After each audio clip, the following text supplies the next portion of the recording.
Hello? Welcome. A lot of people put these videos on when they're trying to fall asleep, so just settle in and get comfortable. There may be one or two ads right at the beginning to support the channel, but after that the rest of the hour is completely ad-free.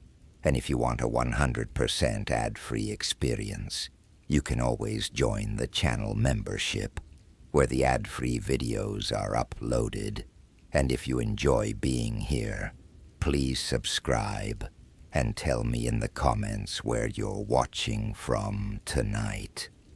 I used to think the worst kind of fear was the kind that arrived all at once. A crash in the middle of the night, a scream, a stranger at the window, something obvious, something you could point to later and say, that was it. That was the moment everything changed. But that isn't how it happened to me. What happened to me started so quietly that at first I kept folding it into normal life. That's probably why it stayed with me so long. It didn't tear through my world. It just leaned on it, little by little, until ordinary things stopped feeling safe. A few years ago, I moved back to my hometown after my mother had surgery. It wasn't supposed to be permanent. I told my friends I'd stay for 2 or 3 months, help out while she recovered, maybe save some money, and then go back to the city. But one thing turned into another. My lease ended.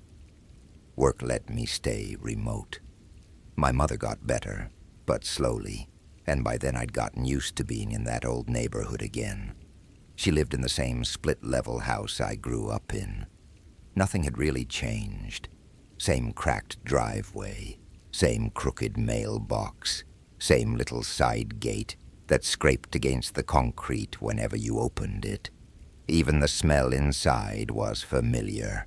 Laundry detergent, dust, old books, and whatever my mother cooked too much of that week. At night the house made the same sounds it always had. The water pipes clicking, the fridge humming in the kitchen, the tiny creak over the hallway whenever the temperature dropped. That first month felt strange, in the way returning to childhood places always feels strange. You notice how small everything is.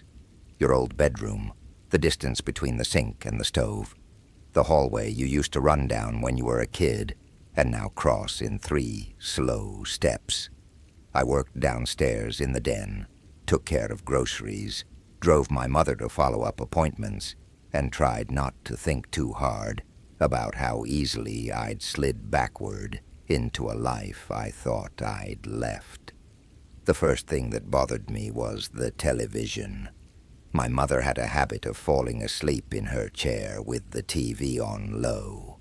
She'd always done that. Even when I was young, I'd wake up at midnight and find the blue light flickering under the living room doorway. So when I started coming downstairs at 1 or 2 in the morning and finding the TV already on, I didn't think much of it. I'd just assume she couldn't sleep and had come down earlier. The odd part was that she'd swear she hadn't. The first time I asked her over breakfast if she'd been up late watching those home renovation shows she liked. She looked at me over her coffee and said, "No, why?" The TV was on. She shook her head. "Must have been you." I laughed and told her it wasn't me. She shrugged. "Then maybe I bumped the remote getting up yesterday." That made enough sense. The remote slipped between cushions all the time. I let it go. Then it happened again, and again. Always sometime after midnight. Always the TV in the living room. Never loud, just on. Usually on a channel neither of us watched. Sometimes one of those old black and white movies. Sometimes local news reruns. Once a nature documentary with the volume so low I only realized it was on because I saw moire light along the wall. Every time my mother denied it, and the way she denied it was what got under my skin. Not defensive, not annoyed, just blank. like she truly had no idea what I was talking about. I started wondering if I was the one doing it, and forgetting. I was working too much, sleeping badly, drinking more coffee than water. The kind of tired where you walk into a room and forget why you're there. The kind where you reread the same email 4 times and still miss the date. So I told myself that was all it was. Maybe I was coming downstairs at night half asleep, turning it on, then going back to bed without remembering. To test it, I started placing the remote in a kitchen drawer before I went upstairs. The next 2 nights, the TV stayed off. I remember feeling stupidly relieved, almost embarrassed by how tense I'd gotten over something so small. I told myself I'd solved it. Sleepwalking, maybe, or just exhaustion. The problem was, on the 3rd night, I came down at around 1:30 for water, and the TV was on again. The remote was still in the drawer. I stood in the kitchen holding the glass and just stared into the living room. It was one of those moments that feels bigger because nothing dramatic is happening. The room was dim. The light from the television made the edge of the coffee table glow. The Afghan on the couch looked almost silver where the screen hit it. Everything was still, and because everything was still, the fact that the TV was on felt louder than if there had been somebody standing there. I went over and switched it off manually. Then I checked the front door. Locked. Back door. Locked. Windows shut. I even checked the side door in the laundry room, though we never used it. My mother was asleep upstairs. I could hear her snoring faintly through her half-closed bedroom door. The next morning I asked if the TV had ever done that before I moved back in. She buttered toast and said, "Done what?" "Turn on by itself." She paused then, just for a second. "I don't know." "You don't know?" "No." She gave a little shrug, but not a casual one. The kind people do when they want a conversation to end before it starts. Electronics get weird. I watched her for a moment. Has it happened before? She took her plate to the table and sat down. "Why are you so bothered by it?" That answer bothered me more than anything else she could have said. I didn't push it then. I wish I had. Around that same time, I started noticing the chair in the den. It was a plain upholstered chair by the bookshelf. Dark green, a little faded along the arms. My father used to sit there and read the paper before he died. After that, nobody really used it. My mother said it hurt her back. I used the desk on the other side of the room, and the chair just sort of stayed there, angled toward nothing. One afternoon I came back from the grocery store and found it turned slightly toward the doorway. Not far, just enough that I noticed. I figured I must have brushed it passing by earlier, so I put the bags away and forgot it. The next day it had moved again. I say moved, but I mean maybe 4 inches, maybe less. It wasn't dragged across the room. It was just no longer sitting where it had been. That was the beginning of a stupid little private habit that I never told anyone about. Before I went to bed, I started checking the chair. I'd make sure it was lined up square with the bookshelf. In the morning, I'd look again. If it was off, I'd tell myself I was imagining it.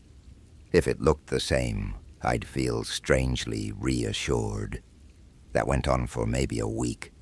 Then one night I woke up around 3 to the sound of the TV downstairs. I lay there a moment, angry more than afraid. I had an early meeting. I'd barely slept. I got up, went into the hallway, and as I started down the stairs, I saw light from the den, as well as the living room. Not bright light, just that shifting television glow reaching farther than usual. I remember going down slowly because I thought my mother must be sick or confused, or maybe had fallen asleep somewhere she shouldn't have. I actually called out to her softly before I reached the bottom step. No answer. The living room TV was on. The den light was off, but the green chair was facing the doorway fully now. Not slightly, not a few inches, turned almost all the way around, as if someone had been sitting in it, watching the hall. I just stood there. I looked at the chair, then at the television, then toward the kitchen. That deep, late-night silence had settled over everything, where even the house seems to be listening. I said my mother's name again, louder this time. Nothing. I turned off the TV and went upstairs so fast, I nearly missed a step. My mother was in bed, asleep, breathing steadily. Her room smelled like hand cream and the lavender spray she used on her pillow. Everything about her looked normal. I didn't sleep the rest of that night. The next day, I finally asked a question I should have asked much earlier. I asked my mother whether my father had ever done anything strange toward the end of his life. She looked at me carefully. What do you mean? Before he died, did he ever get confused, wander, stay up at night? She took a long time answering. Your father had trouble sleeping. That's not what I mean. She put down her fork. What are you trying to ask me? I told her about the TV, the chair, the feeling that things in the house were shifting a little when no one was looking. The more I said it out loud, the more ridiculous it sounded. I could hear that in my own voice, like I was a grown man telling ghost stories in daylight. But my mother didn't laugh. She just stared at the table for a while, and then said, near the end, he'd sit downstairs in the dark. I waited. He wouldn't turn lights on, just sit there, sometimes with the TV on mute, sometimes with nothing on at all. I asked why. She said she didn't know, but the way she said it made me think she did. I asked if it scared her. She nodded once. Then she said something I still think about all the time. She said, "It wasn't that he was doing anything. It was that when I asked what he was doing, he'd look surprised to see me there." I remember cold moving through my arms when she said that. Like he forgot you were in the house? Like he forgot it was our house. That was all she'd say. After that, I couldn't sit in the den for long. My work suffered. I started taking calls from the kitchen, from my bedroom, even from the car sometimes. I told myself I was being dramatic, but the feeling kept growing. It wasn't fear of a person exactly. It was fear of recognition failing, of something familiar going blank. One Friday afternoon, my mother went to her sister's for the weekend. It was the first time I'd been alone in the house since moving back. I almost went to a hotel. I'm not proud of that, but it's true. In the end, embarrassment kept me home. I ordered takeout, left every downstairs light on, and spent the evening pretending I was perfectly comfortable. At around 11, the power flickered once, just once, long enough for the router to restart and the microwave clock to blink. When the lights came back steady, the TV in the living room turned on by itself. I didn't go in there. I muted it from the doorway with the remote and left it on because, somehow, that felt better than approaching it. A little after midnight, I heard the den chair scrape across the floor. The sound was soft, but unmistakable. Fabric feet over hardwood.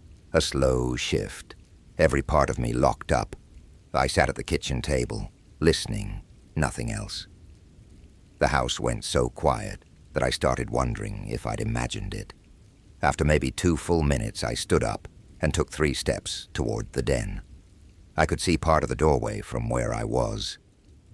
Darkness inside. No movement. Then I heard a small tap. Not in the den. Upstairs. I looked up toward the ceiling without meaning to, the way you do when sound comes from above. There it was again. Light. Deliberate. 1 tap. Then another. A few seconds later. It was coming from my old bedroom. I don't know how long I stood there.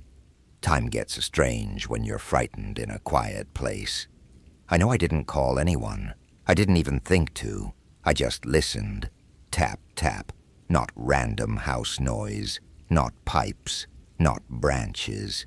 It sounded like fingernails against wood, or maybe the plastic base of a lamp being lifted and set down gently. I went upstairs with my phone flashlight on. All the lights in the hall were already on, but I kept the flashlight anyway, as if the beam itself did something useful. My bedroom door was open. Nothing inside looked wrong at first. Bed made, desk against the wall, closet closed, moonlight on the carpet. I stepped in and heard the sound immediately behind me. Tap. I turned so fast I hit the door frame with my shoulder. It was the hook on the back of the door, swinging slightly, hitting the wood. My old winter coat was hanging on it. That coat had been in a storage box in the garage since I moved back. I know that because I packed it myself. I just stared at it, hanging there, the sleeve moving a little in the air from where the door had shifted.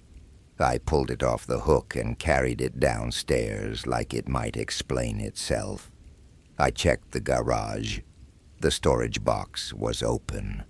Not torn open, just open. I don't remember deciding to leave, but the next thing I remember clearly is sitting in my car in the driveway with my wallet and phone and keys, looking at the house. Every downstairs light was on. The television flickered blue in the living room window. From outside, it looked warm, normal, lived in. The sort of house you'd drive past without ever thinking twice.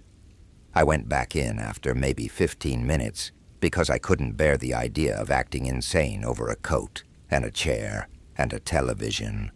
I told myself there had to be an explanation. My mother could have moved the coat. I could have forgotten the box was open. Old houses make noise. The den chair was facing the doorway again, and there was something on the seat. It was one of my father's old photo albums. Heavy, brown with yellowing pages under clear plastic.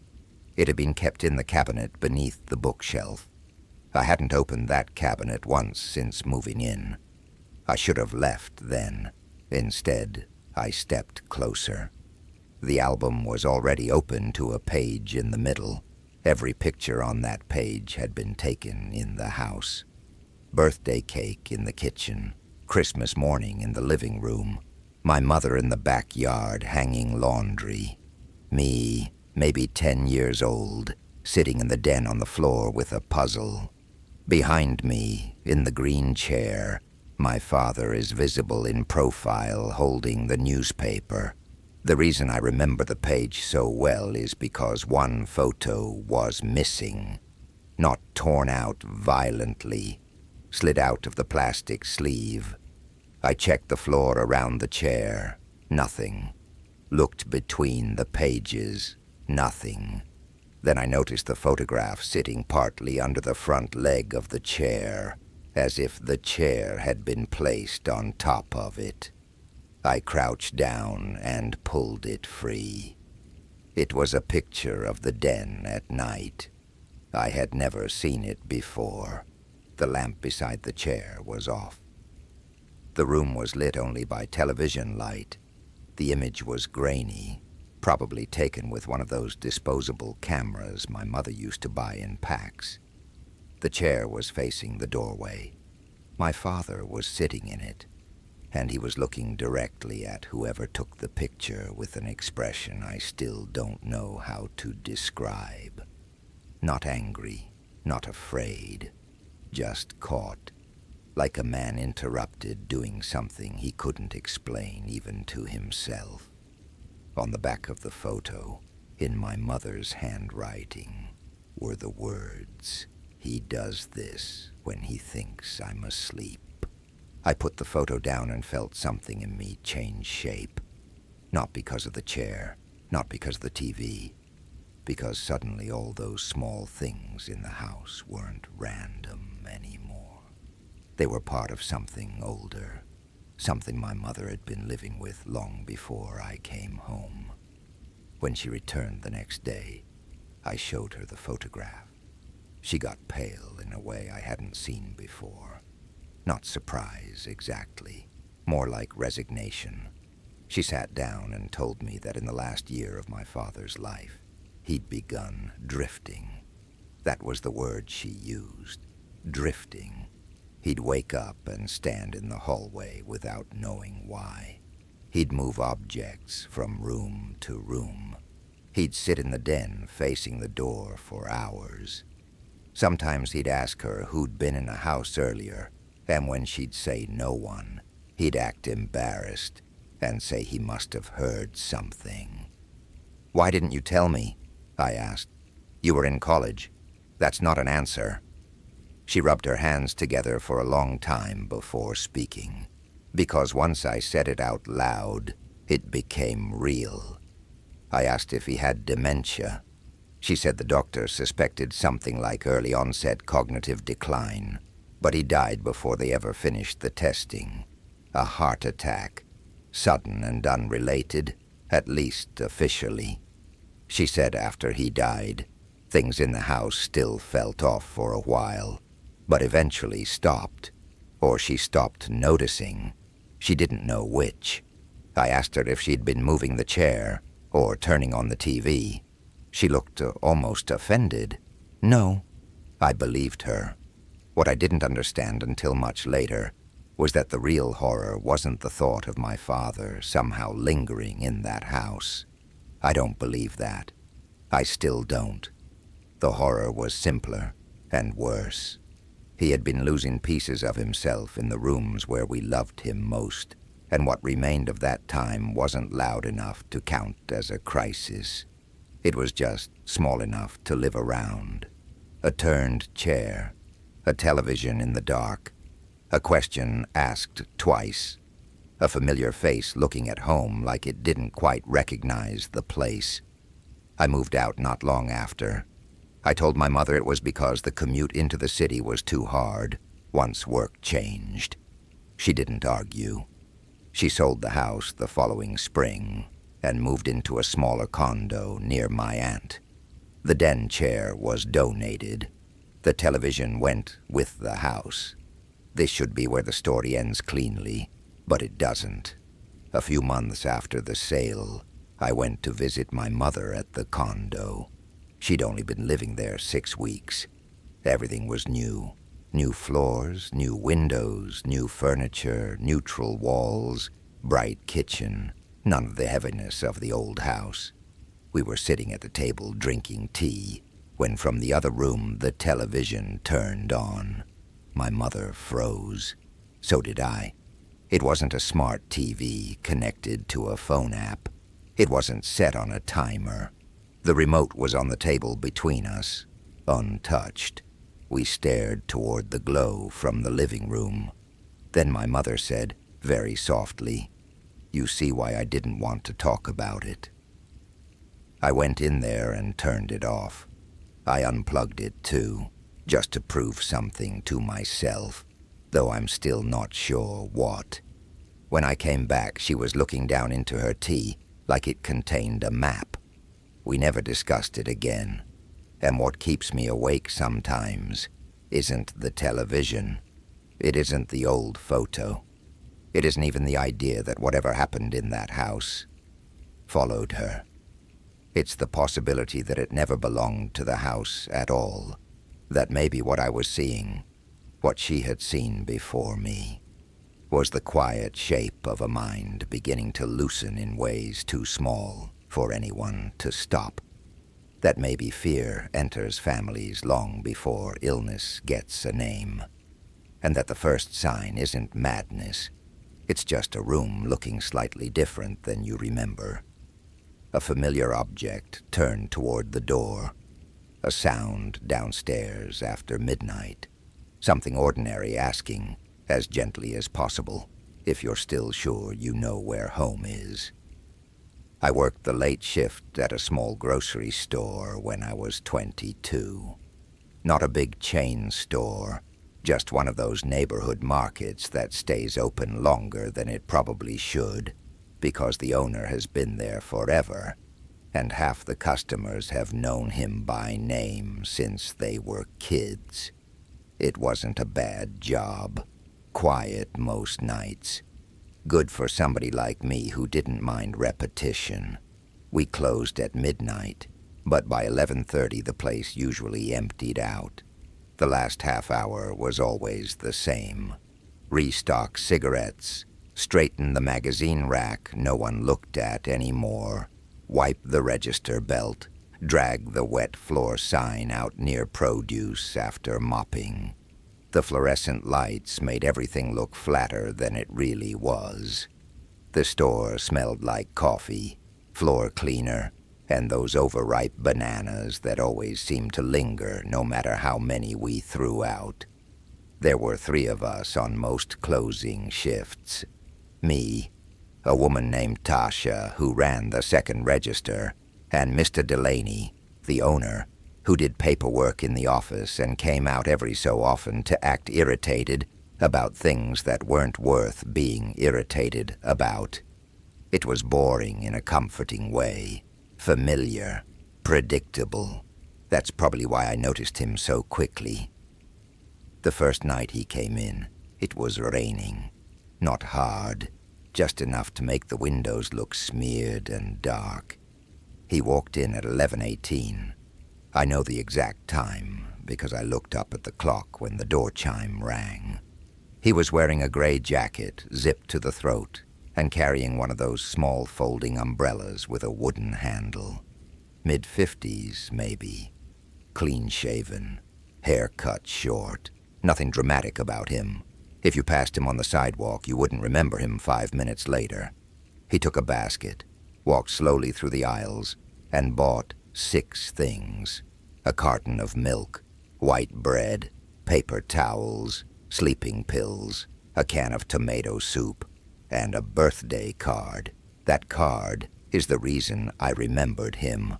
It was strange because it was so late, and because he spent an oddly long time choosing it. Our card rack was wedged beside the ice freezer near the front. You could see it from my register. He stood there for maybe 7 minutes reading card after card, putting them back, taking them down again, like the choice mattered more than anything else in his basket. When he came to my register, he smiled politely and said, "Sorry, I know it's late." I said it was fine. He put the card down face up by accident while he was unloading his basket. On the front it said, "To my wife, on your special day." He noticed me noticing and turned it over. Not embarrassed, just careful. I bagged his things. He paid cash, exact change. Then he said, "You're here late every night?" It didn't sound threatening. It sounded like conversation. I said only on weekdays. He nodded, thanked me, and left. Tasha waited until he was outside before saying, "That guy gave me a weird feeling." I asked why. She shrugged. He was looking around too much. I told her half our customers looked around. It was a store. But the truth is, I knew what she meant. Some people look at shelves. Some people look at spaces. He had kept glancing into empty aisles the way people do when they're waiting for someone they're not sure they want to see. He came back 2 nights later. Same time, almost to the minute. Same gray jacket. No umbrella this time. He bought orange juice, crackers, shaving cream, dish soap, and another card. This one said, thinking of you." He came to my register again. "Busy night?" he asked. "Not really." "That's nice." It wasn't a real exchange, just words passing time. But I noticed one more thing that night. When I handed him the receipt, he looked over my shoulder toward the front windows as if checking whether someone was outside. Then he leaned in slightly and asked, "Do you ever notice the same cars coming by more than once?" I laughed a little because I assumed he was making conversation in that late-night small-town way people do. "Not really." He nodded as if I'd given him useful information, folded the receipt, and left. After that, he started coming in every few nights. Never enough to feel like a pattern at first, just enough that I recognized him when the bell rang. Always near closing. Always a handful of ordinary things. Milk one night, batteries another, frozen dinners, cereal, aspirin, paper plates, and always one card. Birthday, anniversary, sympathy, blank note cards, even a thank you card once. He never said much, just a few quiet comments here and there, asking if we were changing our hours, asking whether the security cameras still recorded overnight, asking if the road behind the building connected to the old apartment complex or dead-ended at the fence. I began to dread seeing him, though I couldn't have explained why. He wasn't rude. He never crossed a line. He never flirted or touched my hand or asked where I lived. If I tried to tell someone why he unsettled me, I would have sounded ridiculous. It was just the way he seemed to be shopping and listening at the same time. One night, after he left, I asked Mr. Delaney if he knew him. "The card guy," he said immediately. That surprised me. "You noticed him too?" Mr. Delaney snorted. "Everybody notices the card guy." I asked who he was. "Name's Harlan, I think. Lives over on Briar Street. Wife died last year, maybe. Or left him. Something like that." He said it with the careless certainty older men sometimes use when they don't actually know anything. The next week, Harlan didn't come in. Then another whack passed. I found myself glancing toward the door around 11:15 without meaning to. Not because I missed him, more because I was waiting for that uneasy feeling to prove it was real. When he finally returned, he looked tired in a way I hadn't seen before, pale, like he hadn't been sleeping. He bought coffee, sugar, cat food, envelopes, and 2 cards, 1 condolence card, 1 blank. I asked, "Long day?" He looked at me, and for the first time his face seemed older than I'd thought. "Long week." I scanned the cards without comment. He watched me do it. Then he said quietly, "Do you lock the doors exactly at midnight?" I said yes. "What if someone's outside?" "What do you mean?" He gave a small shake of his head. "Nothing. Forget it." When he left, Tasha came over from her register and said, "I hate that man." "Why?" "He's not buying those cards." "What do you mean?" "He never signs them." I frowned. "How would you know that?" "Because I saw one in the trash outside last week." That gave me a weird jolt. Maybe he changed his mind. Maybe. But she didn't say it like she believed it. Around then I started noticing my car more at night. Not the car itself. The feeling of it waiting in the dark lot behind the store. We parked near the delivery entrance because the front spaces were for customers. The rear lot only had 1 weak floodlight mounted above the dumpster enclosure. You could see your car, but not clearly. Just shapes and reflections and the brief shine of license plates when they caught the light. Normally, that never bothered me. But after a while, I developed a habit of checking the back lot through the little square window in the stockroom before I clocked out. No reason. Just one more thing I did without admitting to myself why. One Thursday, close to midnight, Harlan was the only customer left in the store. He wasn't shopping. He was standing by the card rack.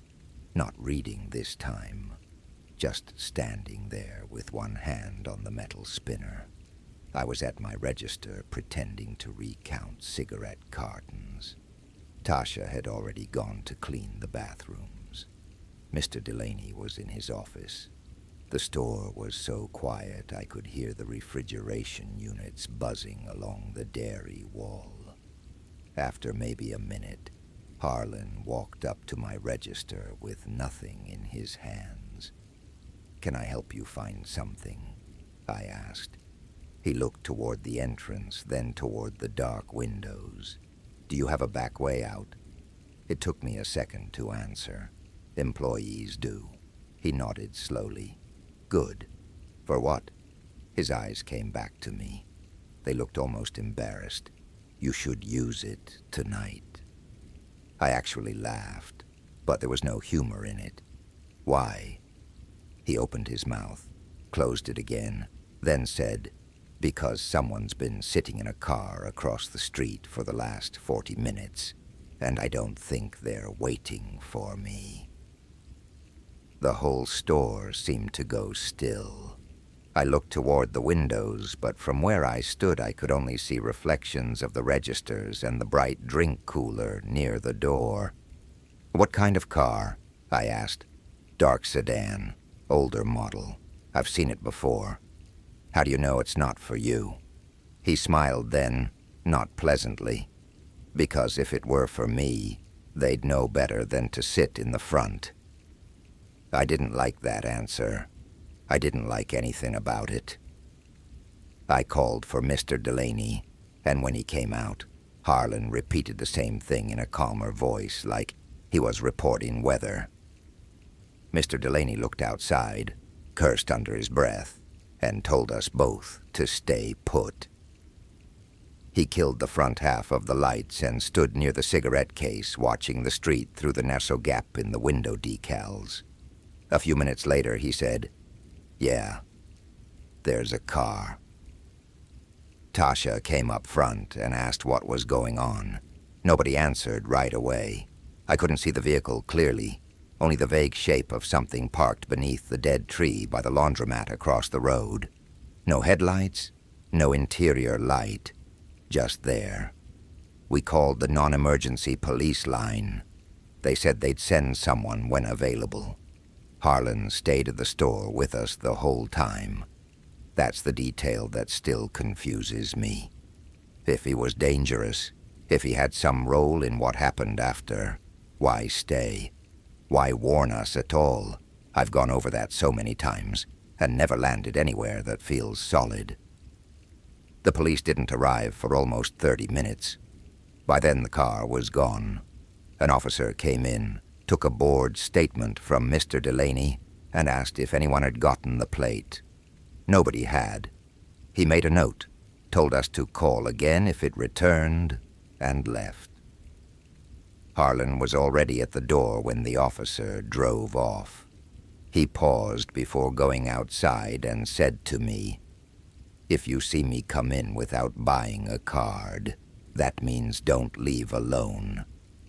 Then he stepped out into the parking lot and disappeared into the dark beyond the windows. I wish I could say that was enough for me to quit. It should have been, but I was young, broke, and too embarrassed to make a big deal out of a car no one could identify and a customer who spoke in riddles. So I kept working. For a while, nothing happened. Then the phone calls started. The store phone sat beside the register, and after 10 at night it almost never rang, except for supplier mistakes or people asking if we still sold ice. The first call came on a Monday at 11:41. I answered with the store name, like always. No one spoke. I listened to breathing for maybe 5 seconds. Then the line went dead. The second call came the next night, almost same time. Again, No voice. Just silence, so complete I could hear the fluorescent hum over it. The third call came when Harlan was in the store. He was near canned goods. Tasha was in the stockroom. I picked up the phone and said hello twice. Nothing. Then, very softly, I heard a radio in the background. Not music. Talk. A man's voice, far away. Like someone had called from inside a car with the volume down. I looked up without realizing it and saw Harlan watching me from the end of the aisle. He crossed the floor quickly, took a small notepad from his pocket, and wrote, "Say the police are already here." I stared at him. He pointed at the phone. My mouth had gone dry. I said, "The police are already here." The line disconnected instantly. Harlan exhaled through his nose like he'd just had something confirmed. "What is going on?" I asked. He didn't answer directly. He only said, "Has anyone followed you home?" I said no. He nodded, but I got the feeling he didn't believe me. Mr. Delaney finally threatened to ban him unless he explained himself. That happened in the office with the door half open, so I only heard pieces. Harlan saying, "I didn't start this." Mr. Delaney saying, "Then why are you part of it?"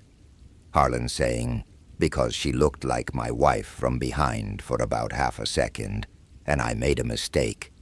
That sentence settled over me like cold rain. When Harlan came back out, he looked ashamed, truly ashamed. I'd seen customers angry, drunk, dishonest, manipulative, all kinds of things. Shame has a different weight to it. It drags. He stood a few feet from my register and said, "I thought someone was following her. My wife. For months. I kept telling her. She said I was imagining it." "Your wife died," I said before I could stop myself. He gave me a tired look. "No, she left." He went on before I could respond. After she left, I started noticing the same car near places I went. Library, post office, your store. Maybe it was coincidence, maybe it still is. But one night I saw you leave work, and for a second, in the parking lot, I thought you were her. Same coat, same way of walking when you're tired. I followed your car for 3 blocks before I realized. The office suddenly felt too small, though I wasn't even inside it. He kept talking in that flat, miserable voice people use when confession is less about honesty than exhaustion. He said he'd gone home sick with himself. He said 2 days later the same dark sedan had been parked outside his house. He said he thought maybe someone had seen him follow me and assumed I mattered to him. He said after that, he started coming into the store to watch the street because he didn't know whether the car was connected to him, to his wife, or to nothing at all. "Why not tell me from the beginning?" I asked. "Would you have believed me?" No, I wouldn't have. The really awful thing is that his explanation made just enough sense to be believable, and just enough sense to be useless. We had no plate number, no face, no concrete threat. Just a car, a few phone calls, a man who had once followed me by mistake.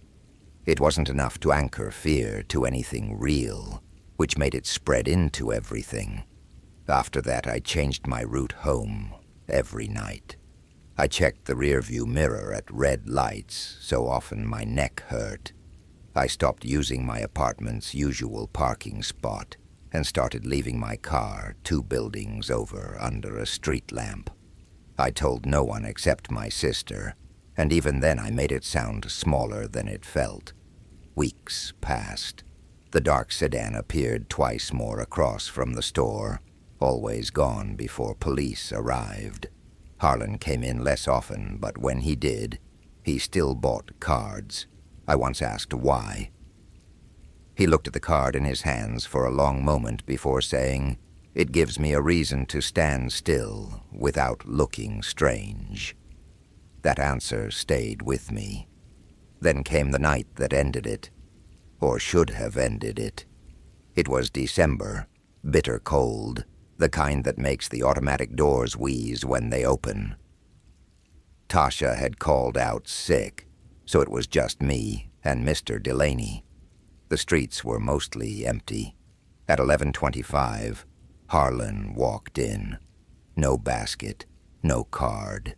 I felt my stomach drop before he even spoke. He came straight to the register and said quietly, "Back exit, now."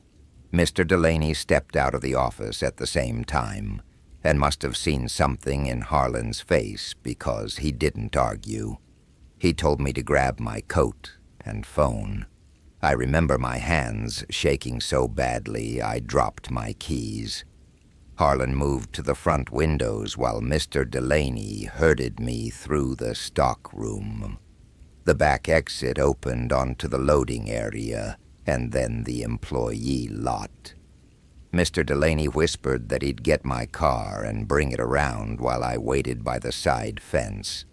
I told him not to leave me alone, and I hate the sound of my voice in that memory because it suddenly sounded very young. He said, 30 seconds. Then he jogged toward the lot. I stood behind the dumpster enclosure with freezing wind cutting through my coat and tried to listen past my own breathing. The back area of the store was darker than usual because one of the overhead bulbs had burned out.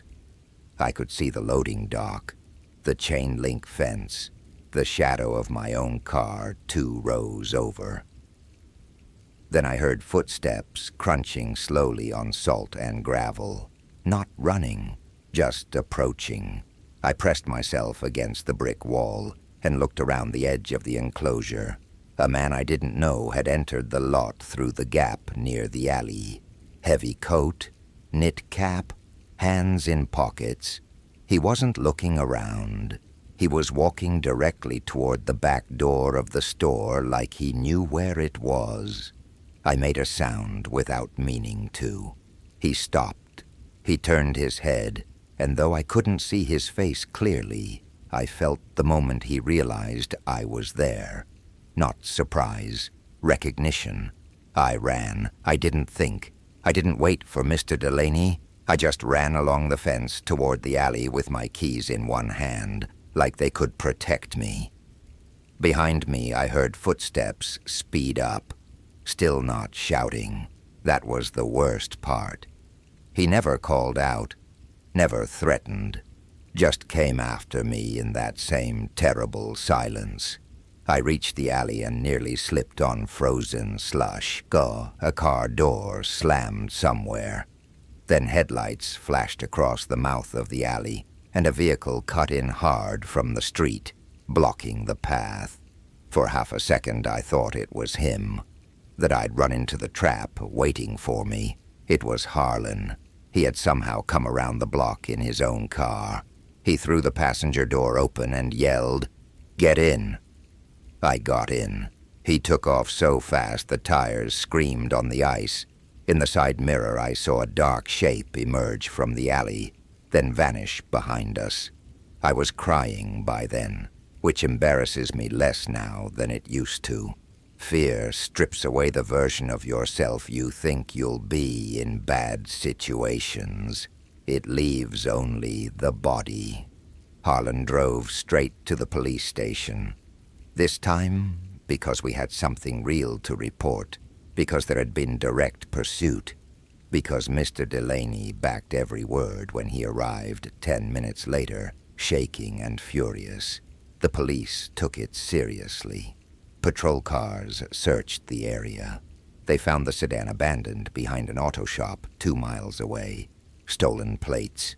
No prints usable enough to matter. Inside were food wrappers, a blanket, burner phones, and a box of blank greeting cards. That detail wrecked me more than anything else. A box of the same kind of cards Harlan bought. Whoever had been watching had noticed him too. Noticed enough to imitate him, or mock him, or maybe just blend into the pattern he had accidentally created.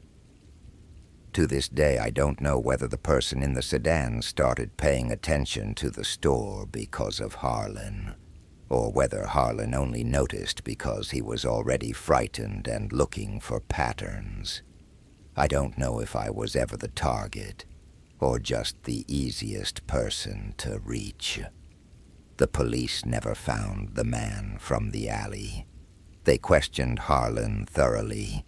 For a while they treated him like the most likely suspect, because honestly, how could they not? He admitted following me once. He admitted repeatedly returning to the store. He admitted withholding information because he thought it sounded insane. But eventually they let him go. I quit the next day. Mr. Delaney understood. He even apologized, which I didn't expect. Said he should have closed earlier. Said he should have walked us out every night. Said he'd let weird become normal because weird had arrived so gradually. That sentence hit me hard because it was exactly right. Weird had become normal. The phone calls, the car, the cards, the look through the windows before leaving, the extra turn around the block on my way home. All of it had entered so slowly that I had adapted instead of resisting. Fear doesn't always feel sharp. Sometimes it feels administrative. A list of little precautions, a new route, a glance behind you, a door locked sooner, a light left on. A few months later, Harlan sent a letter to the store addressed to me. Mr. Delaney forwarded it. Inside was a single blank card. No message. Just my name on the envelope in careful handwriting. I almost threw it away unopened, but I didn't. Written inside, in small, neat letters, was, "I'm sorry I noticed you at all." That line stayed in my drawer for years. I know how that sounds. Dramatic, maybe. But I kept it because it felt like the truest thing anyone said about the whole experience. Not sorry I scared you. Not sorry I was wrong. Sorry I noticed you. Because sometimes that's where it begins. Not with violence, not with threat, just with being noticed by the wrong person in the wrong moment. Being folded into a stranger's private fear or private pattern until you don't know whether they're protecting you, using you, watching you, or all three. And the truly unbearable part is how ordinary the first contact looks in memory. A late-night store, a gray jacket wet from rain, a man choosing a card while the fluorescent lights hum overhead. Nothing big enough to run from, nothing clear enough to name. Just the quiet start of being included in something you never agreed to be part of. My sister and I stopped speaking for almost 8 months after our father died. It wasn't one big fight. That would have been easier, honestly. Easier to point to, easier to repair.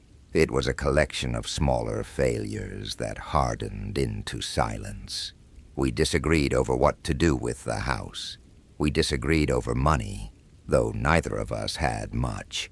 We disagreed over the care home he refused to enter, the nurses he hated, the paperwork he never finished. By the time the funeral happened, we were performing grief in the same room without sharing it. Afterward, she stayed in our hometown. I went back to the apartment I was renting 3 hours away and told myself distance would cool things down. It didn't.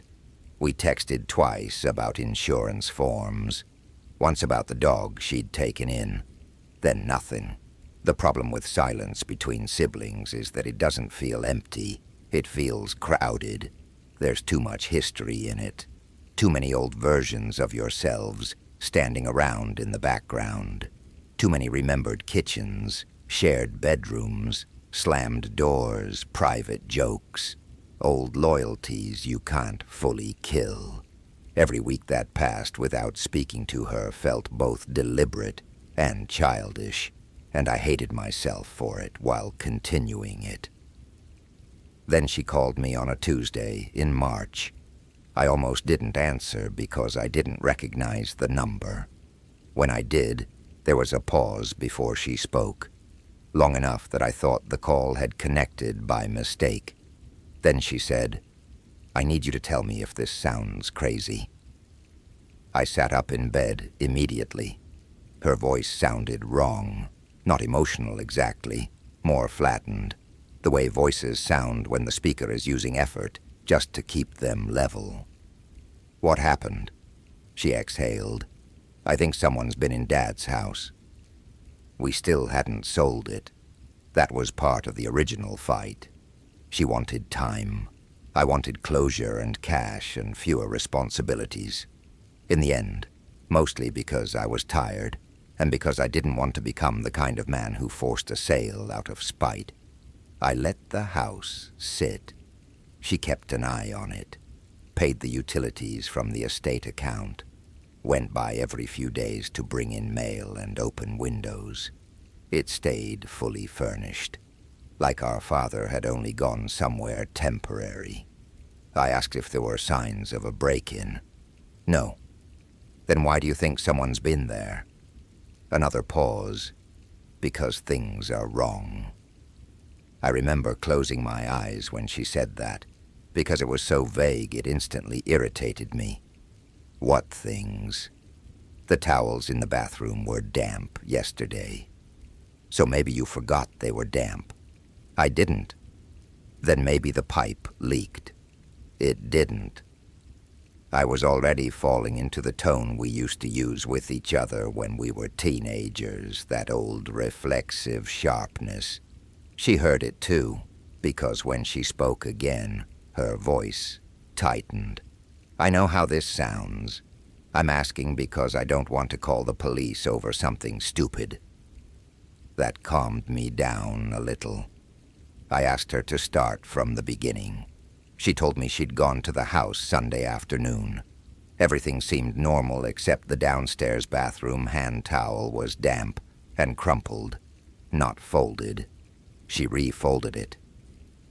On Monday, she returned to meet a realtor for a preliminary look. The towel was crumpled again, and the toilet seat was up. Our father always left it up. That detail mattered because no one else did. I said maybe the realtor used the bathroom before she noticed. She said the realtor had arrived with her and hadn't been alone in the house. Also, the towel was already damp. I asked if any windows were open. No. Any signs anyone had slept there? No. Anything missing? No. What about neighbors? She said the house next door was empty, and the couple across the street were in Florida until April. There was a long silence.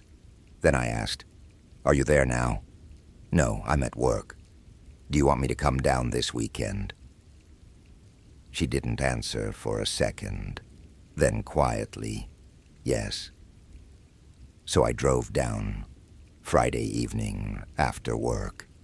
The whole ride I alternated between annoyance and dread. Annoyance, because I was giving up my weekend over a damp towel. Dread, because if my sister sounded that unsettled, something had gotten under her skin in a way I couldn't ignore. Our father's house sat at the end of a short cul-de-sac, lined with sycamores, modest brick ranch, trimmed hedges he cared for too much, shutters that needed repainting. When I pulled up, my sister was already there, sitting on the porch steps with her coat wrapped tight around her. She stood when she saw me, but didn't come down the walk. We hadn't hugged since before the funeral, and for a second neither of us seemed sure whether we were the kind of people who still did that. In the end, she just said, "You made good time. You sound disappointed." That got the smallest hint of a smile. It faded fast. Inside, the house smelled exactly the same. Coffee, old carpet, furniture polish, and the dry warmth of forced air. Grief does strange things to familiar smells. They stop belonging to rooms and start belonging to people. The moment I stepped in, I felt my father's absence like a pressure change. We walked through together. Nothing looked wrong to me. Living room intact, dining room untouched, kitchen counters clean, mail stacked where my sister had left it, bathroom towel folded neatly, toilet seat down, bedrooms closed, basement door latched. She watched my face the whole time, like she was waiting for me to confirm something. "I know," she said, when I didn't react. "It doesn't show itself right away." "Show itself?" She gave me a tired look. "You know what I mean." We stayed up late, drinking bad wine in the kitchen because neither of us wanted to admit we were waiting to see if something would happen. The conversation was awkward at first, then surprisingly normal. Safer, maybe, because we had a subject outside ourselves. We talked about the realtor, about what repairs the house needed, about the dog she'd taken in, and whether he still tried to eat socks. At around 11:30, she said, "There's one more thing." I looked at her. "I keep finding the radio on in the garage." Our father had an old battery-powered radio he used while working on things.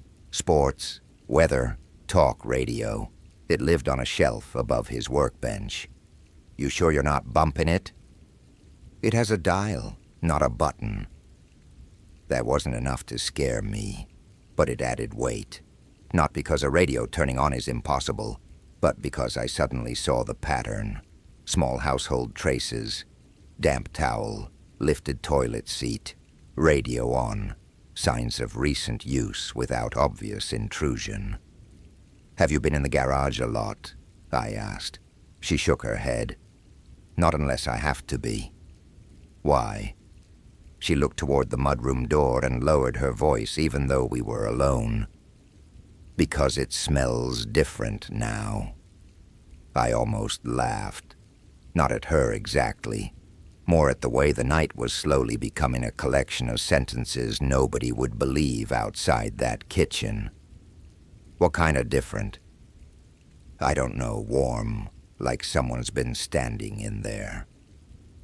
We slept in our old bedrooms, not because we wanted to, because neither of us could bring ourselves to suggest a hotel without admitting we believed something was wrong. I didn't sleep much. The house was too familiar for that. Every sound carried old meanings. The settling floorboards near the hall closet, the quick tap of tree branches on the gutter when wind came through from the back, the tiny metallic knock from the heat vents. I kept drifting off and waking unsure whether I'd heard something new or only remembered something old. At 2:14 I heard water running. I know the time because the digital clock beside the bed was bright blue and impossible to ignore. At first I assumed my sister was in the bathroom. Then I realized the sound wasn't coming from the hall. It was downstairs. I got up immediately and opened my bedroom door. The landing was dark, except for faint light from the street coming through the front window.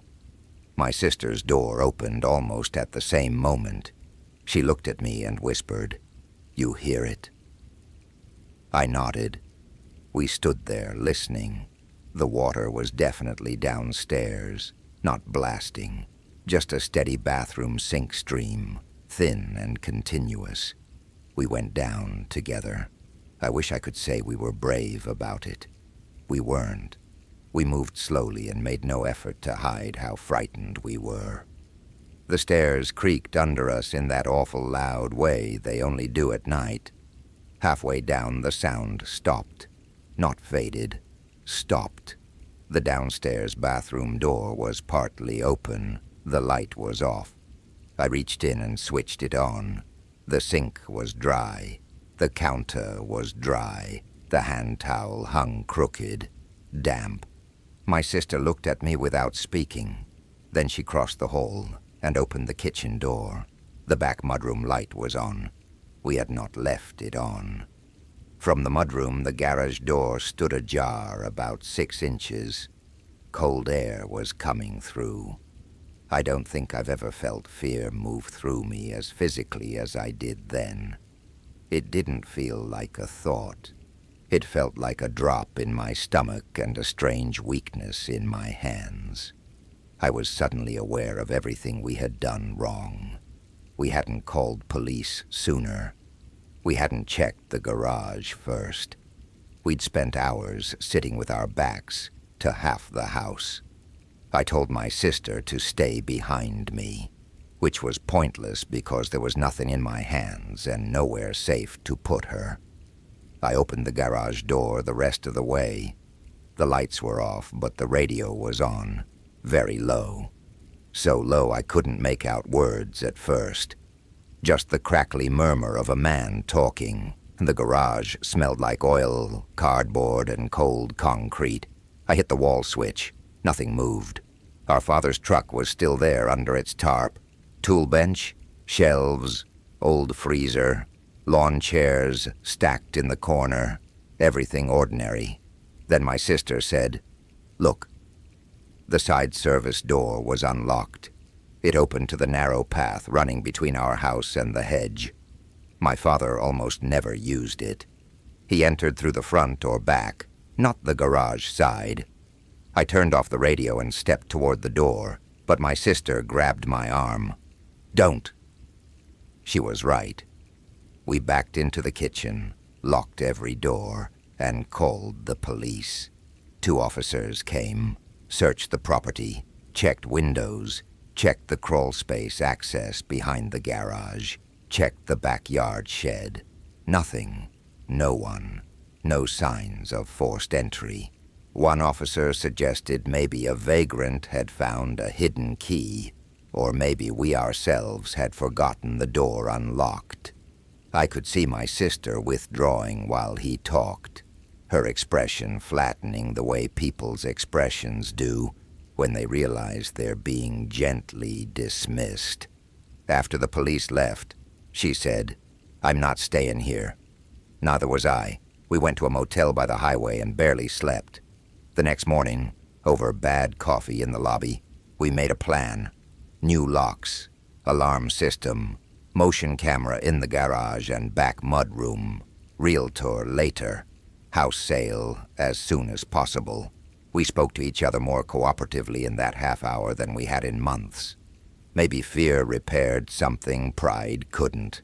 By noon, we were back at the house with a locksmith. He changed all exterior locks, and while he worked, we walked room to room again, more carefully this time. Closets, under beds, basement storage, laundry cabinets.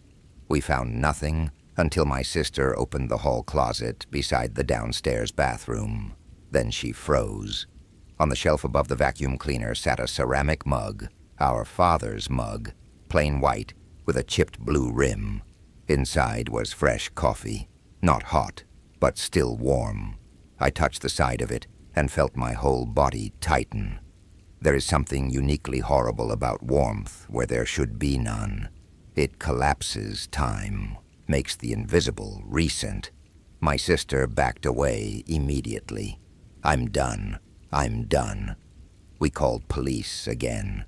Different officers this time, slightly less dismissive because of the coffee. They dusted for prints, bagged the mug, searched the house a second time. Still nothing. No footprints outside because the ground had dried. No signs of ransacking. No food wrappers, no bedding, no real indication someone was living there. Just traces of use. That afternoon, the camera system was installed. Basic setup. One covering the back door and mudroom, one in the garage, one facing the front hall from the living room. My sister refused to step inside after dark, so we stayed at the motel again and watched the camera feeds from her laptop. Nothing happened the first night. Nothing the second. On the third night, At 1:07 a.m., the garage camera cut out for 30 seconds. Not static, not blur, just black screen. When it came back, the radio was on. The volume was higher than before. We stared at the screen in the motel room, both of us silent. The garage itself looked unchanged, but the radio was undeniably on. We could even hear faint talk through the laptop speakers. Then, after maybe 15 seconds, the screen showed movement at the very edge of frame. Not a person, just the tarp, over the truck shifting slightly, as if brushed by someone passing close beside it. My sister made a sound in her throat that I'd never heard before and never want to hear again. Police went out, found nothing. The next night, same thing. Brief blackout, radio on, no person visible. The officers began suggesting camera malfunction. I wanted to believe that. I really did. But the angle made it impossible. The radio dial had to be turned by hand. There was no timer, no remote, and the tarp movement was real. We reviewed older recordings frame by frame. On the first night, just before the blackout, there was a tiny sliver of motion near the side door. On the second, the same, like someone slipping into the blind spot created by the shelving unit. I asked the installer whether anyone could tamper with the feed from outside. He said not likely, but possible if they knew what they were doing and got access to the junction in the garage ceiling. That made no sense to me. Why go to all that effort just to sit in someone's garage and use their bathroom? Unless that wasn't all they were doing. On the 5th day, we found the answer. At least part of it. There was a narrow storage space above the garage with a pull-down ladder hidden in the ceiling. We'd forgotten about it because our father almost never used it except for Christmas decorations. One of the officers had looked up there during the first search, but only flashed a light around for maybe 10 seconds. This time I climbed up myself in daylight. The space was low and full of insulation, boxes, old paint cans, camping gear. It smelled dusty and hot, even in March. At first I saw nothing unusual. Then I noticed a section of insulation near the far wall, pressed flat in a rectangle. Under it was a sleeping bag. Next to that, bottled water, crackers, a flashlight, a paperback novel, and a zippered pouch with medication inside. Whoever had been in the house had been hiding above our heads. My sister went white when she saw it. The police response finally changed after that. The place became a real scene. They dusted everything, took the supplies, searched more thoroughly than before. This time they found where the person had been entering. Not through a broken door or window, but through the old crawl space hatch, behind the detached shed in the backyard.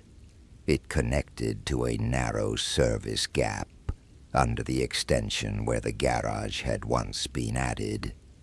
From there, someone small or determined enough could work upward into the wall cavity behind the garage shelving, then into the attic space through a maintenance opening.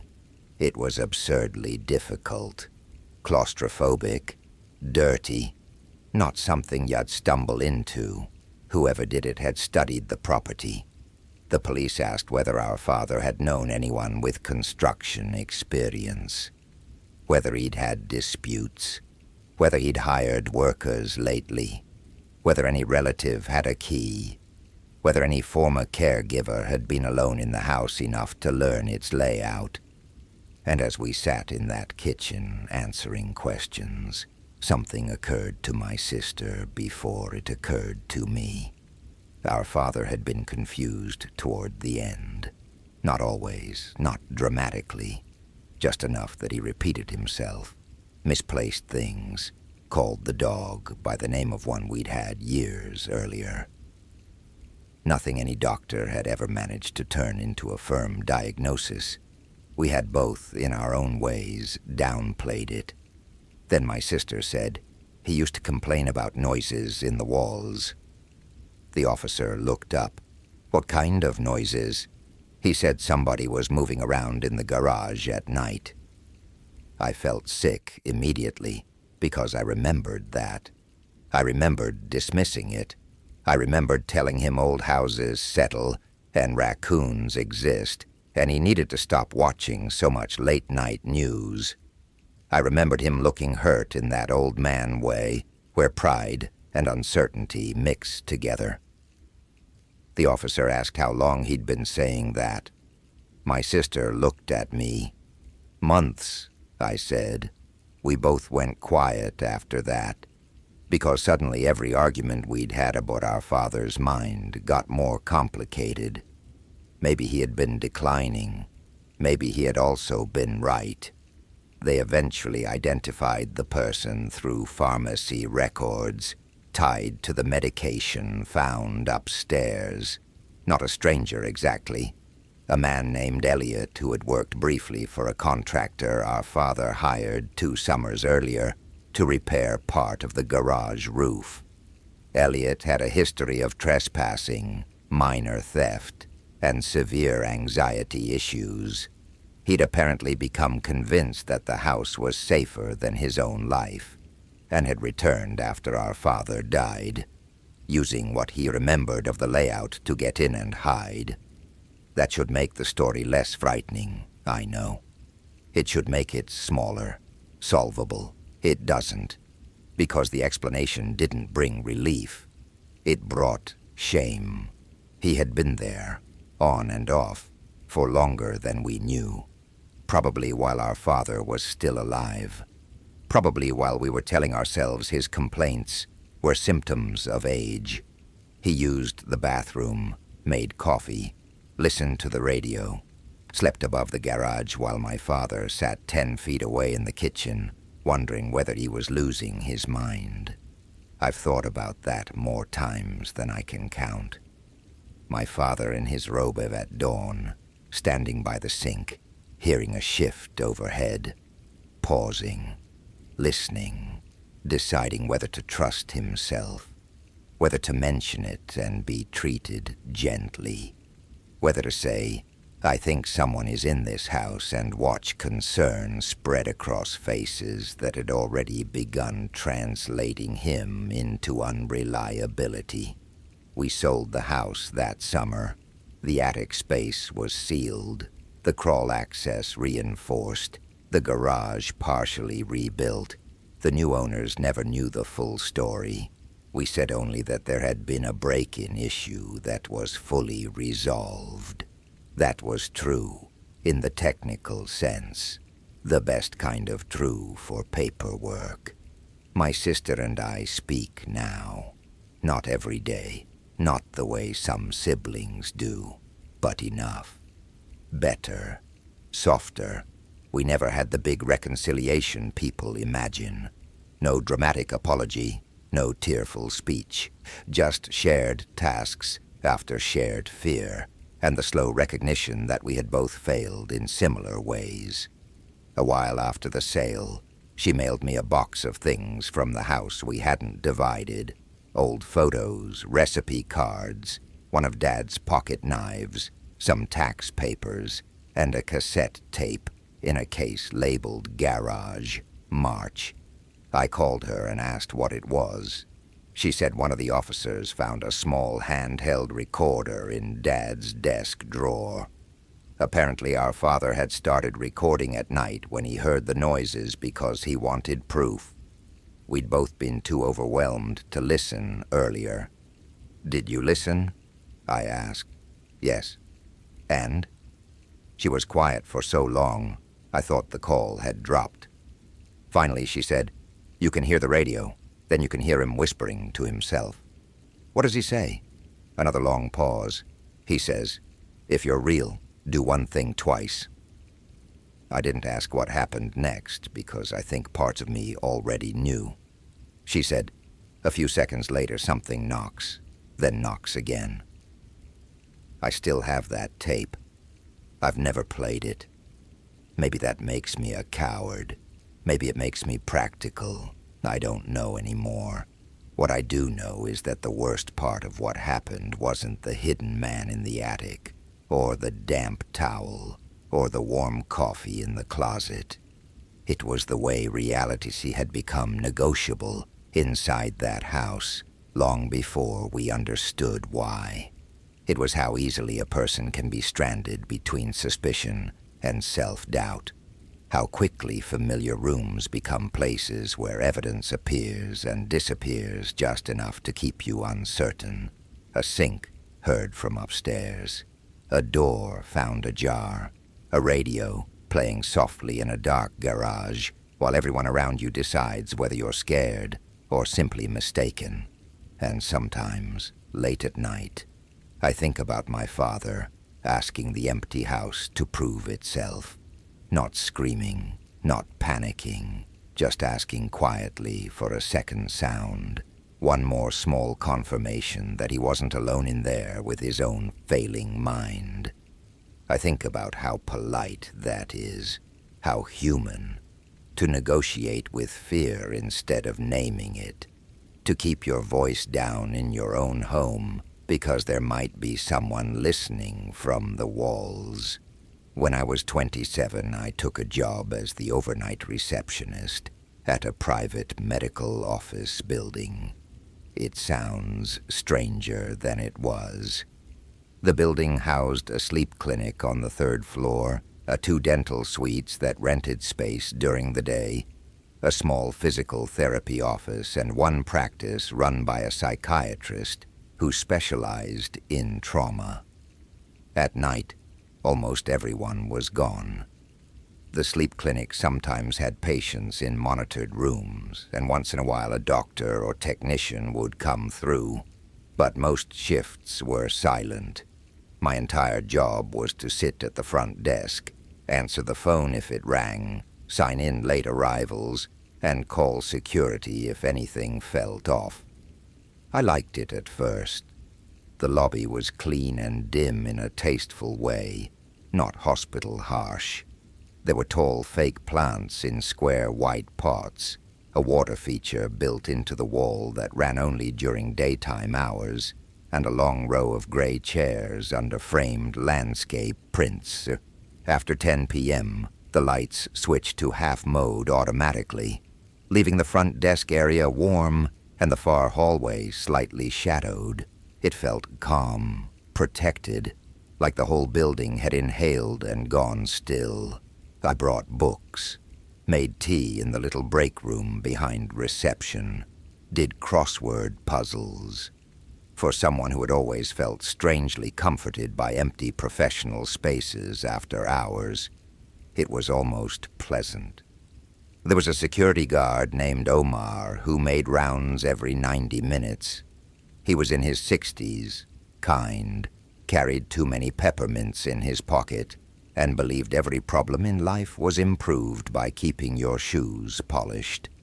He'd stop at the desk, ask how the night was going, tell me some story about his grandkids, then disappear into the elevators again. Nothing bad happened for the first 6 weeks. Then one Thursday around 2 a.m., the phone rang. Not the main line, the internal line. I picked up and gave the building greeting automatically. Silence. I checked the display. Extension 314. That was one of the sleep study rooms. I said hello again. Still nothing. Then I heard a faint rustling sound, like sheets moving, followed by a click as the line disconnected. I called upstairs to the technician station, and the tech on duty said none of the patients should have access to the internal phones unless they'd been moved near the admin area. He said he'd check. 5 minutes later he called back and said all patients were asleep and no one had been near the hallway phones. We both shrugged it off. The next week, extension 314 called again at 2:11 a.m. Same silence. Same rustling, same disconnect. This time I asked the tech whether room 314 was occupied. He hesitated. Then he said, "There is no room 314. I remember smiling because I assumed he was joking. He wasn't. The sleep clinic rooms were numbered 301 through 312. There was no 314, and never had been.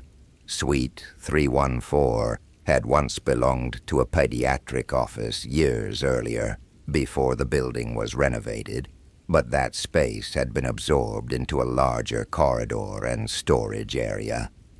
"Then why does it show up on the phone?" I asked. "Old system, maybe," he said. "Some extensions still map weird." That explanation made enough sense, but not enough to settle the feeling the call left behind. After that, I started noticing the fourth-floor light. There wasn't supposed to be activity on 4 overnight. The trauma practice used most of that floor, and they were strictly daytime. But from the desk, if you leaned slightly to one side, you could see the frosted glass panel of the fourth-floor hallway through the elevator shaft, a reflection.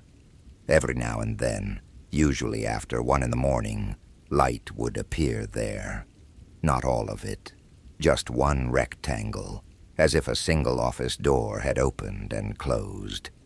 I mentioned it to Omar. He said, "Probably cleaning staff."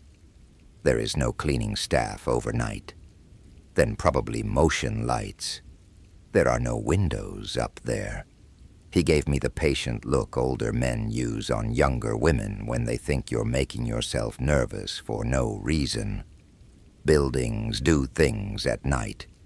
That annoyed me more than it should have. One Monday, I came in for my shift and found a notepad page tucked under the keyboard at the desk. In neat block letters it said, "If 314 calls again, do not put it on hold." No signature. I assumed Omar had left it as a joke. When he came by, I held it up and asked what was so funny. He looked genuinely confused. "I didn't write that," I asked the day receptionist. She didn't write it either. Nor the building manager. Nobody admitted to it.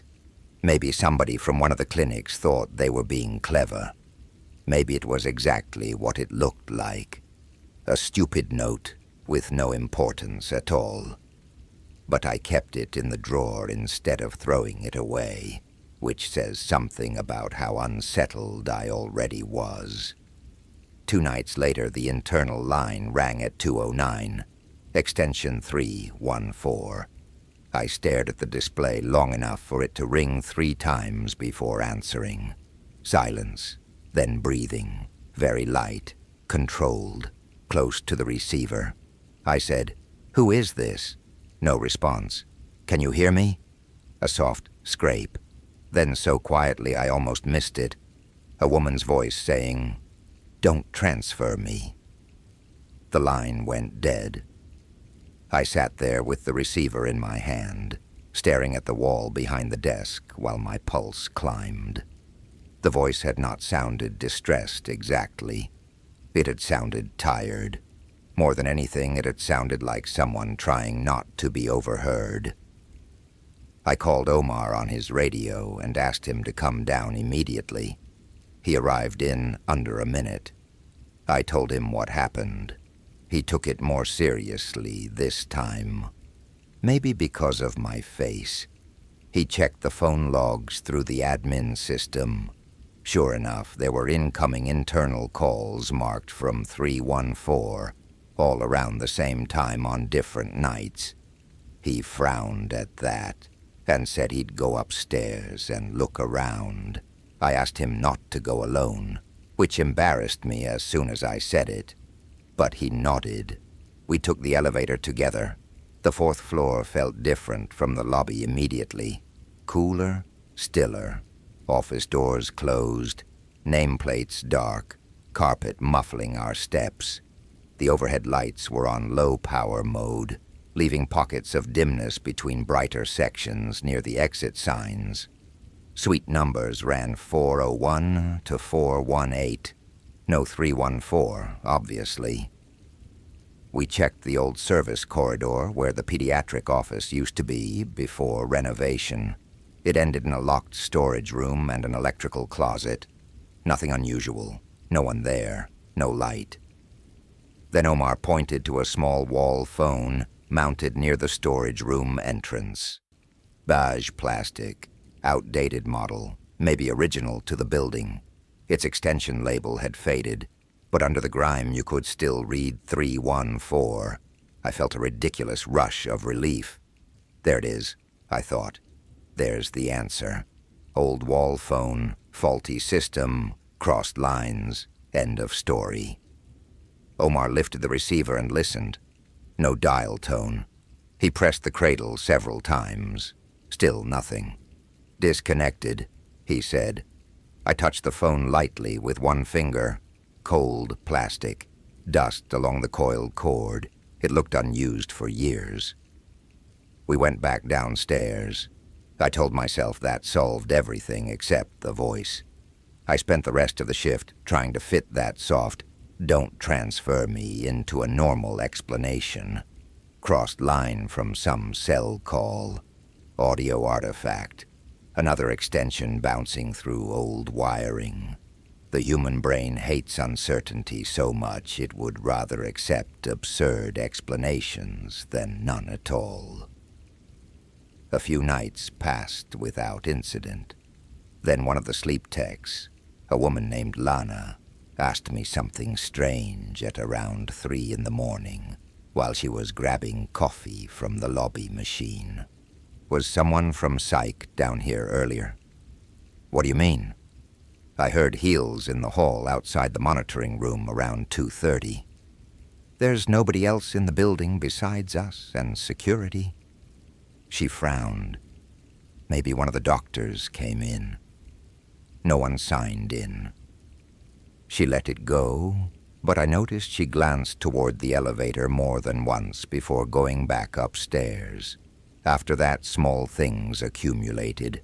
The women's restroom on the lobby level would sometimes have one stall, locked from inside, with no one there. A file box I'd never seen before appeared for 2 days beside the 4th-floor elevator, then vanished.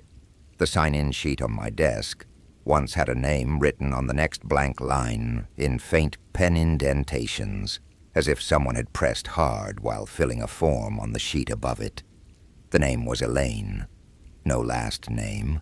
There had been no visitors that night. I started dreading 2 a.m. That hour gained weight. The stillness thickened around it. Every tiny sound in the building became suspect. The elevator settling. The vent above the desk giving a soft metallic pop. The half-second buzz from the fluorescent strip in the break room. I began keeping the desk lamp brighter than before and stopped walking down the darkened first-floor hallway unless absolutely necessary. One Friday, the internal phone rang at 1:58, extension 314. I answered on the first ring. Silence. Then the same woman's voice, a little clearer this time. "He told me you'd put me on hold." My scalp prickled. "Who is this?" No answer. "Are you in the building?" A sound like fabric shifting. Then, "I don't want to go back upstairs." I said, "There is no upstairs from 314. The line stayed open. I could hear faint ambient noise behind her. Not traffic, not television, something softer, air moving maybe, or distant machinery. Then she said, "The chairs are different now." That sentence unsettled me more than if she'd whispered anything openly threatening. Before I could respond, the elevator dinged behind me. I turned. The doors opened onto an empty car. When I looked back at the display, the call had ended. I told Omar everything. That time he didn't patronize me. He asked me to write down her exact words. Then he made a longer round than usual and came back, looking thoughtful. There was a woman named Elaine, working in Suite 314 years ago," he said. My stomach dropped. "How do you know?" "I asked the building manager once when I first started. That old phone used to belong to a counseling office before the renovation. One of the therapists was named Elaine." "Why were you asking?" Now I think the worst kind of fear is quiet. It starts with something so small you almost feel embarrassed noticing it. A chair in the wrong place. A light that should already be off. A sentence somebody says that doesn't match what you remember. It's the kind of thing you wave away because you want to feel normal. You want your life to stay familiar. You want your home, or your job, or your own mind to remain something you can trust. I learned that the hard way when I took a night custodial job at an elementary school on the east side of town. It wasn't the kind of place anyone would call creepy. During the day it was loud and bright, and full of construction paper suns taped to the windows and alphabet posters peeling at the corners. The floors smelled like lemon cleaner and pencil shavings. Kids left tiny fingerprints on the glass doors. Teachers had little coffee makers in their classrooms, and half the bulletin boards were covered in reminders written in cheerful marker. At night, though, after the last after-school program ended and the buses were long gone, the building seemed to become very aware of itself. That's the best way I can put it. The school didn't feel haunted. It felt occupied by its own emptiness. I worked alone most nights because the district was cutting corners. My supervisor, Denise, would come by maybe twice a week to check supplies and sign off on timesheets, but usually it was just me with a ring of keys, a rolling yellow cart, and a list taped to a clipboard. Trash first, then bathrooms, then classrooms, then the gym, then the office wing, if I had time. The building was shaped like a rough square with a courtyard in the middle. If you stood in the center hallway at night, you could look one way and see the dark library windows, and the other way and see the cafeteria doors with the little wired glass panels. Everything echoed differently after midnight. Even the sound of changing a trash bag seemed too loud, like it didn't belong. The first thing I noticed was that one of the classrooms kept being wrong. Room 12 was a third-grade class near the south hallway. Ms. Kessler taught there.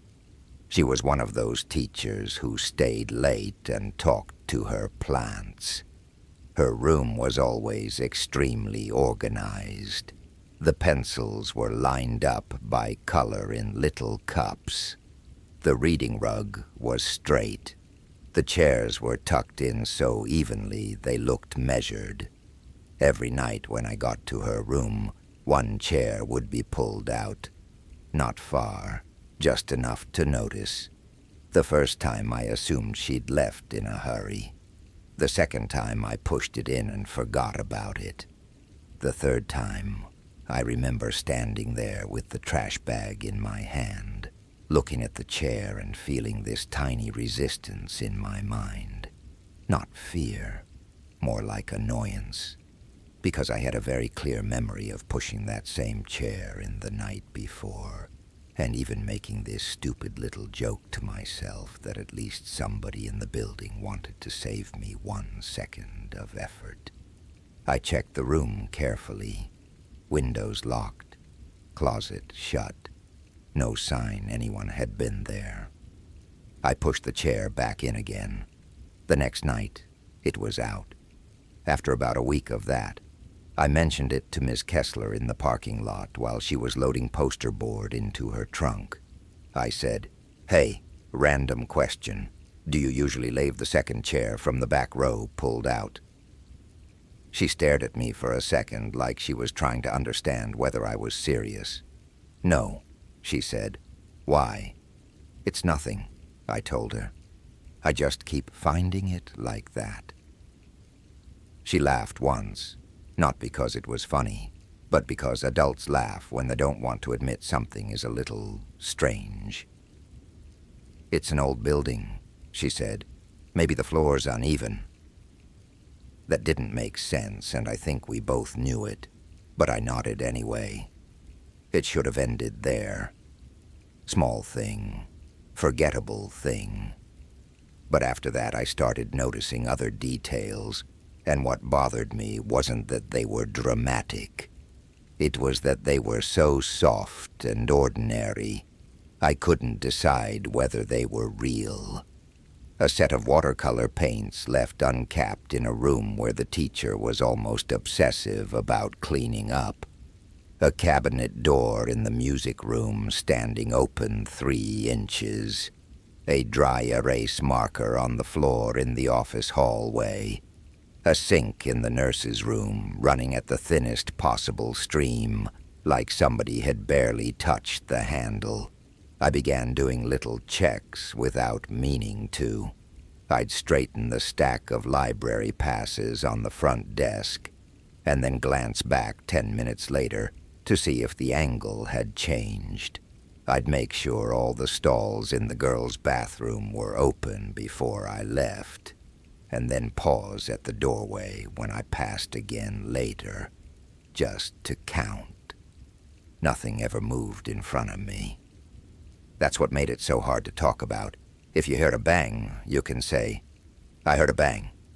If you see a person, you can say, "There was a person." But how do you tell someone you're becoming uncomfortable because every now and then the building looks like it has exhaled when you weren't looking? I stopped listening to podcasts while I worked. At first that made it better because I felt more alert. Then it made it worse because the silence wasn't really silent. Schools make tiny noises when they settle. The air system clicks on. Refrigerators hum in classroom corners. Someone's art project brushes a wall because of the vent. You start building explanations for everything. You get good at it. That's why it took me so long to admit there was one sound I couldn't explain. Breathing. Not every night. Not close. Just once in a while, in the south hallway near room 12, I'd stop what I was doing because I was suddenly sure another person was standing somewhere nearby, just outside my line of sight, breathing through their nose. I never actually heard an inhale and exhale the way you hear someone next to you in a dark room. It was subtler than that. It was the sense of human air in human silence, a pattern where there shouldn't be one. I would stand there holding my cart, every muscle going still, and the building would offer me 100 innocent noises to choose from. Ductwork, my own jacket sleeve, the rubber wheel of the cart settling. I started going into room 12 first, getting it over with.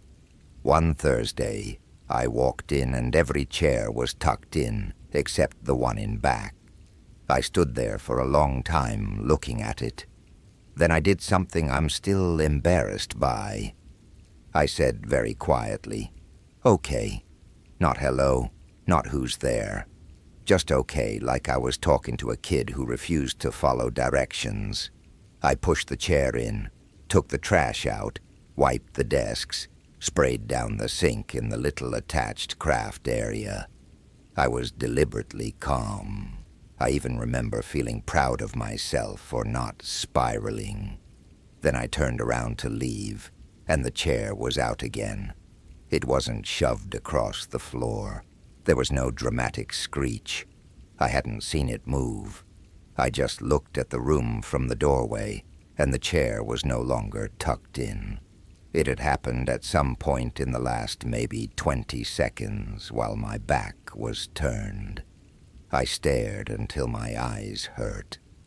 I waited for my brain to offer me a trick of perspective. It didn't. I went straight to the office and checked the security monitors. The school had cameras in the exterior hallways, cafeteria, front office, and entrances, but not inside classrooms. I knew that already, but I wanted some kind of anchor, some proof that time was behaving normally. The monitors were low quality and slightly blue. Empty hallways, empty cafeteria, front doors locked. Nothing. I called Denise. She sounded irritated at first because it was close to midnight, but something in my voice must have made her sit up. "Did someone get into the building?" she asked. "I don't know." "What do you mean you don't know?" "I don't know." She came in 25 minutes later in sweatpants and a coat thrown over a t-shirt. We walked the building together. We checked every classroom, every closet, both teacher lounges, the gym equipment room, the boiler area, even the outside perimeter. Nothing. At the end, she stood with her hands on her hips in the south hallway and said, "You're alone too much in here." That was her explanation. Not cruel, not dismissive exactly, just practical, like saying a person can hear their own heartbeat if the room is quiet enough. I almost agreed with her. Then she tried room 12's door. Locked. We both stopped. I was holding the master ring. I had not locked it. We'd been inside that room maybe 10 minutes earlier. Denise looked at me. I looked at the knob. She said, "Open it." I unlocked the door and we stepped in. Every chair in the room was pulled out. Not wildly, not tossed around. Just each one eased back a few inches from the desk, as if a class had stood up all at once and left without pushing them in. Denise didn't say anything for maybe 5 seconds. Then she walked to the windows, checked the latches, checked the closet, checked behind the teacher desk. She was moving fast now, the way people move when logic has already failed them and they don't want to admit it. I said, "I didn't do that." She snapped, "I know." That made it worse. The next morning, the principal reviewed the camera footage with the district office. They didn't show me right away. Maybe they were deciding how much to tell me. Maybe they thought I'd quit. Maybe they were trying to find a version of it that made sense. When Denise finally called me into the office that afternoon, she looked more tired than scared. The principal, Mr. Heller, kept folding and unfolding his reading glasses. They showed me the south hallway feed from the night before. It was grainy, timestamp in the corner. Denise and I walking down the hall, checking doors. Me unlocking room 12, both of us entering, the door closing behind us. Then nothing for about 11 minutes. Then the door opened, and Denise came out alone. She looked around once, locked the door, and walked toward the office. That was it. I said, "Where am I?" Neither of them answered immediately. Mr. Heller cleared his throat and rewound it. Same thing, we both go in. Only Denise comes out. I looked at her. She had gone pale in a very controlled way, like she was trying to keep her face useful. "I did not come out alone," she said. "You remember me being with you?" "Yes." "You're sure?" She gave me a look I can still see. Not angry, hurt. "Yes," she said. "I watched the clip 5 more times. It never changed. No angle showed me leaving that room." The office camera caught Denise returning by herself. The front desk camera showed her calling Mr. Heller's emergency number from the school phone. A few minutes later, there I was on the cafeteria camera, pushing my cart across the far end of the building like nothing was wrong. The timestamp put me there at the exact same time Denise was on the office phone, saying she couldn't find me. I was visible for 4 seconds, head down, walking normally, one hand on the cart handle, then gone out of frame. I have no memory of that. None. I remember being in room 12 with Denise. I remember the chairs. I remember the air in the room feeling crowded even though it wasn't. I remember Denise checking the closet.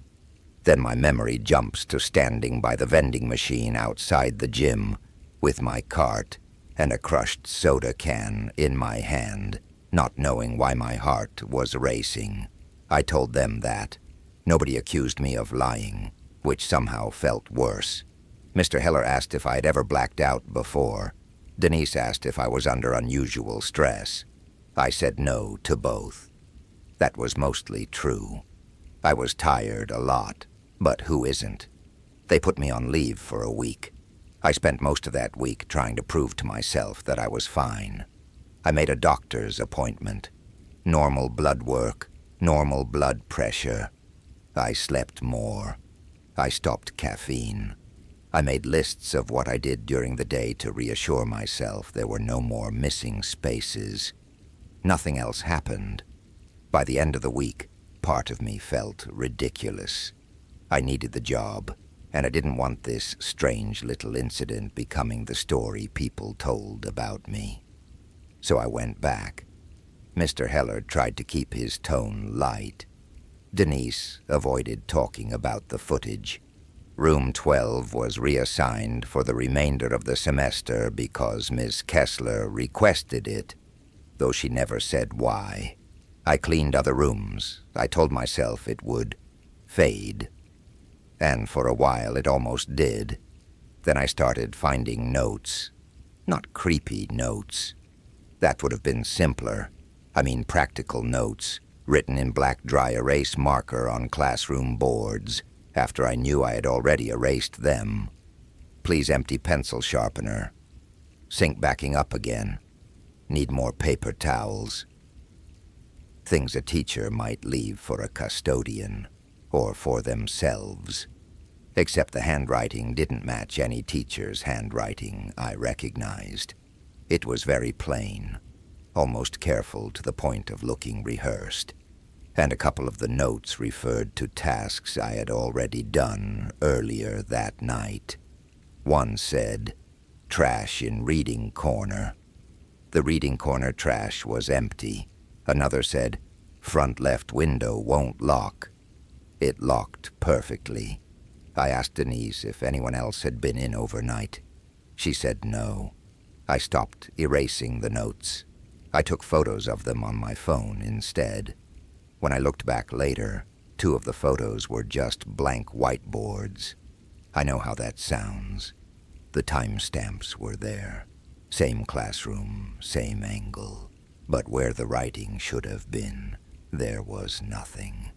That was around the point where I began to wonder if whatever was wrong had less to do with the building and more to do with me. The most disturbing night happened in early November. It had gotten cold enough that the school smelled like wet coats during the day. At night, the windows gave off that chilly draft. Old buildings have no matter how tight the seal is supposed to be. I was finishing the office wing when I realized I couldn't find my keys. I never lost the keys, ever. They were heavy enough to count as a weapon. I kept them on a retractable clip attached to my belt loop. But suddenly they were gone. I backtracked through the hallways, checking every room I'd been in. Nothing. Finally, I stood in the middle of the south hallway, feeling that low, helpless panic you feel when something important vanishes in a place that should be empty. I remember saying out loud, "Come on." Then I saw light under room 12's door. That room wasn't supposed to be in use anymore. They were storing old reading materials in there until winter break. I walked toward it slowly, already reaching for the phone in my pocket. The light wasn't the harsh fluorescent classroom light. It was warmer, like a desk lamp. My keys were in the lock on the outside. I don't know how long I stood there staring at them. I had no memory of putting them there. I had no memory of being near that room all night. The door was slightly open. just enough for the light to make a thin line in the hall. I pushed it. Inside, the room looked almost normal except for three things. The first was that the teacher desk lamp had been plugged in and turned on. The second was that one chair had been placed directly in front of the board, facing it, all by itself. The third was what had been written across the whiteboard in black marker. "Don't go home yet." The handwriting was the same plain handwriting from the other notes. I backed out of the room so fast my shoulder hit the door frame. I called 911, then Denise. Then I waited outside by the front entrance in the freezing air until the police arrived. 2 officers searched the building. Nothing. No one. No sign of forced entry. No fingerprints they could use. The board was photographed. They asked me if I recognized the writing. I said no. One of the officers, an older guy with a tired face, asked me very gently if I lived alone. I said yes. "Has anyone else had access to your apartment?" "No." "Any history with a stalker, ex-boyfriend, anything like that?" "No." He nodded like he believed me, but not enough to rule anything out. I did not go home right away. I got coffee at a gas station and sat in my car until sunrise, because as irrational as it sounds, the message had hit me in a place deeper than common sense. It didn't feel threatening exactly. It felt corrective, like I had almost made a mistake. When I finally drove back to my apartment around 7 in the morning, my front door was unlocked. Nothing inside looked stolen. Nothing looked broken. But my bathroom mirror had been wiped clean in the center, as if someone had pressed both palms against the fog after a shower and then changed their mind. I hadn't showered before work. The mirror had been dusty around the corners for days.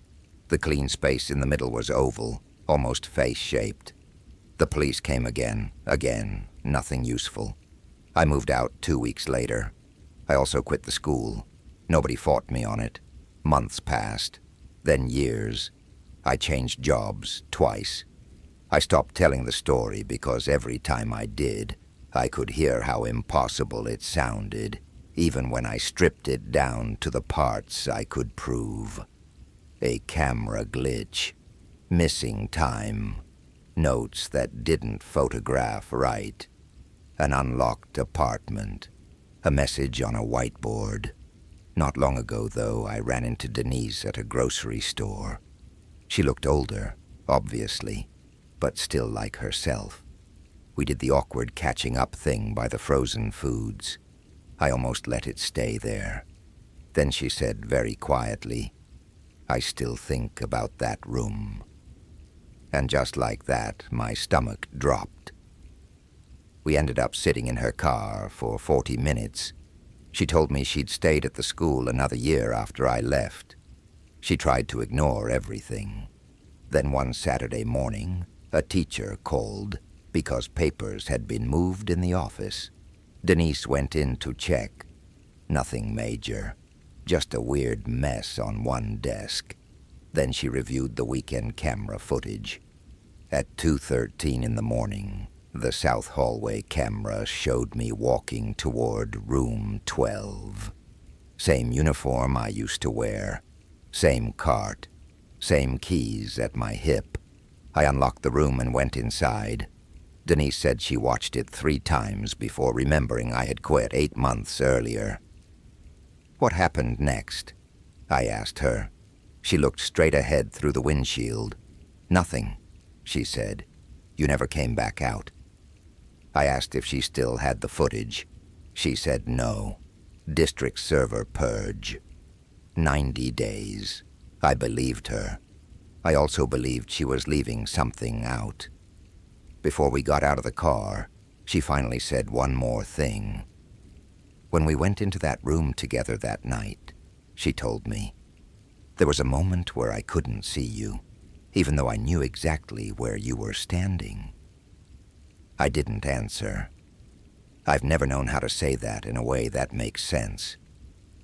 We said goodbye after that, and never spoke again.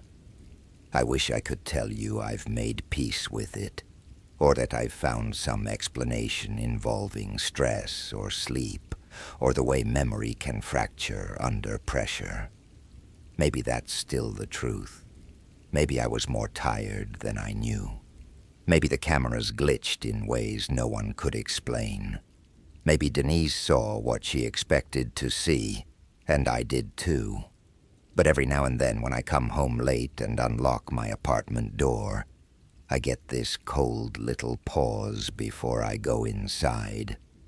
Because sometimes I can't shake the feeling that the most dangerous part of that whole experience wasn't the room, or the school, or the notes.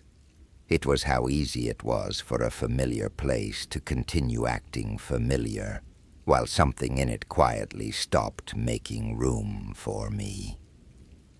A few years after that, when I was trying very hard to live like a normal person, my older sister called and asked if I could stay at her house for 4 nights, while she and her husband took their kids to Arizona for spring break. She lived in the kind of neighborhood people choose when they want things to stay predictable. Cul-de-sac, trimmed hedges, a little walking trail behind the houses, porch lights timed to come on at the same hour every evening. Her husband traveled a lot for work, and she hated leaving the place empty, mostly because they'd had packages stolen before.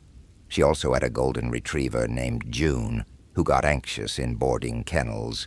I said yes because it felt easy. I liked June. I liked my sister. And maybe more than that, I liked the idea of spending a few quiet nights in a house where everything made sense. The first evening was completely ordinary. I got there before dark. My sister walked me through the usual stuff, even though I'd been there 100 times. Extra food in the garage fridge. Alarm code, written on the little chalkboard by the mudroom. Kids' medicine in the top kitchen cabinet in case I needed it, for some reason. June's leash by the back door. The thermostat always running colder upstairs than down. She talked fast, because she always talked fast when she was leaving town, like if she forgot one sentence, the entire trip would collapse. When they finally loaded into the SUV and pulled away, I stood in the driveway, waving until the tail lights turned the corner. June stood beside me and whined once, then looked up at me like I personally had caused the problem. The house settled quickly after they left. That's something families don't notice when they're inside their own routine. Places change shape when the people who normally fill them disappear. The silence gets bigger. Rooms that usually feel useful start to look staged. I made pasta, watched half a documentary, let June out before bed, and locked up. My sister's room was at the end of the upstairs hall. The guest room was across from the laundry closet.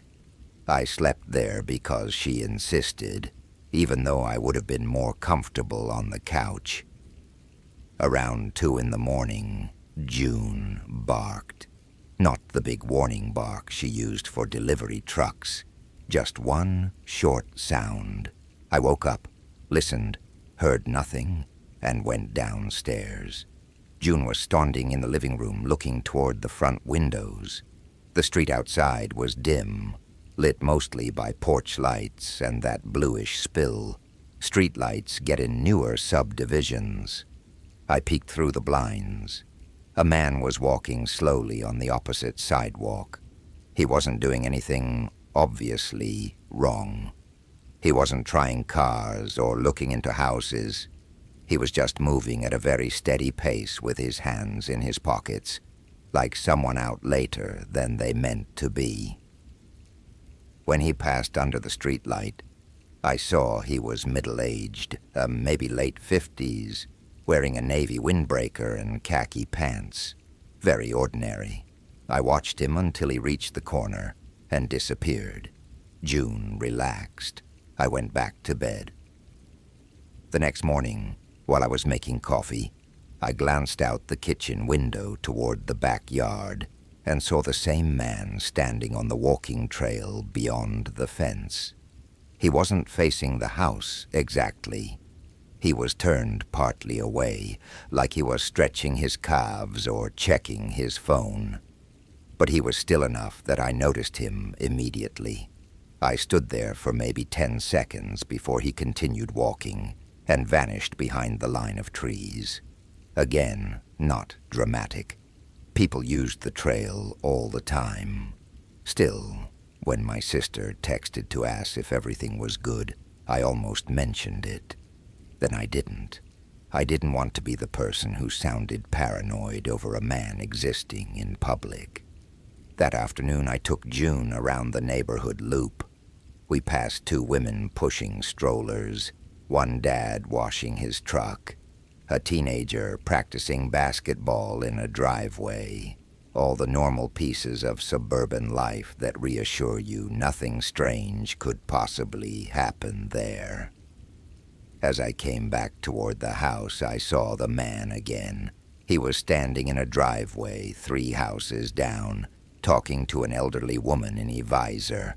She laughed at something he said. He waved when he noticed me looking.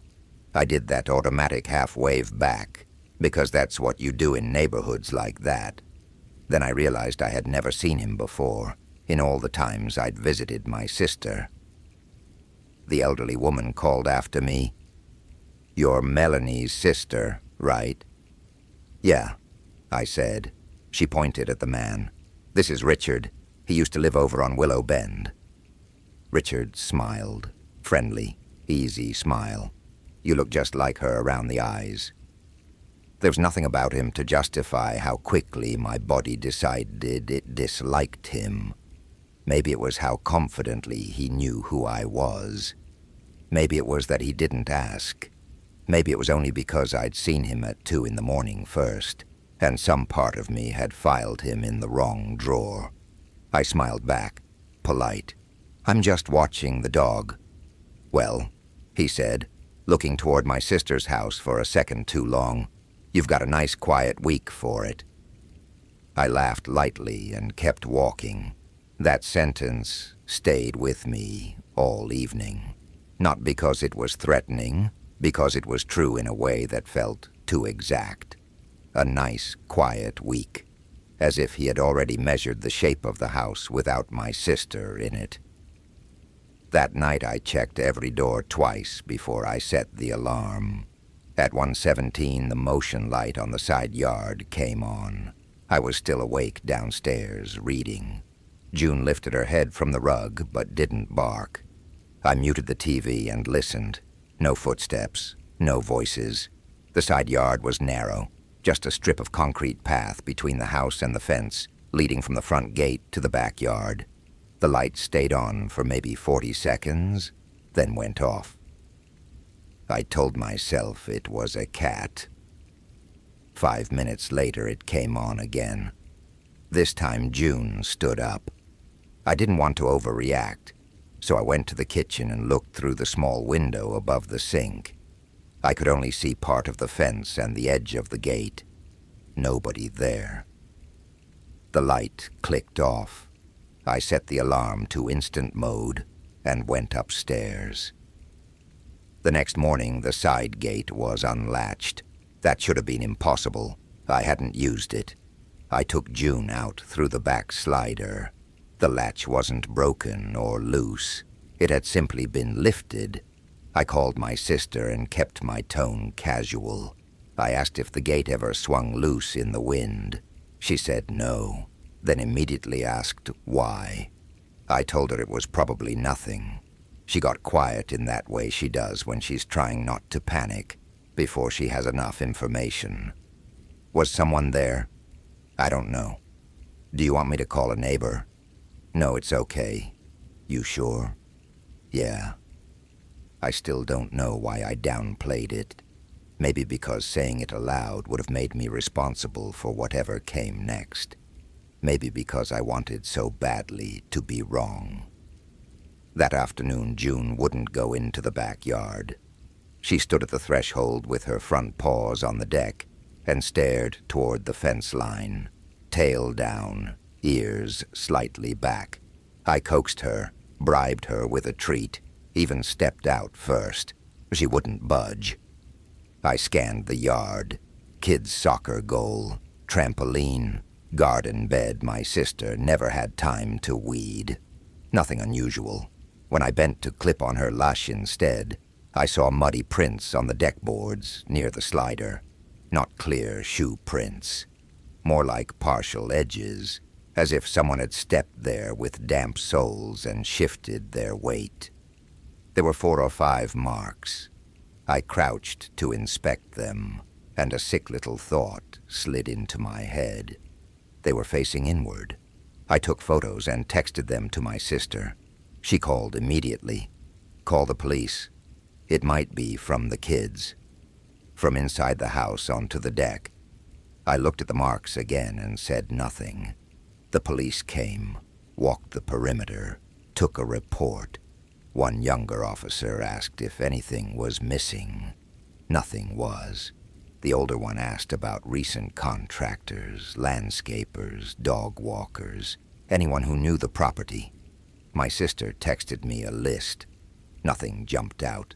They promised extra patrols and told me to keep the alarm on.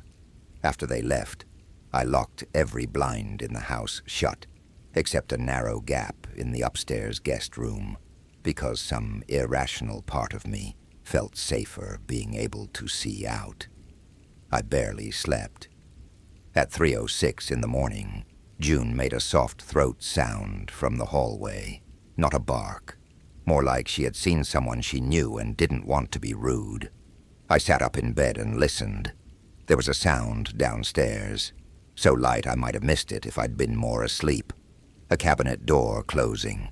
I stayed perfectly still. Then another sound. 3 small taps, spaced evenly apart, from directly below me. The kitchen island had an overhang where people sat on stools. The taps sounded exactly like fingernails touching that countertop.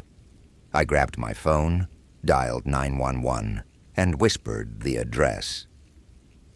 The operator told me to stay on the line, lock the bedroom door, and not make noise.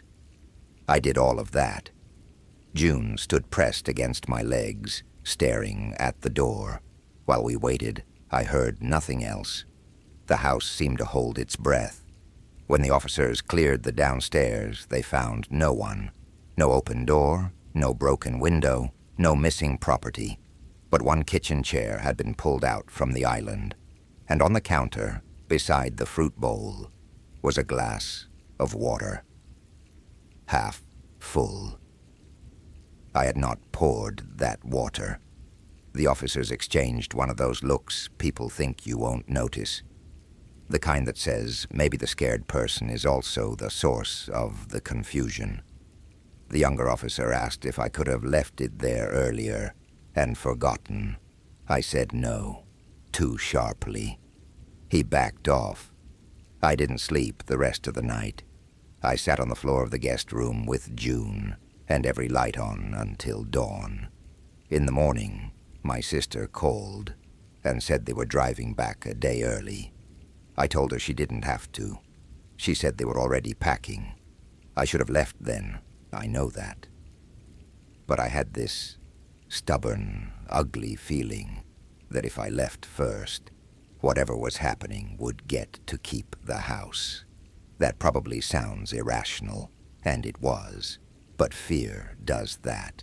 It makes pride feel useful. So I stayed one more day. Around noon, I decided to do something simple and normal. I vacuumed. I wiped the downstairs bathroom. I folded the kids' blankets in the living room.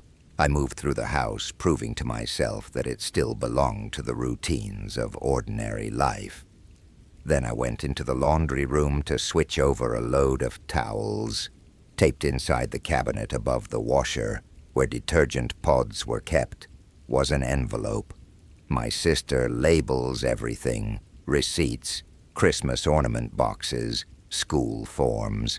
This envelope had no writing on it at all. Inside was a single photo. It showed the back of my sister's house at night, taken from the trail beyond the fence. You could see the upstairs guest room, light on. The timestamp in the corner was from the previous night. I stared at it so long my arms started shaking. Then I noticed something else. In the window of the guest room, through the gap in the blind, you could see me standing there holding my phone, which meant the person who took the photo had been close enough and patient enough to wait until I appeared. I called the police again. This time they took everything more seriously. Crime scene unit, more questions, neighbors canvassed. My sister and her family drove straight home and arrived while the police were still there.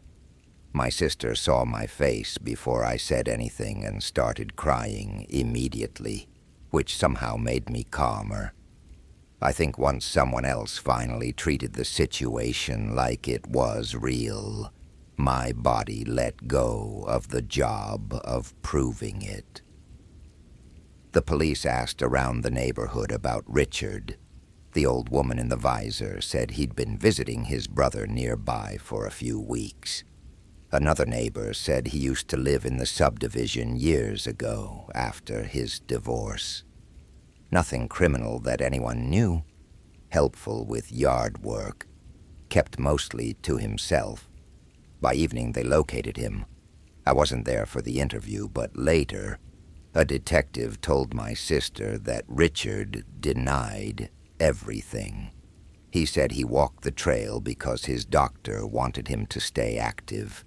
He admitted seeing me with the dog and speaking to neighbors. He said he had no reason to go onto our property. They searched his car and found nothing. No camera, no copies of the photo, no obvious evidence. I remember how defeated that made everyone feel. Evidence had existed in my hand. I had seen it. But once it was bagged and logged and turned into procedure, it somehow became less solid. Less personal, just an object waiting to be explained away. My sister insisted we all stay together that night. Her husband checked every window twice. We even pushed a dining chair under the back slider, which I know doesn't really stop anything but does something for the mind. No one slept much. At around 4 in the morning, I was in the kitchen getting water when I saw movement on the back deck. I froze. A man stood on the other side of the glass, just beyond the reflection of the kitchen lights. He wasn't trying to get in. He was standing still with both hands at his sides, looking past me into the house as if he'd arrived early for an appointment. For maybe 1 second I thought it was Richard. Then I realized it wasn't. It was my brother-in-law. Or it looked exactly like him. Same height, same build, same old gray college sweatshirt. I spun around so fast I almost dropped the glass. My brother-in-law was asleep on the living room couch 10 feet away. When I turned back, the deck was empty. I made enough noise that everyone woke up. We searched the house again. Nothing. I didn't tell them what I had seen. Not then. I knew how it sounded, and I didn't trust my own eyes enough after everything else. I only said I thought someone had been in the yard. The police found no prints that morning because the deck had dried. Richard left town 2 days later. That part is confirmed. His brother told a neighbor he'd gone back north. The detective called us and said there wasn't enough for charges, but if he returned, we should report any contact immediately. My sister installed better cameras, taller fence panels, new locks. She also stopped using the trail behind the house. Life moved on, technically, but something in that house changed after that week. Not in a dramatic way, in the small domestic ways that matter more. My sister stopped leaving the downstairs blinds open at night. My niece started asking for her closet light to stay on. June never liked the backyard again. My brother-in-law became the kind of man who checked the side gate without realizing he was doing it. About 6 months later, my sister was reorganizing storage bins in the garage when she found another envelope.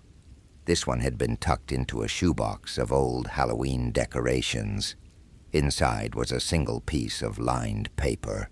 On it, in a careful hand, was written, "You looked better when you were alone."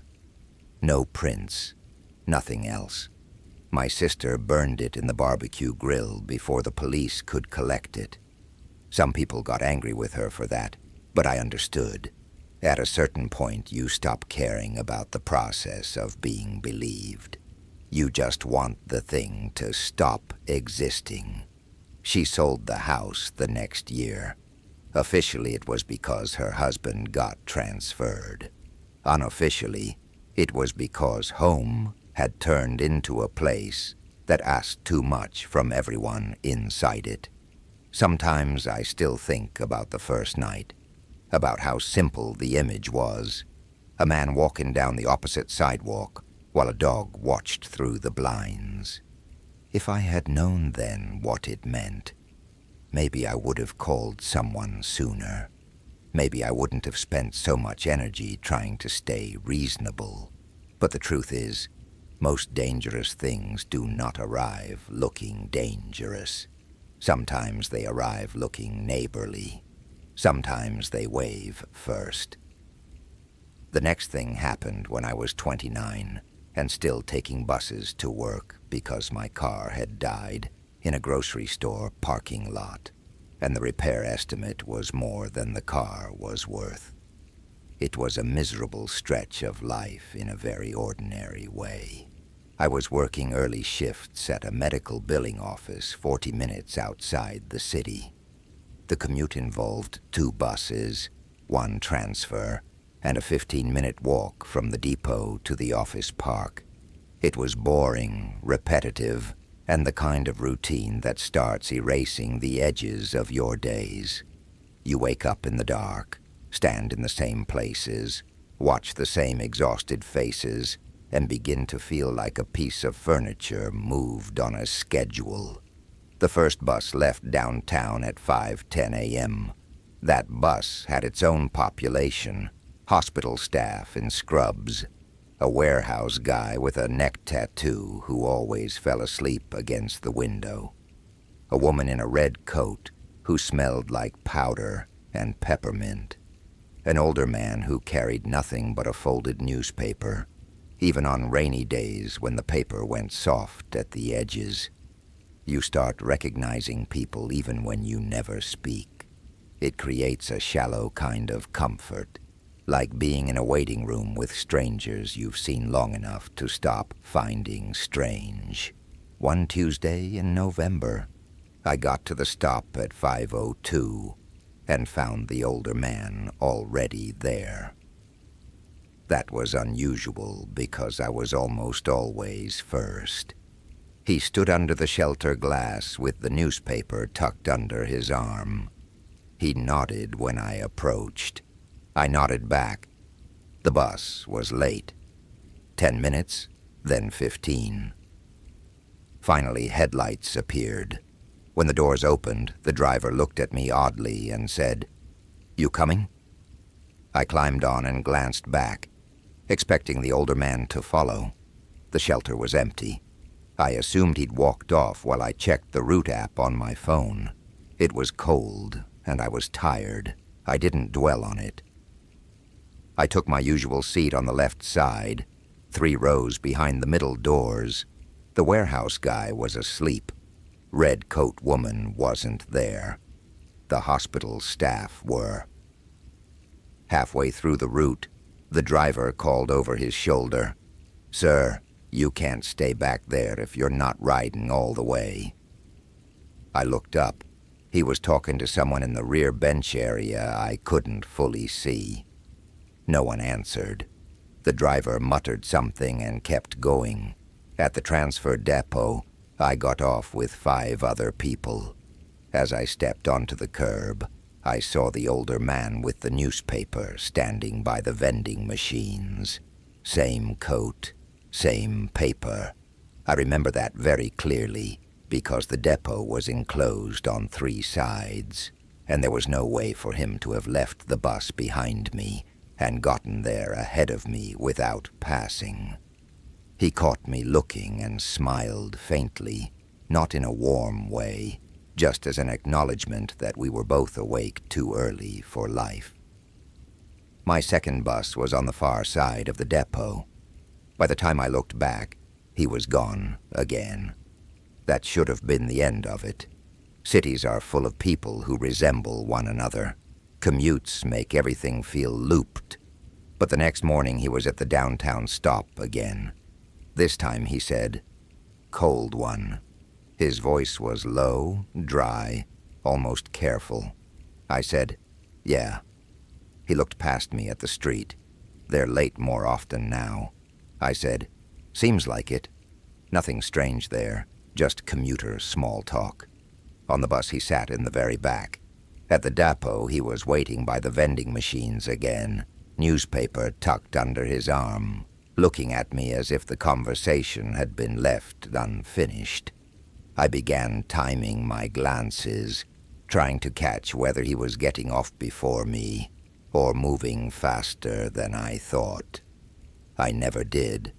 One morning I deliberately stayed seated longer while everyone exited. I watched the front door, then stood and checked the back of the bus. Empty. When I stepped off, he was already outside. That's when I first felt the real shift. That inward cold, not panic, not even a sense of threat exactly. More the realization that a small pattern you were treating as coincidence had begun arranging itself around you. I started taking different seats, then a different downtown stop a block away. He still appeared, always with the newspaper, always quiet. Sometimes he spoke, sometimes he didn't. When he did, it was always something generic enough that I'd feel foolish objecting. "Long day ahead? Rain coming. You get off at Fairmont, don't you?" That last one stopped me. Fairmont was not the depot. It was my final stop in the office park area. I said, "How do you know that?" He looked down at the folded paper in his hands as if the answer might be there.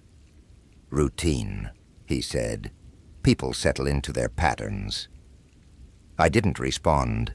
The bus arrived and I let 2 other passengers get on before me. I sat near the front. He went to the back, like always. At Fairmont, when I stepped off, I turned immediately to look through the windows. No sign of him. That afternoon when I got home, my apartment doormat was crooked. A small thing, but I lived alone, and I'm one of those people who unconsciously straightens a mat every time I pass it.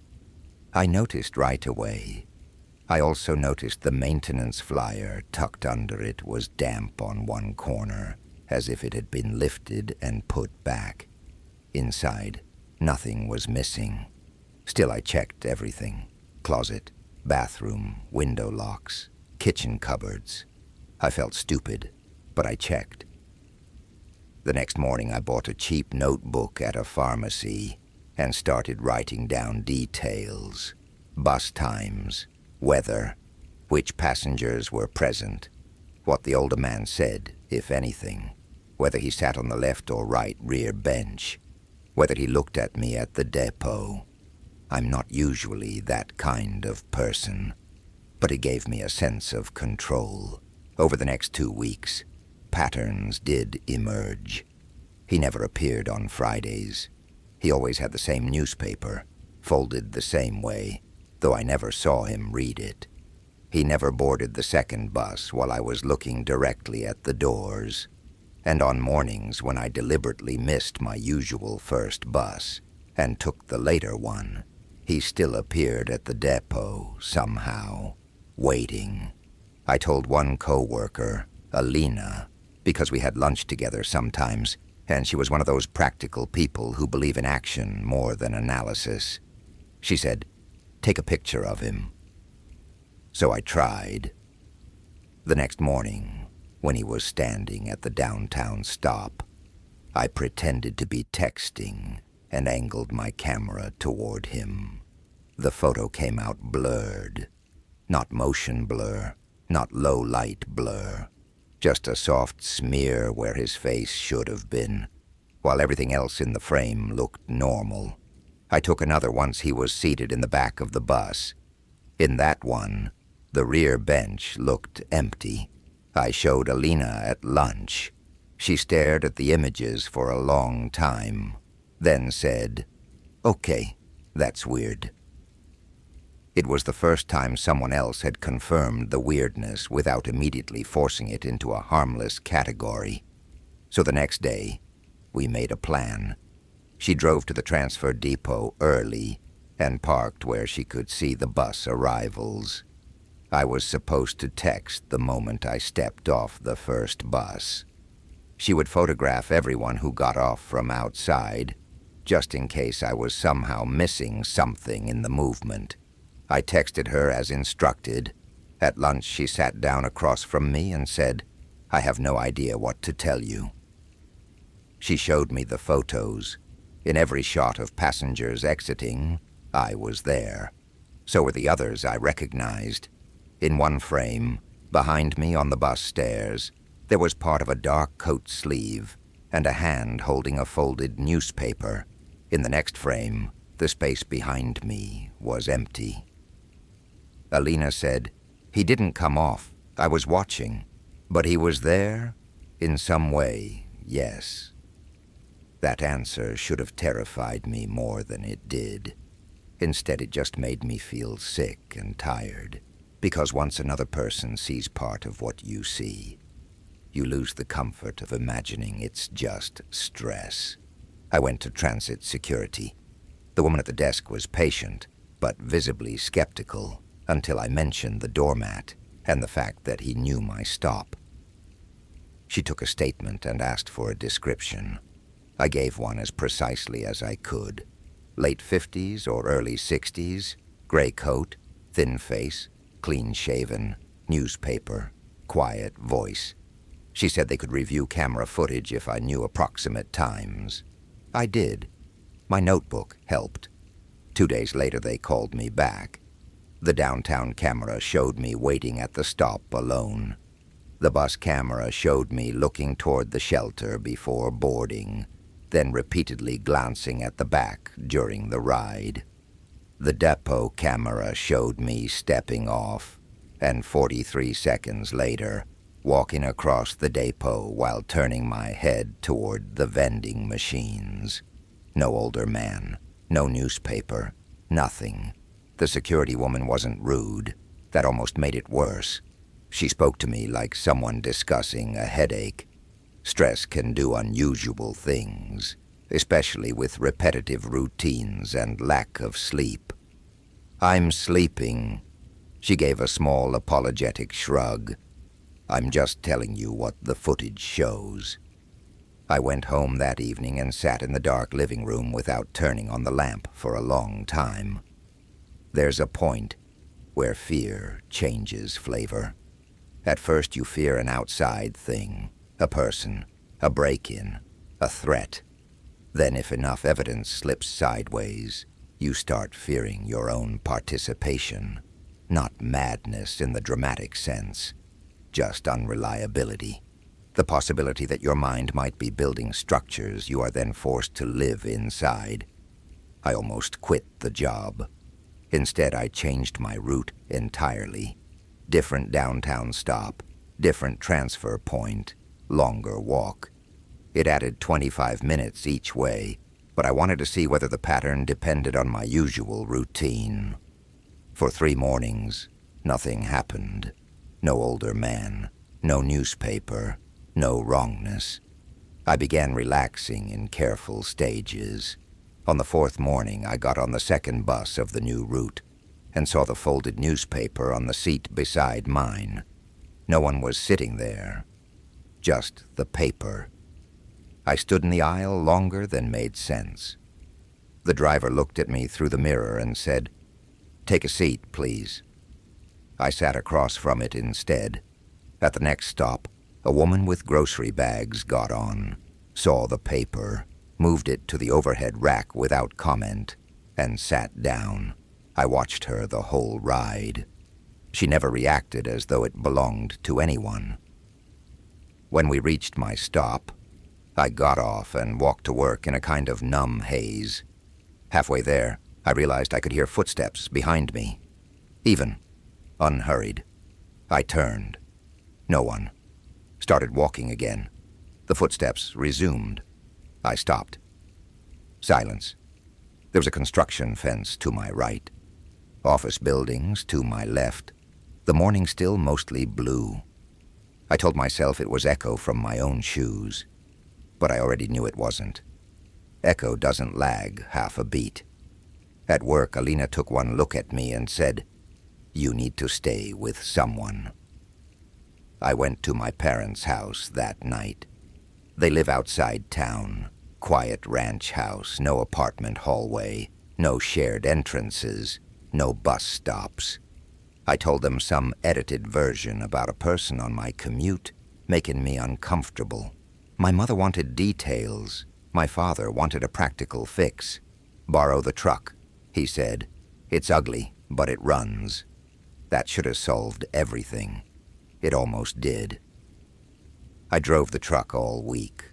No bus, no older man, no footsteps behind me. Saturday morning, my mother sent me to the garage freezer for bread she'd stored out there. On top of the freezer was a folded newspaper.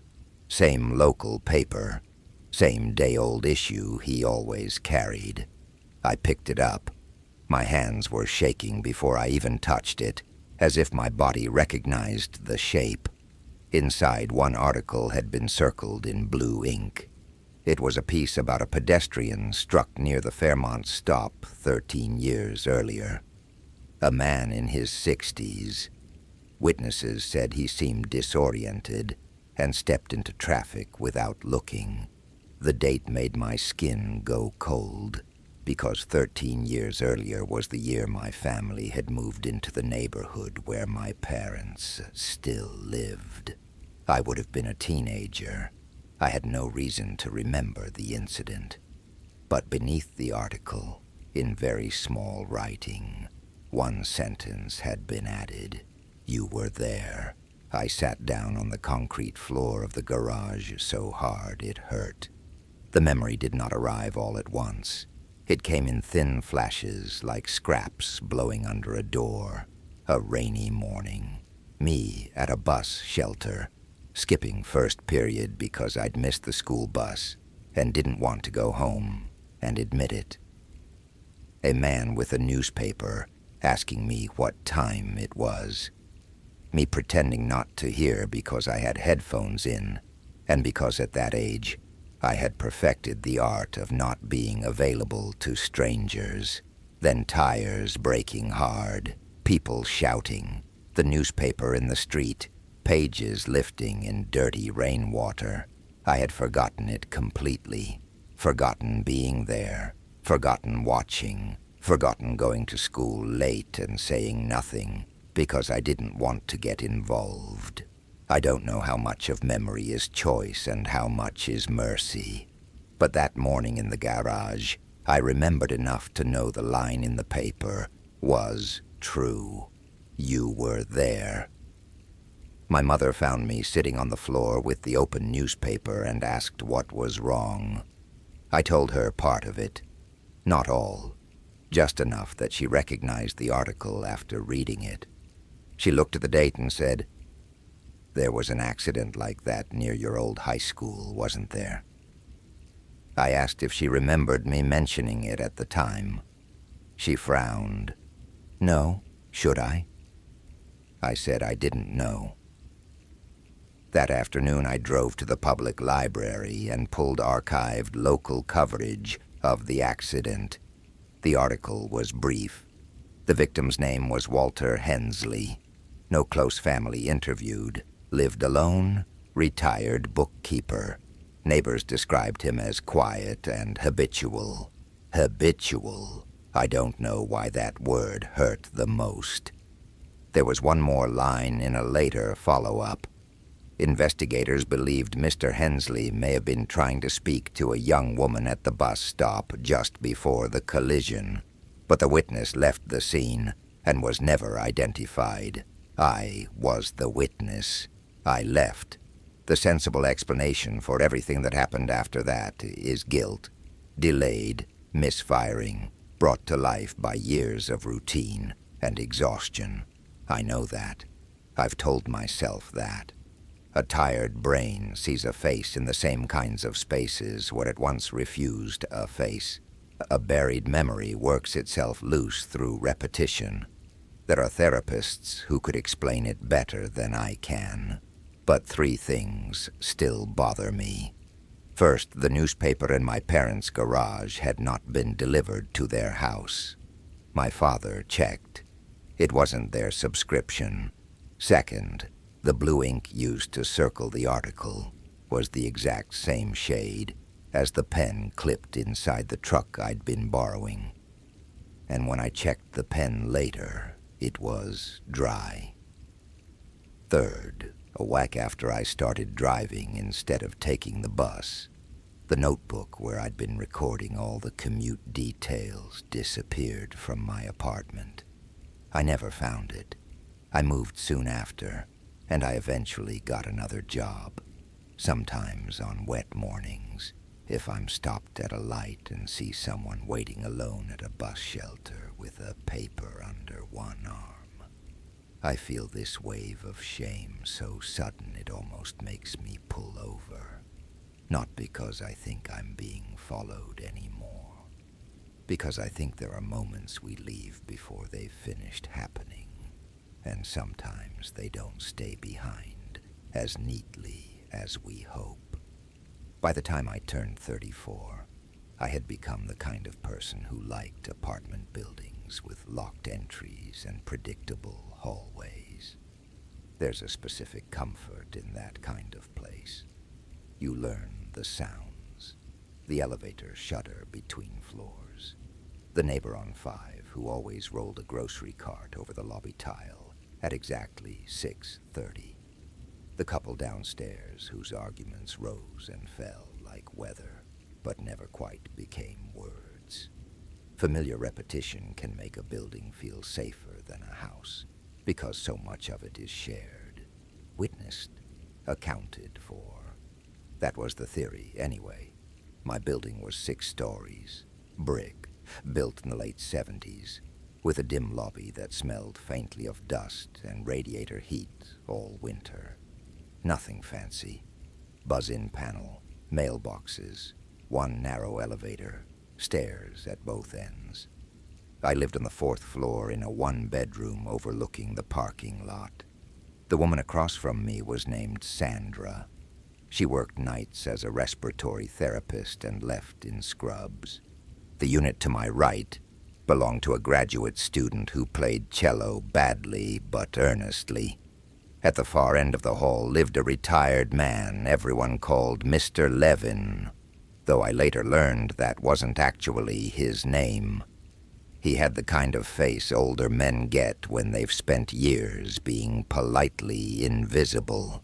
Thin hair, careful posture, a quiet voice that made you lean in a little when he spoke. He wore cardigans, even in warm weather, and kept his apartment painfully neat. We'd pass in the hallway, exchange the usual phrases, and move on. He knew everyone's names. That wasn't unusual at first. Buildings create their own tiny communities. Some people gather details because it helps them feel anchored. Then I noticed he knew things nobody had told him. The first time I dismissed it. I came home with a pharmacy bag one evening, and as I unlocked my door, he said, "I hope your migraines ease up." I turned. "Sorry."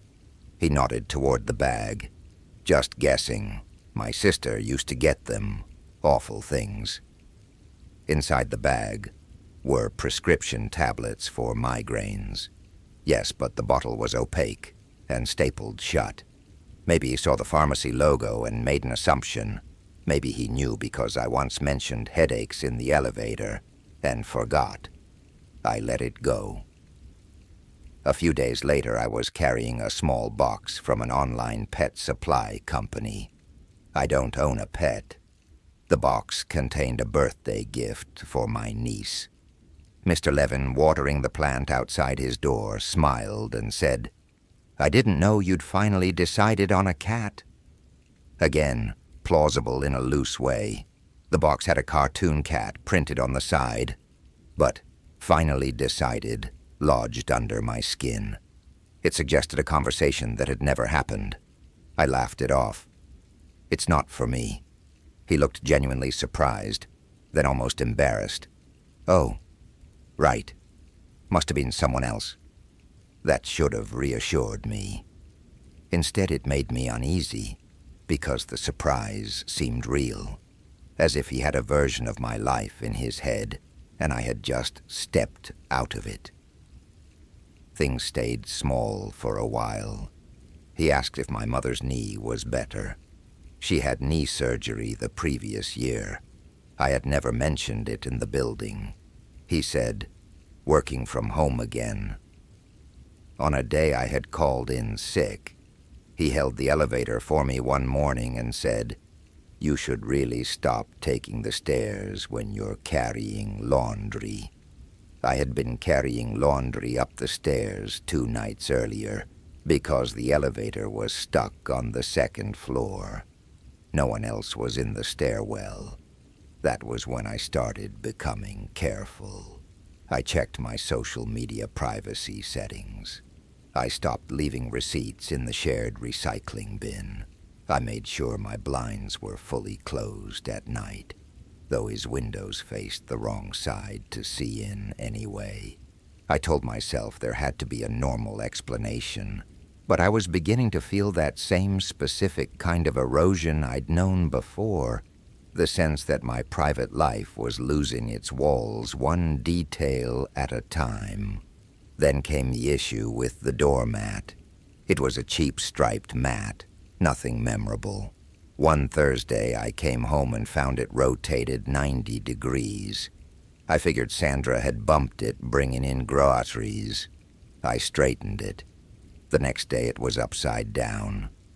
By that I mean the side that normally faced the door was turned outward. Not important in itself, just enough to feel deliberate. I straightened it again. On Saturday, I opened my door and found the mat gone. I stood there barefoot in the doorway, staring at the rectangle of darker carpet where it should have been. The hall was empty. A couple of minutes later, I found the mat leaning against the far stairwell door. No note, no damage, just moved. I knocked on Sandra's door and asked if she'd seen anything. She hadn't.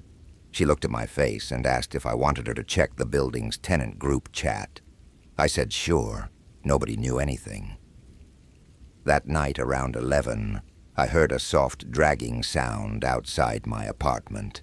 Not footsteps, more like fabric brushing carpet. I looked through the peephole. Mr. Levin was kneeling in the hallway with his back to me. He was smoothing my doormat flat with both hands. I watched for maybe 3 seconds, confused more than alarmed. Then he stood slowly, adjusted the corners of his cardigan, and walked back to his unit at the far end of the hall. I opened my door before I could think better of it. "Excuse me?" He turned with no sign of being startled. "You dropped this," he said mildly, as though that explained everything. "I didn't." He blinked once. "Oh." There was a pause long enough for either of us to make the moment normal. Neither did. Finally, he smiled very faintly and said, "Sorry, wrong apartment." It was absolutely not the wrong apartment. After that, I emailed building management requesting camera footage from the fourth-floor hall. They replied that interior floor cameras had been offline for weeks, pending replacement. Lobby only. Of course. I began carrying my mat inside at night. It felt ridiculous, but less ridiculous than finding him touching it again. A few days later, Sandra knocked on my door just after 7 in the morning. She was in scrubs, eyes tired, hair still damp from a rushed shower. "Hey," she said. Weird question. "Were you in the hall around 3? "No." She frowned. "I heard someone trying your knob." Cold spread through me so fast it felt like water. "You're sure it was mine?" "Pretty sure. I looked out the peephole, but I only caught the person from behind. Older guy. Maybe Mr. Levin? Hard to tell." "Why didn't you call me?" "I almost did, but then it stopped. I thought maybe someone was confused or locked out." I thanked her and shut the door, then immediately checked the lock. Nothing wrong, but the metal around the strike plate had a fresh, shallow scratch, like someone had slid a key or some thin object against it and missed. Building management finally called me back later that day. They could not review anything from the lobby because the relevant overnight footage had already overwritten. I bought one of those cheap travel door alarms that wedges under the handle and screams if the door opens. I also bought a small indoor camera for the living room. For a week, nothing happened. Then I woke one Sunday morning to find the camera unplugged. Not off, unplugged. The cord was neatly coiled beside it. I live alone. I had not done that. There were no signs of entry. The alarm wedge was still in place against the front door. My windows were locked from the inside. I sat on the edge of the couch staring at the unplugged camera, while the whole apartment seemed to tilt very slightly away from certainty. Because an unplugged camera is such a human act. So calm, so considerate almost. A person doesn't smash the thing or throw it.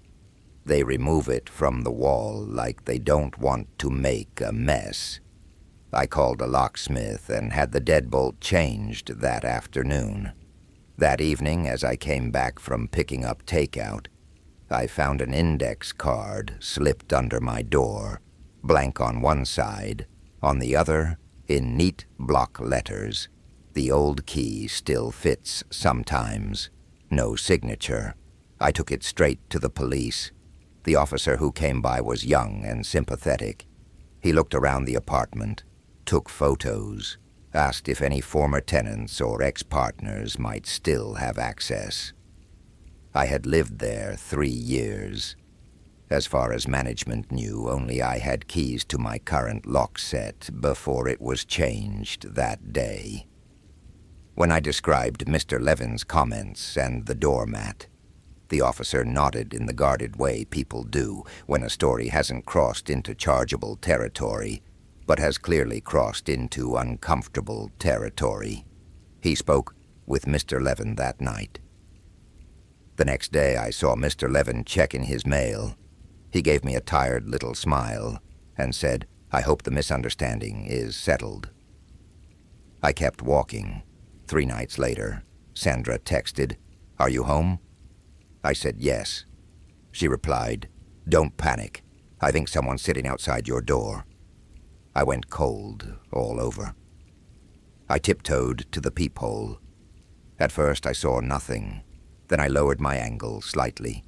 A hand rested on the carpet at the bottom edge of the frame. Just the tips of the fingers visible, curled lightly, as if the person were sitting on the floor with their back against my door. I could hear nothing. I called 911 in a whisper. The dispatcher kept me on the line. 2 officers arrived within minutes, though it felt much longer. By the time they reached the 4th floor, the hallway was empty. No one in the stairwell, no one in the elevator. Sandra swore she had heard the person move only once, very slowly, like shifting position. The officers checked on Mr. Levin. He answered in pajamas, apparently groggy. Apartment neat as ever. He said he'd been asleep since 10. They could do nothing. That night I pushed the couch against the door, not because it was stop anyone, but because I needed the feeling of resistance. I started staying with a friend whenever I could. Then something happened that changed the shape of everything. I came home early on a Wednesday because our office internet was down. I entered through the lobby at 1:15 p.m. The building was quiet, workday quiet, not many people around. I took the elevator to 4, stepped into the hall, and saw my apartment door standing open. Not wide, maybe 6 inches. I know with complete certainty that I had locked it that morning. I didn't go in. I backed up and called the police from the elevator. When they cleared the apartment, nothing had been taken, nothing overturned. The only visible difference was in the bedroom. My bed was neatly made. I never make my bed, not ever. The pillow had also been turned to the cooler side, the way I prefer it when I'm going to sleep. That detail affected me more than the open door. An intruder who steals, I can understand. An intruder who looks disturbing, but understandable. But someone who enters my apartment and performs a private kindness, exactly the way I would do it for myself, that created a kind of revulsion I still can't explain properly. The officers found no useful prints. Building management blamed an old frame and possible latch failure, which was nonsense. The locksmith who came later said the lock showed signs of repeated prior manipulation. I moved out within the month. Before I left, Sandra helped me pack. She was taping boxes in the kitchen when she casually said, "Did you ever figure out why he called you Nora?" I turned so fast the tape gun slipped from her hand. "What?" "Mr. Levin, a couple of times in the hall. I heard him say good morning, Nora. I thought maybe that was your middle name or something." "My name is not Nora. It doesn't sound like Nora. No one in my life has ever called me Nora." "When?" She shrugged, suddenly realizing from my face that this mattered. "A while ago. Once by the elevator. Once when he was holding the lobby door. I assumed he was joking or confused. I asked building management about prior tenants in my unit. At first they refused to share anything. Then I told them about the police reports, and the leasing manager reluctantly admitted there had been a woman named Nora in the apartment before me. She had lived there for 8 years and moved out abruptly after filing multiple complaints about harassment by another tenant. She couldn't tell me who the other tenant was due to privacy concerns, but at that point she didn't need to. Did Nora ever say what kind of harassment? The manager hesitated. Mostly notes. Unwanted familiarity. Claims that someone had entered when nothing was missing. I remember gripping the edge of her desk so hard my fingers hurt. Why didn't anyone tell me this? She had no real answer. I found Nora through a social platform after a few days of indecision. I wrote a careful message that probably sounded unhinged. To my surprise, she replied within an hour and agreed to talk by phone. She was direct in the way people become direct after spending too long being doubted. It had started with comments in the hallway, she said. Things she wore, phone calls she'd had, whether she'd slept badly. Then small objects moved. Mail opened and resealed. Her pantry reorganized. A photo frame turned face down. Always deniable things. She complained. No proof. Then one evening she got home and found her bathtub filled halfway with cold water. Floating in it was a single teacup from the cabinet above her sink. Nothing else disturbed. She moved out 2 weeks later. Was it him? I asked. She was quiet for a moment. I never got proof, she said. But one night he knocked on my door at 1 a.m. and asked if I was feeling better. Better from what? He said, the fever. You were talking in your sleep. I had to sit down. Nora continued. My bedroom shared the wall with the hall. There was no possible way he should have heard anything from inside my apartment, unless he was right outside the door. Then she said the worst part. Toward the end, he stopped talking to me like I was me. He'd reference things that belonged to whoever he thought I was before he corrected himself. A blue robe I didn't own, a husband I didn't have, a dog named Max. It was like he wasn't following me. He was fitting me into some earlier version. After we hung up, I sat in my half-packed living room and stared at my front door until dark. I never saw Mr. Levin again after moving out. A few months later, Sandra texted that an ambulance had come for him in the night. Stroke, she thought. He survived, but his niece moved him into assisted living. That should have settled it into something sad and human. An aging mind, blurring tenants together, memory disorder, boundary collapse, the ordinary tragedy of a person no longer organized inside themselves. Maybe that is the explanation. I've tried to accept it. Because if that's all it was, then the world remains a place where locks and cameras and rational steps still matter. But once, maybe a year after I moved, I was cleaning out an old tote bag and found an index card tucked into a side pocket. I'd never seen it before. On it, in the same neat block letters as the earlier card, was written, Nora never turned the pillow over. You do. I burned that card in a coffee tin on my balcony. Not because I thought it was cursed or anything dramatic like that. I burned it because I couldn't stand the idea that somewhere, inside someone else's head, the smallest habits of my private life had become part of a file they might still be adding to. When I was 36, my company moved us into a hybrid schedule, which meant most days I worked from my dining table and spoke to people through a headset, while my laptop camera framed the least embarrassing corner of my apartment. I hated it at first, then got used to it, then started to prefer it. There's a slow comfort in building routines inside your own space. Same mug, same chair, same lunch plate, same light through the window around 3 in the afternoon. The world narrows, but it also softens. The problem with routines is how easy they are to imitate once they've been observed long enough. My team handled insurance claims, most of them dull and document-heavy. Calls were recorded for quality. Outbound voicemails were common.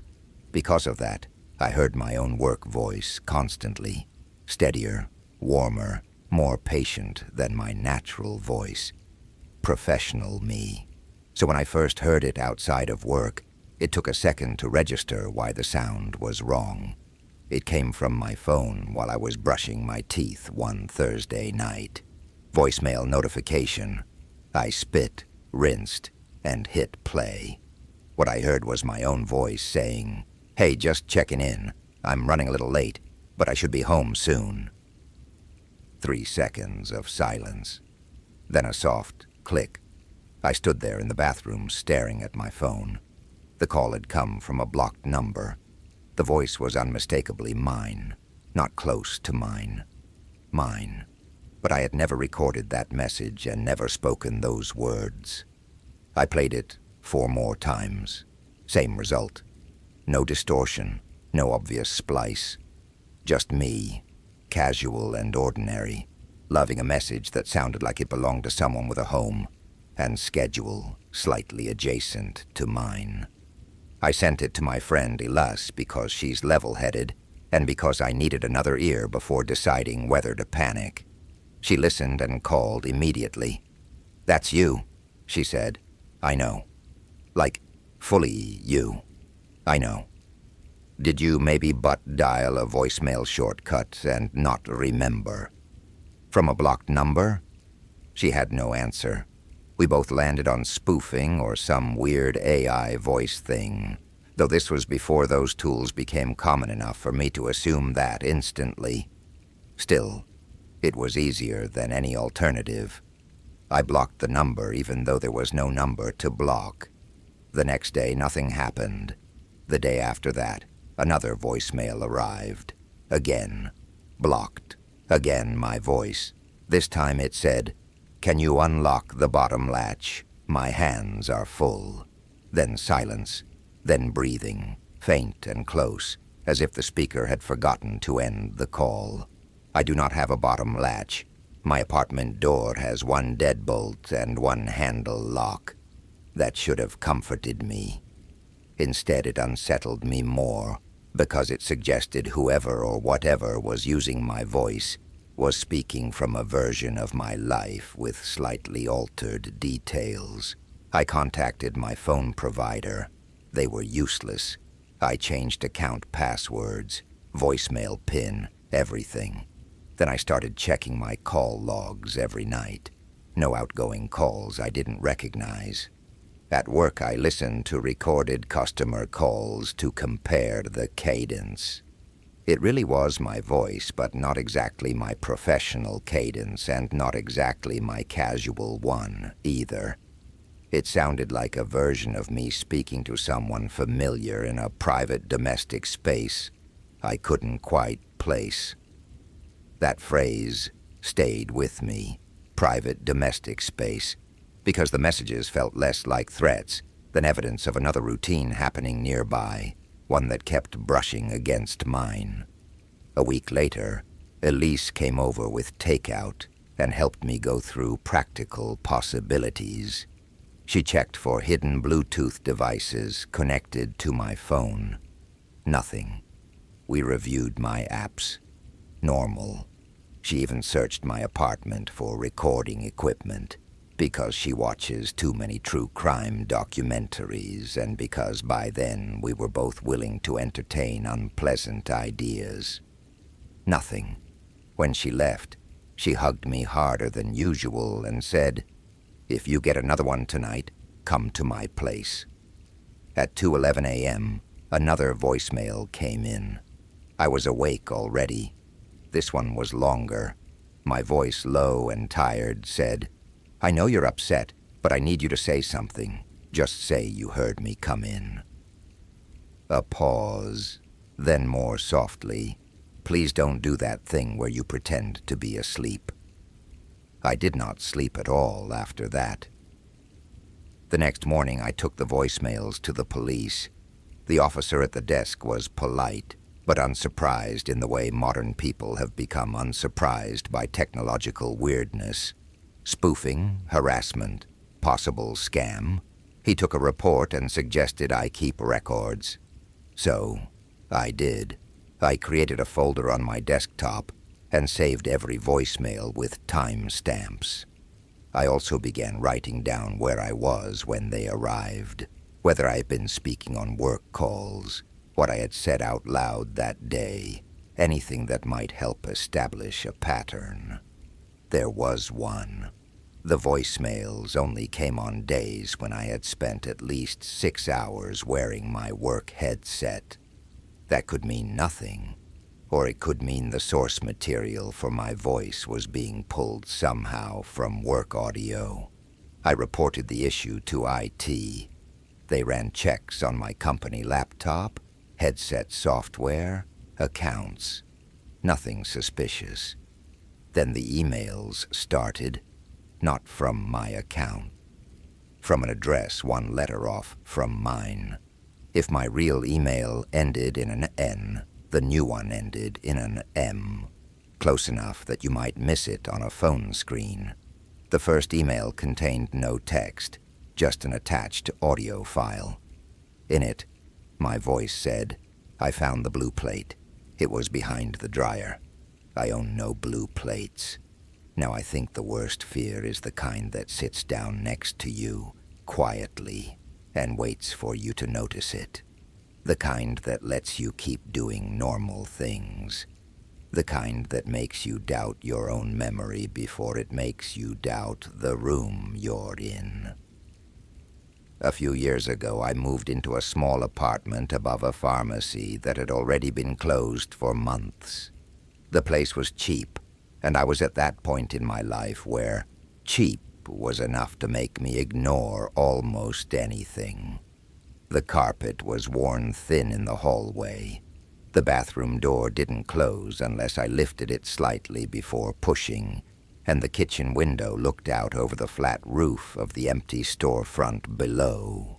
There was nothing charming about it, but it was clean, it was mine, and for the first couple of weeks, I slept better there than I had anywhere else in years.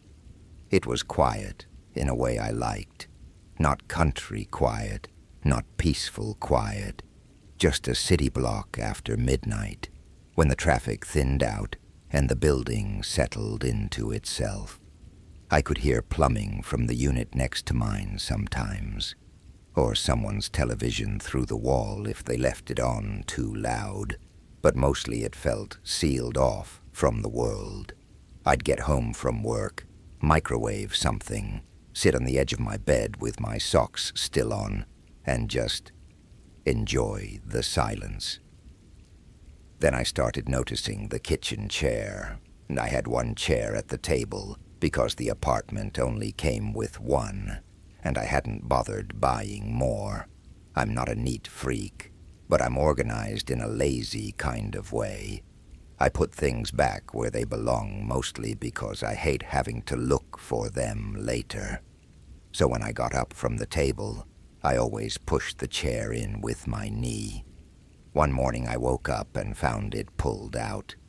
Not far, just enough that I could see it from the bedroom doorway and think, "That's strange."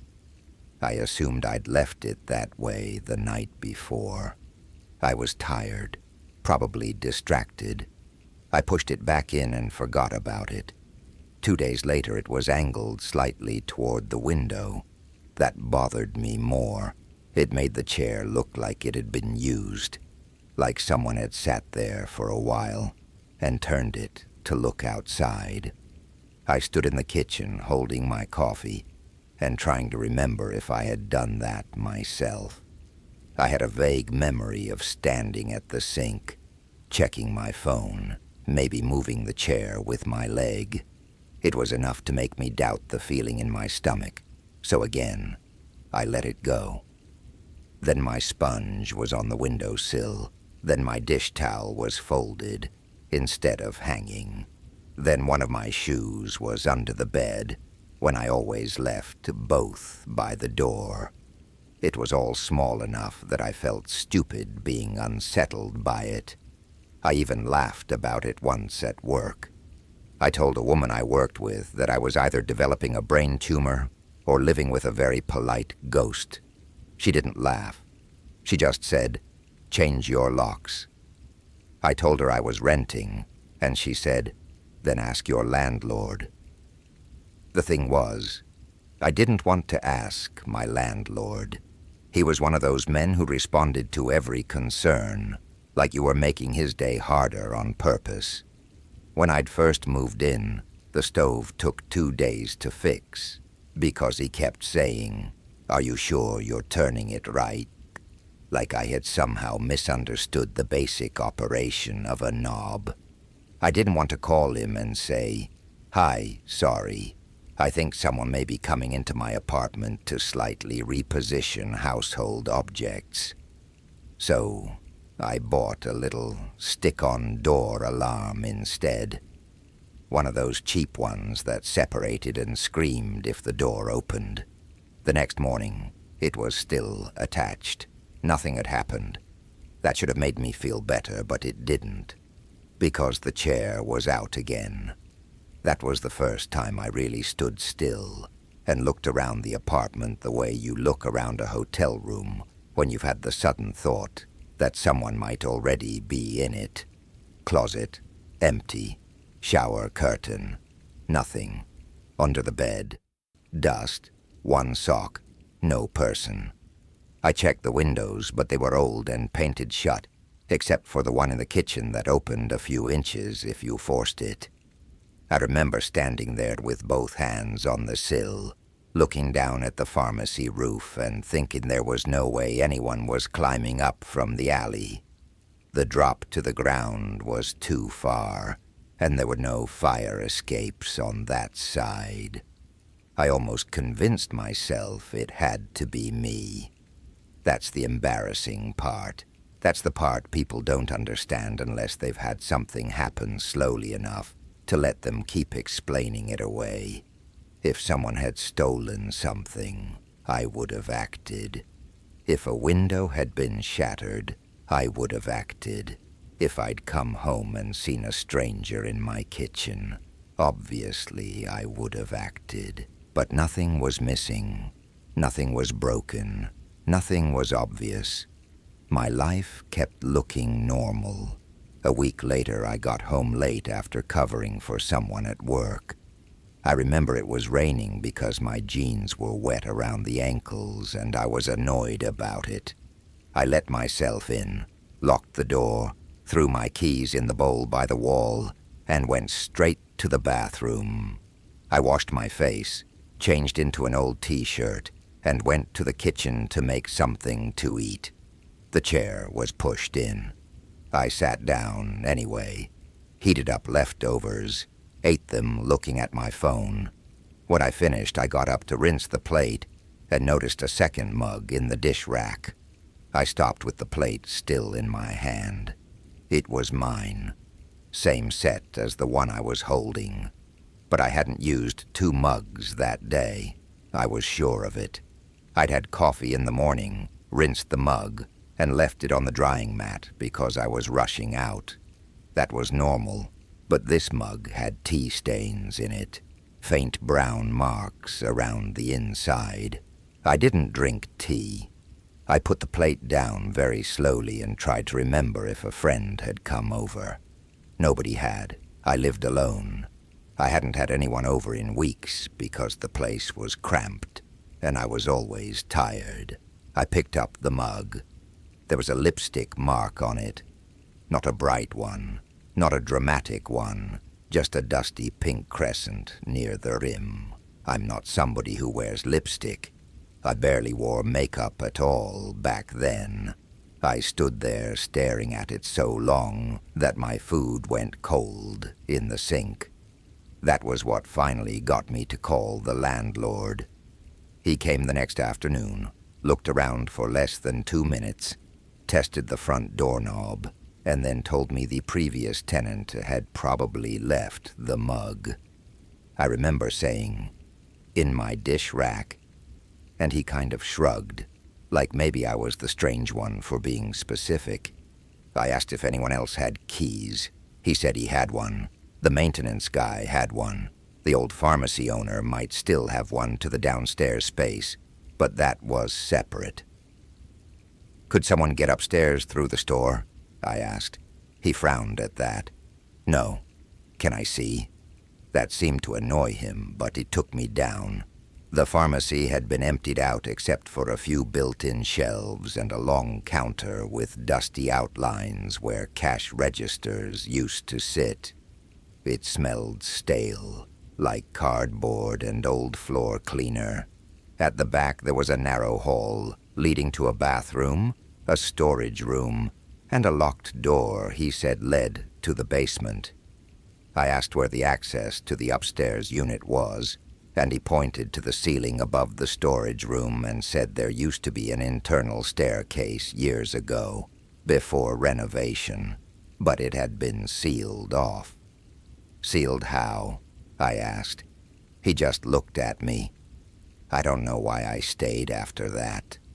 I think because I wanted so badly for life to stay manageable.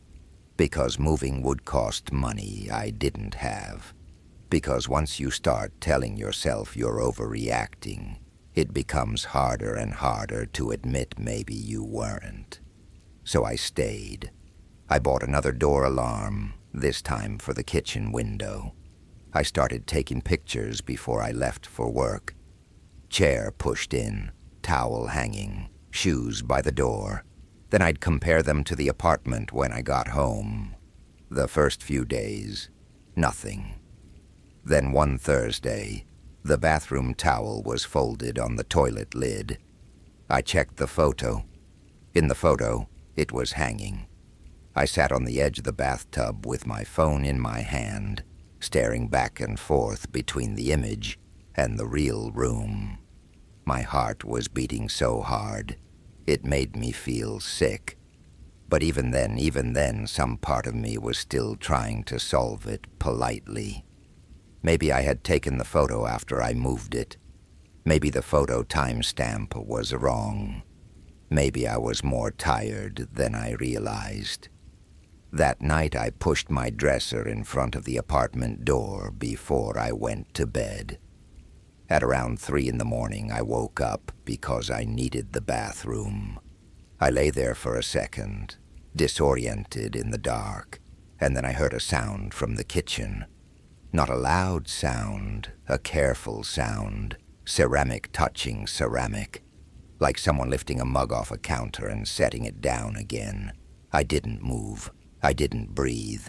I listened so hard that my ears started ringing. Then I heard the chair slide a few inches across the floor. I think people imagine that fear makes you brave, or at least decisive. It didn't make me brave. It made me small. It made me stay exactly where I was with my eyes open in the dark, waiting for the next sound. I remember noticing ridiculous details. The red glow of my phone charger, the way the hallway light from outside slipped under my curtains, the smell of old radiator heat, another tiny scrape, then silence. A full minute passed, maybe more. I told myself I had to do something. Call the police, turn on the light, scream, anything. But what if I was wrong? What if it was the building? What if the noise had come from next door, and I lost my mind in front of 2 officers because a pipe knocked at 3 a.m.? Then I heard breathing, not near me, not close enough to feel. But there was breathing in the apartment that wasn't mine. I don't know how long I stayed in bed after that. Eventually, dawn started thinning the dark around the curtains, and with daylight came this pathetic little wave of courage. I grabbed my phone, slid off the bed, and locked myself in the bathroom. I called the police from there. When they came, they checked the apartment. The front door was still blocked by the dresser. The window alarm was still attached. No one was in the closet, under the bed, or behind the shower curtain. One officer asked if I was on any medication. I said no. He nodded in this careful way I hated. Then the other one, the older one, asked if they could see downstairs. The landlord had to be called. He showed up irritated and half-dressed. They opened the pharmacy, went straight to the storage room, and stood there a long time without saying anything. I was in the hall outside, cold all over. Finally, the older officer came back and asked me if I'd been hearing noises, mostly at night. I said yes. He asked if anything had ever gone missing. I said no. Then he asked if I'd ever noticed food wrappers, cigarette smells, or signs that someone was staying. I said no again. He rubbed a hand over his mouth and looked past me for a second, like he was trying to choose his words. There was a section of drywall in the storage room ceiling that had been cut and reattached from below. Not professionally. Carefully, but not professionally. Above it was the old sealed-off access between the pharmacy and the apartment. It hadn't been fully closed. Years ago, apparently, someone had just covered the opening and left the narrow cavity between. There were blankets up there, a flashlight, empty water bottles, and a milk crate with small things in it. My things. Not valuables. Nothing anyone would steal to sell. A hair tie, one sock, a spoon, the old t-shirt I thought I'd lost in the laundry, a nearly empty bottle of hand lotion, a notepad from my kitchen drawer with 2 pages torn out. I felt this awful drop inside me when he told me. Not shock exactly. More like recognition, like my body had known before the rest of me caught up. They never found the person. That's the part people always expect to have a satisfying ending. They want a face, a motive, an arrest, some clean explanation I can put around it. There wasn't one. The officer told me whoever it was had probably been using the empty store to get in, then waiting until I was asleep or out. He said the reason nothing major was stolen might be because theft wasn't the point. He didn't say what he thought the point was. I moved out that same day. I left half my stuff behind because I couldn't stand to sort through it. My sister came and helped me pack, and I remember her trying to sound calm, trying to make practical little comments about boxes and tape, but every now and then she'd stop and stare at some ordinary object in my apartment, like it had personally offended her. For months after that, I couldn't sleep without checking every room more than once. I'd wake up convinced I'd heard a cup touch a counter. I'd push chairs in and feel my hands go cold. What got to me most wasn't the idea that someone had been in my apartment. It was how intimate it had been, how patient, how long they'd been close enough to hear me humming while I washed dishes, or talking on the phone, or coughing in my sleep. How they had touched things I touched every day, and then put them back slightly wrong, as if they wanted me to know without ever having to be seen. Even now, when I visit someone's home and notice a chair a little turned away from the table, I have to stop myself from staring at it too long, because I know how easily a life can keep looking normal while something quietly waits above your ceiling. I didn't tell anyone about the nursing home for a long time because I was ashamed of how long it took me to understand what was bothering me there. When I first took the job, I was 26 and exhausted all the time. My dad had just died the year before, and I needed work that paid a little better than retail.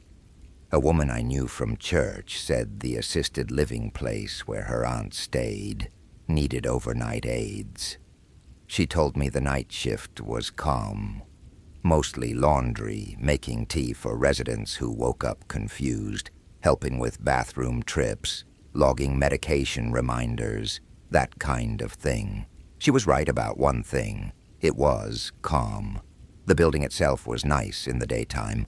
Soft lamps, beige walls, family photos in frames outside residents' doors, music from the 40s playing at the front desk. But at night it changed in a way that's hard to explain unless you've spent time in a place built around vulnerable people trying to sleep. Nothing dramatic changed. The lights just dimmed. The televisions went off. The regular staff left. The smell of coffee faded, and underneath it you noticed everything else. Powdered detergent, hand sanitizer, heated plastic from old vending machines. a sweet smell from the memory care wing that was really just lotion and clean blankets and age. I worked mostly with one other aide named Marisol. She was older than me and had the kind of low, steady voice that made every situation seem manageable. If someone got agitated, she could talk them back down. If a family member came in crying at midnight because they thought they were making the wrong decision about leaving their mother there, Marisol could stand in the hallway with them for 15 minutes and somehow make them breathe again. The residents knew her. They trusted her. I did too.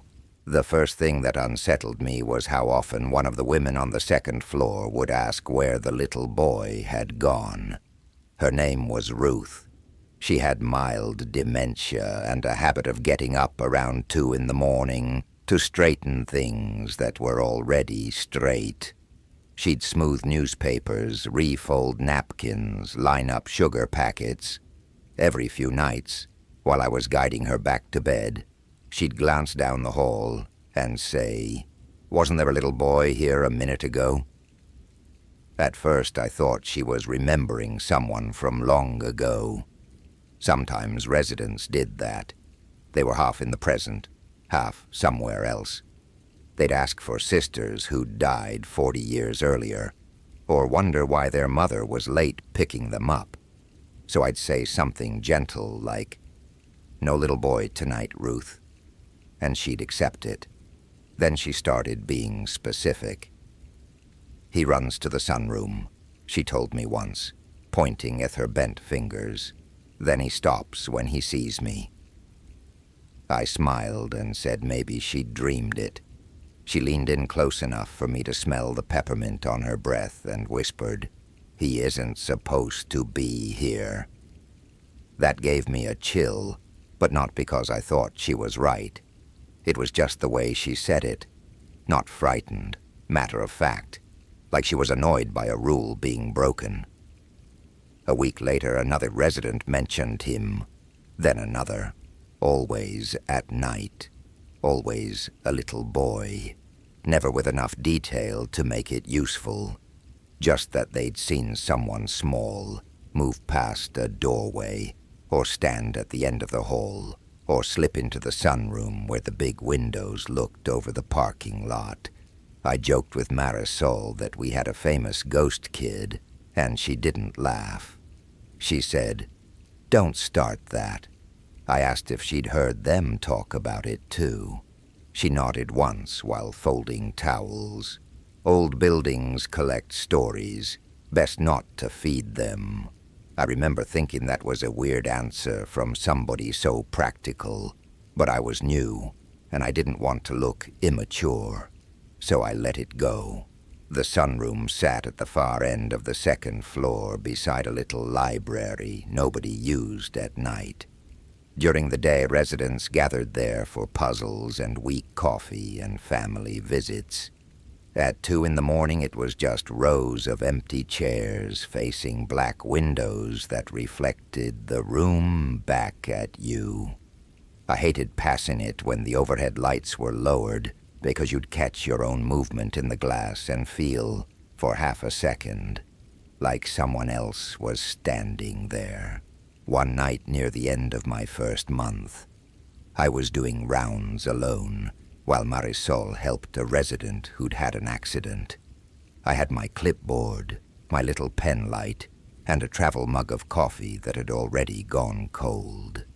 I checked on Ruth, checked on a man who snored with his mouth open and one arm over his eyes, checked the linen closet, and then headed toward the sunroom because one of the motion lights at that end had clicked on. I assumed it was nothing. Sometimes those sensors picked up shifts in temperature from the vents. Sometimes a resident had wandered out and gone back already. I turned the corner and saw the room dimly lit, chairs in neat rows, the puzzle table empty, and there was a juice box on the floor. That doesn't sound like much, but it was enough to stop me. It was one of the little apple juice boxes from the daytime snack cart, straw still attached, not crushed, not old, just lying there near the window as if someone had dropped it and never bothered to pick it up. I stood in the doorway looking at it. I knew it hadn't been there earlier because Marisol and I had cleaned the room before shift change. I also knew no resident on that floor could have gotten a juice box by themselves at that hour without going downstairs through the staff kitchenette. I picked it up. It was cold, and I went downstairs and asked Marisol if she'd brought a snack up for someone. She looked at the juice box, then at me, then said no. I told her I found it in the sunroom. She didn't answer right away. Then she took it from me and threw it in the break room trash. "That's all?" I asked. "What else do you want me to do?" I didn't know. Check the doors, maybe. Review the resident list. Tell me if some employee's kid had been there earlier. Anything. But she just went back to charting. After that, I started noticing other things. A child-sized plastic spoon in the laundry room sink. A cartoon Band-Aid wrapper in a hallway trash can. Crayon marks on the back page of the visitor sign-in clipboard that looked fresh.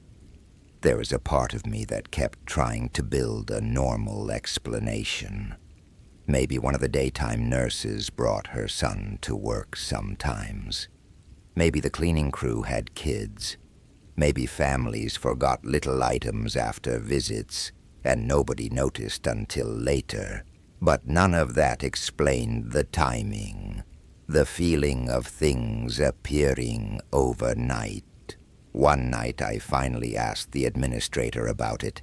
Not directly. I just asked whether staff were allowed to bring children in after hours. He looked surprised. "No, absolutely not." "Does anyone?" "Not that I know of." He smiled then, in that polished managerial way, and asked why I was asking. I said I was just curious. I didn't want to sound ridiculous. He told me overnight work could play tricks on you, and that I should try to sleep more on my days off.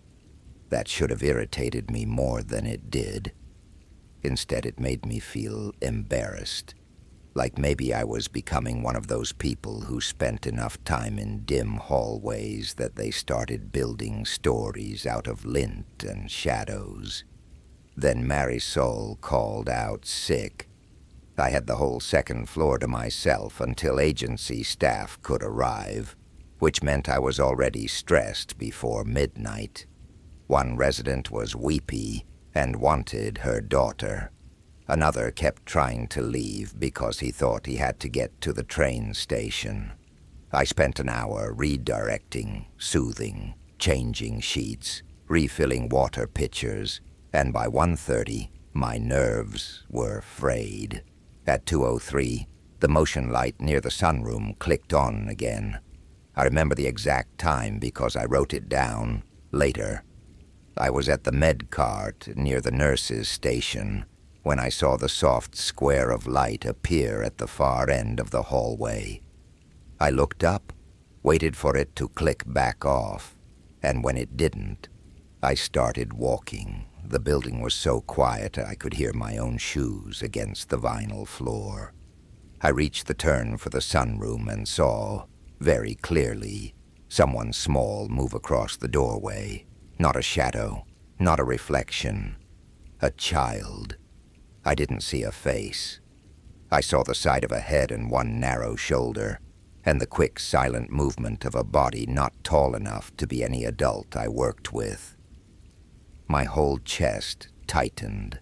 I said, "Hello?" Automatically, in that polite voice you use before your brain catches up and asks why you're being polite. No answer. I stepped into the room. Nothing. The chairs were empty. Windows black. Puzzle table clear. No place to hide except behind the curtain and under the table, and no child was there. but the far library door was open a few inches, and I knew for a fact we kept it shut at night. I crossed the room and pushed it open wider. The library was tiny. 2 bookshelves, 1 recliner, 1 lamp, stacks of donated novels nobody read anymore. There was also a second door at the back leading to a narrow service corridor, used mostly for storage access. That door was open, too. I stared at it. There are moments when fear stops feeling sharp and starts feeling thick, like the air itself has changed. I was in that kind of moment. Everything in me was saying, don't go in there. But I also had residents sleeping 20 feet away, and I couldn't just decide that some unknown person wandering the building was none of my business. So I called out again. Still nothing. I took my pen light and went through. The corridor smelled like dust and paper. It connected to an old records room, a housekeeping closet, and a back stairwell that led down to the loading area. The penlight beam shook in my hand enough that I noticed it. Halfway down the corridor, I saw something on the floor, a small sneaker, blue canvas, Velcro strap. I stopped dead. There's something especially sickening about a child's shoe when there's no child attached to it. I don't know why. Maybe because it suggests urgency or carelessness, or that somebody left quickly. I crouched down and touched it. Warm. That was enough for me. I backed out, called 911, then called the administrator, then stood at the nurse's station trying to keep my voice steady while answering the dispatcher's questions. I locked the stairwell access as instructed and waited with my eyes on the hall. The police came fast, faster than I expected. They searched the building, the loading dock, the parking lot, the maintenance shed. No child, no intruder, nothing. But the back stairwell door at ground level had been tampered with. Not broken exactly, just not latching unless it was slammed. Anybody who knew that could slip in after hours. The shoe, they told me later, matched a pair kept in a donation bin for residents who sometimes needed emergency clothing. It had probably been taken from storage. That should have helped. Instead, it made everything worse. Because if no child had come in from outside, then who had moved fast enough for me to glimpse them and disappear? And who had been leaving all those small things around for weeks? The answer came in pieces over the next month, and I almost wish it hadn't. One of the agency nurses, a woman who'd worked at a dozen different facilities, told me places like ours sometimes had shadow caregivers. That was her phrase. Not official, just people on staff, often underpaid and burnt out, who developed strange routines under stress, hiding snacks, moving objects, talking to absent family members as if they were present, creating little private systems to cope with long nights and dying residents, and the awful blur that happens when care becomes repetitive and lonely. I didn't understand what she was hinting at until Marisol came back. There was a new softness to the way people talked around her. The administrator asked me strange questions about whether she'd seemed forgetful lately, whether I'd ever seen her in parts of the building where she didn't need to be, whether she ever mentioned her grandson. I said yes to the grandson. I'd heard about him more than once. He lived out of state with his mother after a bad divorce. Marisol missed him terribly. She kept a school photo in her wallet and once showed it to me in the break room. He was 8, with a stiff smile and a cow lick. The residents who mentioned seeing a boy had all described him as small. Not toddler small, school age. I didn't want to think it. I really didn't. But once the thought was there, it fit too many things. The juice boxes, the cartoon band-aids, the crayons, the fact that Marisol never wanted me talking about it, the fact that she worked more overnights than anyone else, and knew every blind spot in the building. They didn't fire her immediately. There had to be an investigation, meetings, documentation. During that time, she kept working reduced hours while management danced around the real problem. I watched her differently after that, and I hated myself for it. Because most nights, she was still kind, still competent, still the person who knew exactly which resident liked her tea, reheated twice, and which one calmed down if you folded washcloths with her. Then I came in early one evening and found her in the sunroom alone. She was kneeling on the carpet near the window with her back to me, speaking in a low voice I couldn't make out. I thought she was praying. I almost backed away. Then she laughed softly and said, "No, if you run there, you'll wake them." I went cold. She turned and saw me. For 1 second, her face didn't look embarrassed or startled. It looked irritated, as if I had interrupted something real. Then it changed. She stood up, smoothed her scrub top, and said she was talking to herself. She smiled like that settled it. I said okay, but my voice sounded far away. A week later, she was gone. Officially, it was a leave of absence. Unofficially, everyone knew she wasn't coming back. Nobody ever told me exactly how far it had gone. I heard different versions from different people. That she'd brought toys into the building and set them out at night.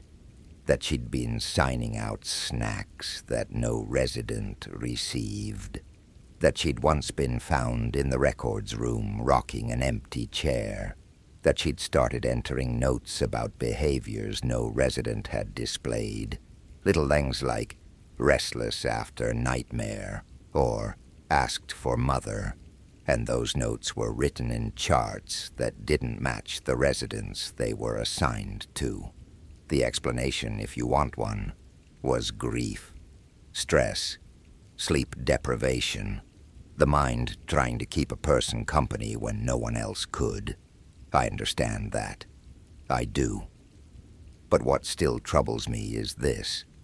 The night I saw someone move across the sunroom doorway, I am certain it was not Marisol. She was too tall, for one thing. And the shoe on the floor was warm.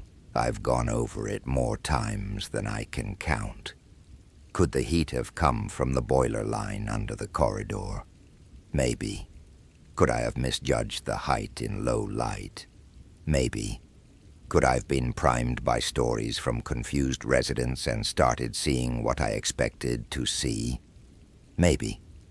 That word has carried so much of my life. I quit a month after Marisol left. I told people the hours were too hard, which was true. I didn't say that I couldn't stand the second-floor sunroom anymore. I didn't say I had started hearing soft running in my dreams, always ending right outside my bedroom door. I didn't say that when I closed my eyes.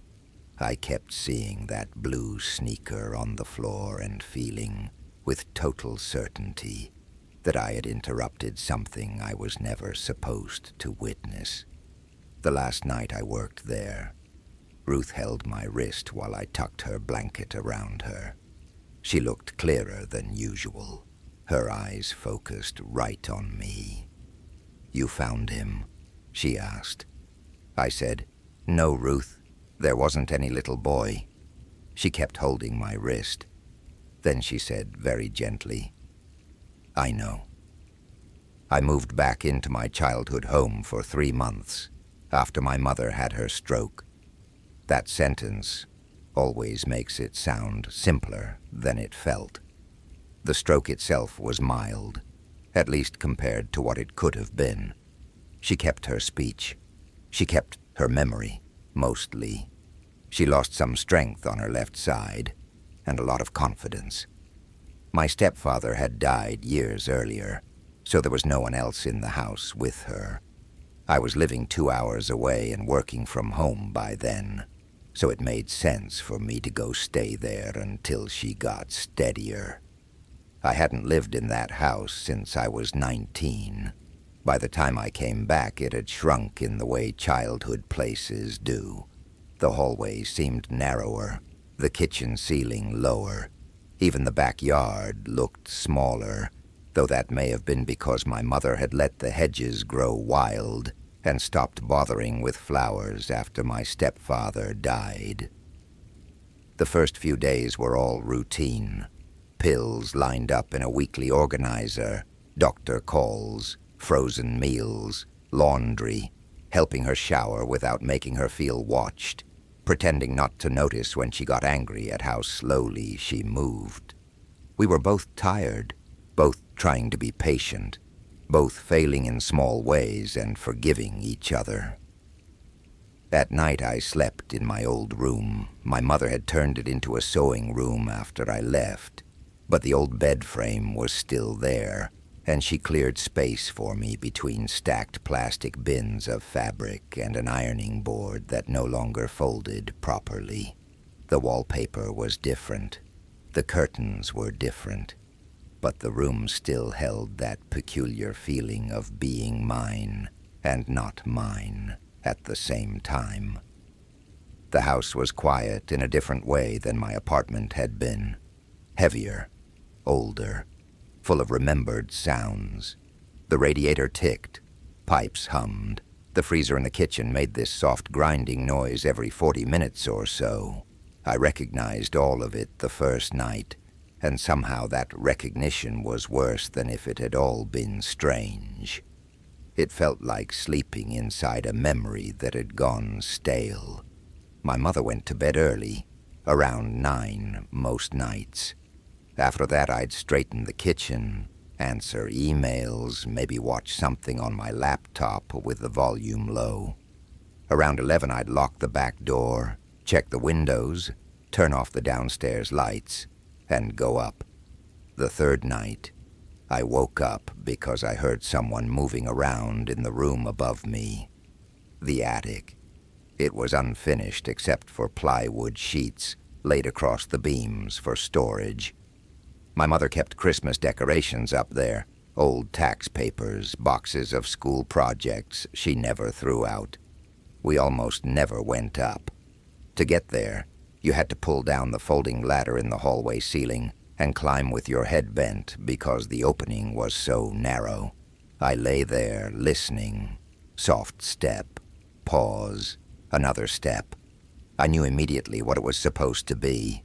A squirrel, probably. Maybe a raccoon. Old houses made room for animals in ways newer houses didn't. But something about the spacing of the sounds bothered me. They weren't skittering. They were measured, slow enough to suggest thought. I listened until it stopped, then eventually fell back asleep. In the morning, I asked my mother if she'd heard anything in the attic overnight. She said no. I told her it might be an animal. She buttered toast and said, "Wouldn't surprise me. This house has more holes than I do." That made me smile, which I think was her intention. I meant to look into it that day, but didn't. The nurse came. Then the pharmacy called about one of her prescriptions. Then I had a work meeting. By evening, I'd forgotten. The next night, I heard it again.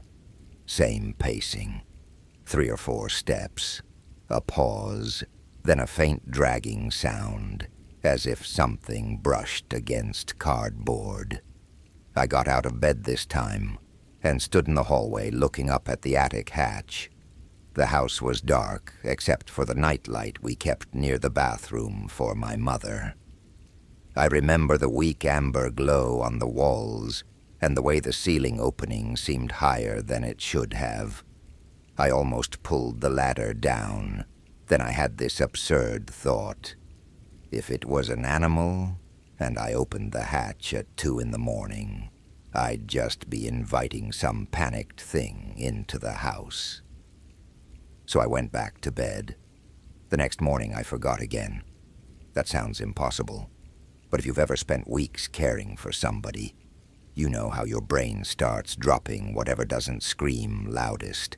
Meals, medications, mobility, paperwork, insurance calls. The days filled up. I got used to being tired. The attic noise became one more thing I'd remember briefly at breakfast, and then lose by lunch. Then my mother asked me why I'd been going up there at night. I was making tea when she said it. Just like that, as if asking whether I'd taken the trash out. I turned around and said, "Up where?" "The attic," she said. "You were walking around." I felt the skin on my arms tighten. "I haven't been in the attic." She frowned, like I was correcting her unnecessarily. "Well, somebody was," I asked when she heard it. "Last night, and maybe the night before." I told her I'd heard noises too, and thought it might be an animal. She looked relieved. "Good, I thought maybe you were sleepwalking." That word stayed with me all day. I had never sleepwalked in my life, not as a child, not ever. But once the idea existed, it started attaching itself to little things. I'd wake up with the blanket half on the floor. I'd find my phone on the dresser when I was pretty sure I left it on the nightstand. One morning my bedroom door was open, though I always slept with it shut. Normal things, maybe, but the kind of normal things that become evidence when you're already primed. That evening I dragged a chair into the hallway and pulled the attic ladder down. Dust fell from the seams. The air that came down smelled dry and old, like paper and insulation. I climbed up with my phone flashlight. Nothing dramatic was waiting for me, just boxes, plastic bins, 2 broken lamps, a rolled-up rug, an old fan, and years of the family's forgotten life.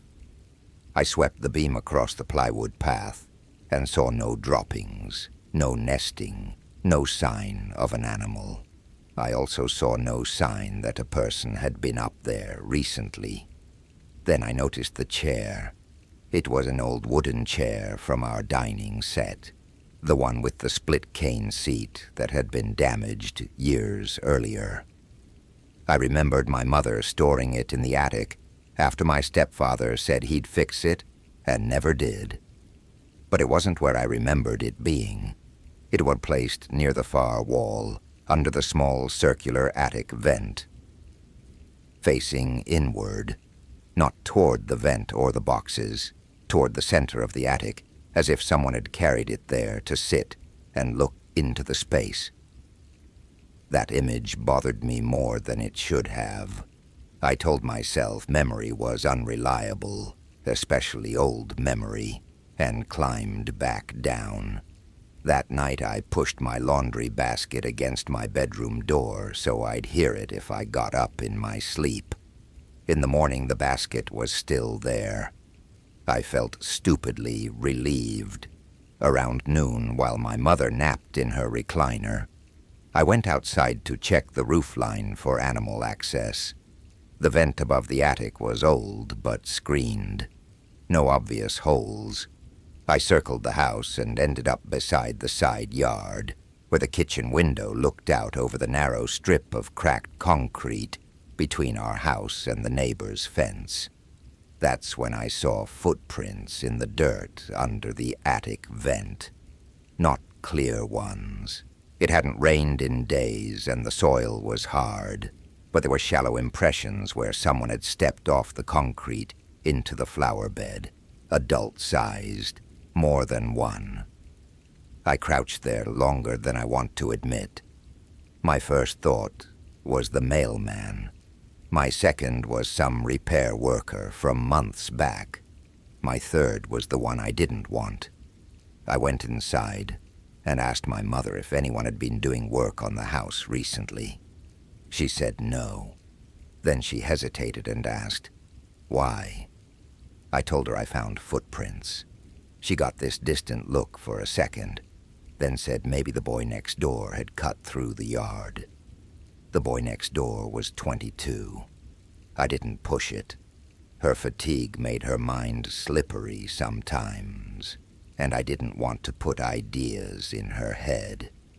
That afternoon I bought a cheap motion camera from a hardware store and set it up in the upstairs hallway, pointing at the attic hatch. I told my mother it was for the squirrel. She nodded, but I could see she didn't fully believe me. Nothing happened the first night. Nothing happened the second. On the third, the camera recorded me getting up at 1:14 a.m. to use the bathroom, then going back into my room. After that, no movement, but I still heard the attic. On the fourth night, I woke at 2:37 to the same slow pacing overhead. I sat up, grabbed my phone, and checked the camera feed. No movement in the hall. The hatch still shut. The sounds continued. I don't know how to describe the feeling that came over me then, except to say it was colder than fear. Cleaner. Like a line being drawn through all the excuses I'd been making. If the hatch hadn't opened and I wasn't sleepwalking and the sounds were still up there, then either there was an animal heavy enough to walk like a person, or there was another way in and out of that attic I didn't know about. At first light, I went back up. I checked every wall, every vent, every seam. It took 20 minutes before I found it. In the far corner, behind stacked boxes of Christmas ornaments, was a narrow access panel I had never seen before, cut into the sloped wall where the attic met the older part of the roof line. It wasn't original. Someone had made it. The wood piece lifted out from the bottom, and behind it was a cavity just large enough for a person to crawl through on hands and knees. I shone my phone light in and saw darkness, then old beams, then a drop into the dead space above the pantry ceiling. The cavity continued farther than the light reached. My mouth went dry. I climbed down too fast and almost slipped on the ladder. My mother was at the kitchen table when I got there, reading the same magazine page she'd been staring at for 10 minutes.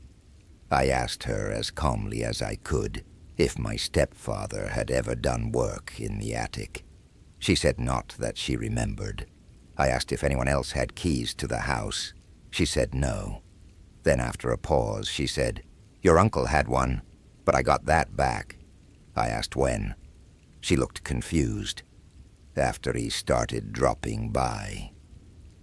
My Uncle Rick was my stepfather's younger brother. I hadn't seen him in years. Nobody in the family liked him much, though nobody talked about why in a direct way. He was the kind of man whose name always came with a sigh before it. Some money issue, some boundary crossed, some promise broken. "What do you mean, dropping by?" She kept tracing the edge of the magazine page with one finger, just stopping in, said he was nearby. Then she added very quietly, "I didn't always hear him knock." That sentence sat between us. I asked her how often he came. She shrugged. "A few times. Recently?" Another shrug. "Did he come in?" No answer. I think she saw my face then because she got defensive. She said I was making too much of nothing. That Rick meant well. That he checked on her after the stroke once or twice when I was out getting groceries. That he knew the house and had always been handy. I asked if he ever went upstairs. She said she didn't know. I called him that afternoon. He answered on the third ring, sounding too cheerful. I told him I was staying with Mom and had a question about some attic work. There was the briefest silence before he said he didn't know anything about the attic. I said there was an access panel up there, and he laughed lightly and asked if I was redecorating. The conversation lasted less than 2 minutes, but by the time it ended, I was shaking. He knew the panel was there, not because of anything direct, just because of the way he avoided surprise, the way he moved instantly to casual, the way people do when they've already prepared themselves for being asked. That night I stayed awake. I turned off all the lights upstairs except the hall night light and sat on the floor of my old bedroom with my back against the wall beside the door. I had my phone, a heavy flashlight, and the ridiculous confidence that comes from being too tired to feel the full weight of what you're doing. At 1:52, I heard it.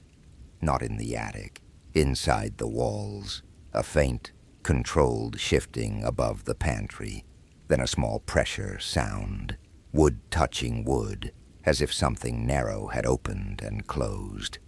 I stood up so fast my knees hurt. The hall camera showed nothing. My mother's room remained dark and quiet.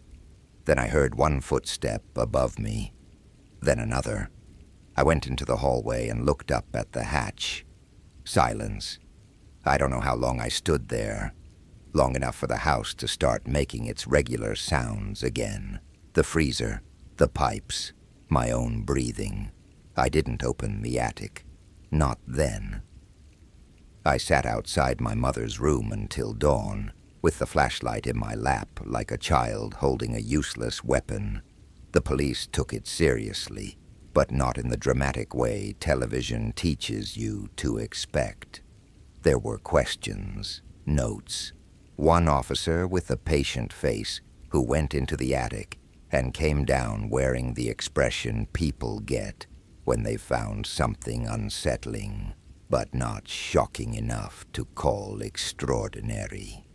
In the crawl space beyond the panel, there were old blankets, a bottle of water, snack wrappers, and cigarette butts. Also a portable radio with dead batteries. The officer asked whether anyone in the family smoked. I said my uncle did. They never proved he'd been staying up there. Not officially. By the time they followed up, he'd disappeared for a while. My mother refused to press for anything. She kept saying maybe he just rested there once or twice when he was drunk and ashamed. Maybe he didn't want to worry her. Maybe he was trying to keep an eye on the house. Maybe. That word again. We changed the locks, sealed the panel, repaired the attic hatch, put exterior cameras up, trimmed the hedges, and for practical purposes, the problem ended. But the house never felt right again. What changed most was my mother. Not because she was frightened, though she was. It was something worse. She was embarrassed. I would catch her apologizing for things she hadn't done, for not telling me sooner that she sometimes heard movement upstairs before I moved back in, for thinking she'd imagined the smell of cigarettes, for once finding the kitchen chair pulled out in the morning and deciding she must have left it that way. I told her none of it was her fault. I still don't know if she believed me. After I went back to my own life, I called her every night for months. Some evenings she sounded almost normal. Other nights she'd ask if I remembered how scared I used to get sleeping in that room as a kid, and I'd say yes, though I hadn't been scared. Not really. Not until later, when memory rearranged itself and I started thinking about small things I'd never questioned. The faint smell of smoke in the upstairs hall when nobody smoked in our house. The rare mornings my mother seemed tense and extra tidy, as if she'd been cleaning around some private shame. The times I woke as a teenager convinced someone had said my name softly from the ceiling side of the room. I tell myself, memory is suggestible, that once you learn something ugly, the past rushes to reshape itself around it. But I also know this. For years, I thought the safest place in the world was the house where I grew up. Now when I picture it at night, I don't think of my bedroom or the kitchen or the backyard. I think of the space above the pantry, narrow and dark, where somebody could wait without being seen and still hear a family moving through the rooms below. When my marriage was falling apart, I started driving at night because it was easier than sitting in the apartment listening to the quiet between me and my wife. We weren't screaming at each other by then. I almost wish we had been. Anger is clearer. Anger has edges. What we had was worse. A drained, polite sadness. We spoke in logistics. Who was picking up groceries? Whether the rent had cleared? If her mother was still coming in May? If I could please stop leaving dishes in the sink? The real conversations had already happened and gone nowhere. So after she fell asleep or pretended to, I'd take my keys and drive. Not anywhere specific, just around the city and out into the quieter roads beyond it. Past closed gas stations, dark parks, empty strip malls with one pharmacy still open. I liked the feeling of movement without expectation. Nobody needed anything from me in the car.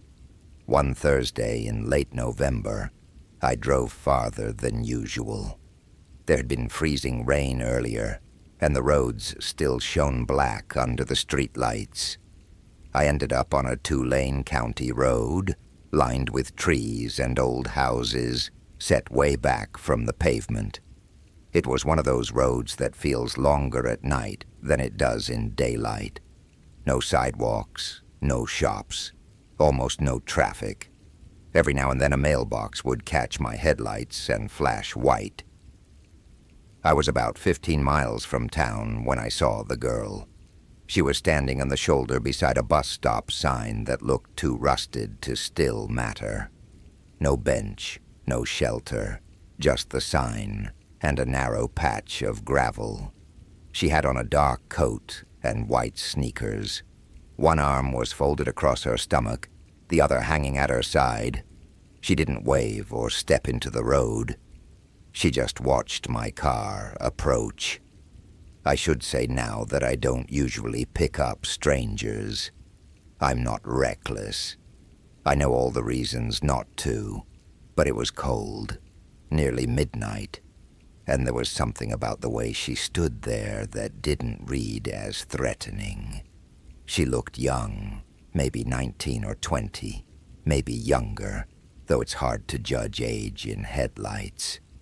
I drove past her. Then I looked in the mirror and saw her still standing there, not moving. I kept going maybe another 100 yards before I pulled over. Even then I almost drove away again. The whole thing felt wrong in that vague, irritating way your instincts can feel wrong without offering anything useful. But I thought about my own sister at that age, about how furious I'd be if people passed her by on a freezing night because they didn't want trouble. So I reversed carefully and stopped beside her. I rolled the passenger window down a few inches and asked if she needed help. She bent slightly to look in. Up close, she seemed older than I first thought. Mid-20s, maybe. Pale, tired, hair pulled back messily. No makeup, no bag. That last part struck me immediately. If you're stranded somewhere, usually you at least have a phone, a purse, something. She said, "My car died." Her voice was hoarse, like she'd been crying earlier or had a cold. I asked where her car was. She pointed behind her, into the dark, beyond the ditch. "Down there. I don't want to go back." That made me hesitate. I asked if she wanted me to call someone. She shook her head. "Can you just take me a little way, to Cedar Hill Road?" I knew the name vaguely. It intersected with the county road a few miles ahead and had a cluster of houses off it. I said yes before I'd fully decided to. She got in and closed the door quietly. The car smelled faintly of wet wool and old heater dust. She buckled her seatbelt without being asked. I remember that because it made her seem normal in a way I needed. I asked if she was okay, and she said, "I'm fine," too quickly. Then she turned toward the window. We drove in silence for a while. I kept expecting her to start explaining herself. Most people do. They apologize, make conversation, tell you how stupid the night has been. She didn't. She just sat very still with her hands tucked into her sleeves. After maybe 2 minutes, I realized the heater wasn't on. I asked if she was cold and reached to turn it up. She said, "No, please don't." I looked at her, surprised. She was staring straight ahead now, jaw tight. I left it off. Something about that small exchange shifted the whole mood in the car, not because it was alarming on its own, but because it made me feel suddenly aware of being enclosed with someone whose rules I didn't understand. To fill the silence, I asked which house on Cedar Hill she needed. She said, "I'll tell you." A mile later, she said, "You can turn here." The road was narrow and unlit, just a strip of cracked asphalt, with woods on one side and scattered homes on the other. No sidewalks, no porch lights, except the occasional weak yellow bulb in the distance. I asked, "How far up?" "A little more."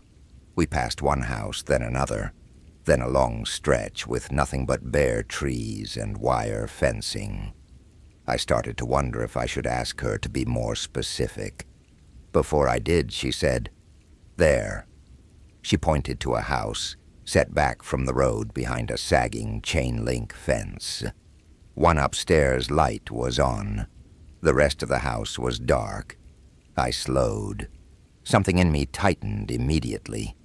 The place didn't look abandoned exactly, but it looked neglected in a lived-in way. Curtains uneven, yard uncut, porch leaning slightly. Not dangerous by itself, just off. "Do you live there?" I asked. She didn't answer. I pulled up near the gate and put the car in park. She kept looking at the house. Then she said, "Can you wait until I get inside?" "Sure." She opened the door, got out, and closed it carefully behind her. I watched her walk up the path. She moved slowly, like somebody delaying an unpleasant conversation. About halfway to the porch, she stopped. Just stopped. I assumed she'd forgotten her keys. I rolled the window down and asked if everything was okay. She turned back toward me, and even in the dark I could tell something in her expression had changed. Not panic, not exactly, more like realization. Then she walked back to the car. When she got to the window, she leaned down slightly and said, "Actually, can you take me somewhere else?" Every alarm bell I had finally started ringing then. I asked, "Where?" She looked over her shoulder at the house before answering, "Anywhere." That was the moment I should have driven away, I know that. But the thing that kept me there was how ashamed she looked. Not manipulative, not wild-eyed, ashamed, like she hated that she was asking. I said, "Do you want me to call the police?" "No." "A friend?" "No." "Then what do you want me to do?" She pressed her lips together. "Just drive." I remember looking at the house again. The upstairs light was still on. No movement in the window. No one coming out. The road behind us was empty. I unlocked the door. She got back in.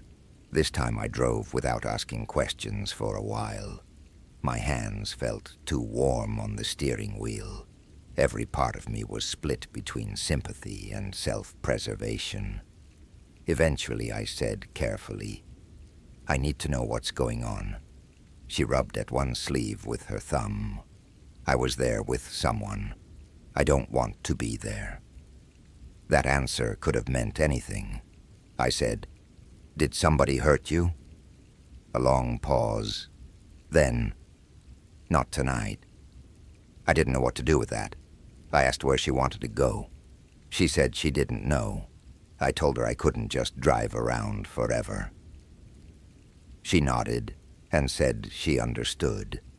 She sounded tired more than anything. A minute later, she asked if there was somewhere open nearby. I said maybe the all-night diner off Route 8. She said okay. So I headed back toward town. As we drove, I noticed she kept glancing at the rearview mirror. Not obsessively, just often enough for me to notice. I checked it too. Empty road. About 10 minutes later, she asked if I could turn the radio on. I did. Some low-talk show. She asked me to turn it down until it was barely audible. Then after another few minutes, she said, "I think he's behind us." I looked in the mirror. Headlights in the distance. Could have been anybody. "Do you know the car?" I asked. "No." That wasn't helpful. I kept driving. The headlights stayed a long way back, disappeared around one curve, then reappeared closer on the next, straight away. I told myself it meant nothing. Same road, same direction. But then I took a right turn onto a side street that led toward Route 8, mostly to test it. The headlights turned, too. My stomach dropped. I didn't say anything right away because I didn't want to feed panic if I was imagining it. I took another turn. The car behind us turned again. Now she was breathing differently, shallow, fast. I asked what his car looked like. She said, "Sometimes he borrows his brother's truck." That doesn't help me.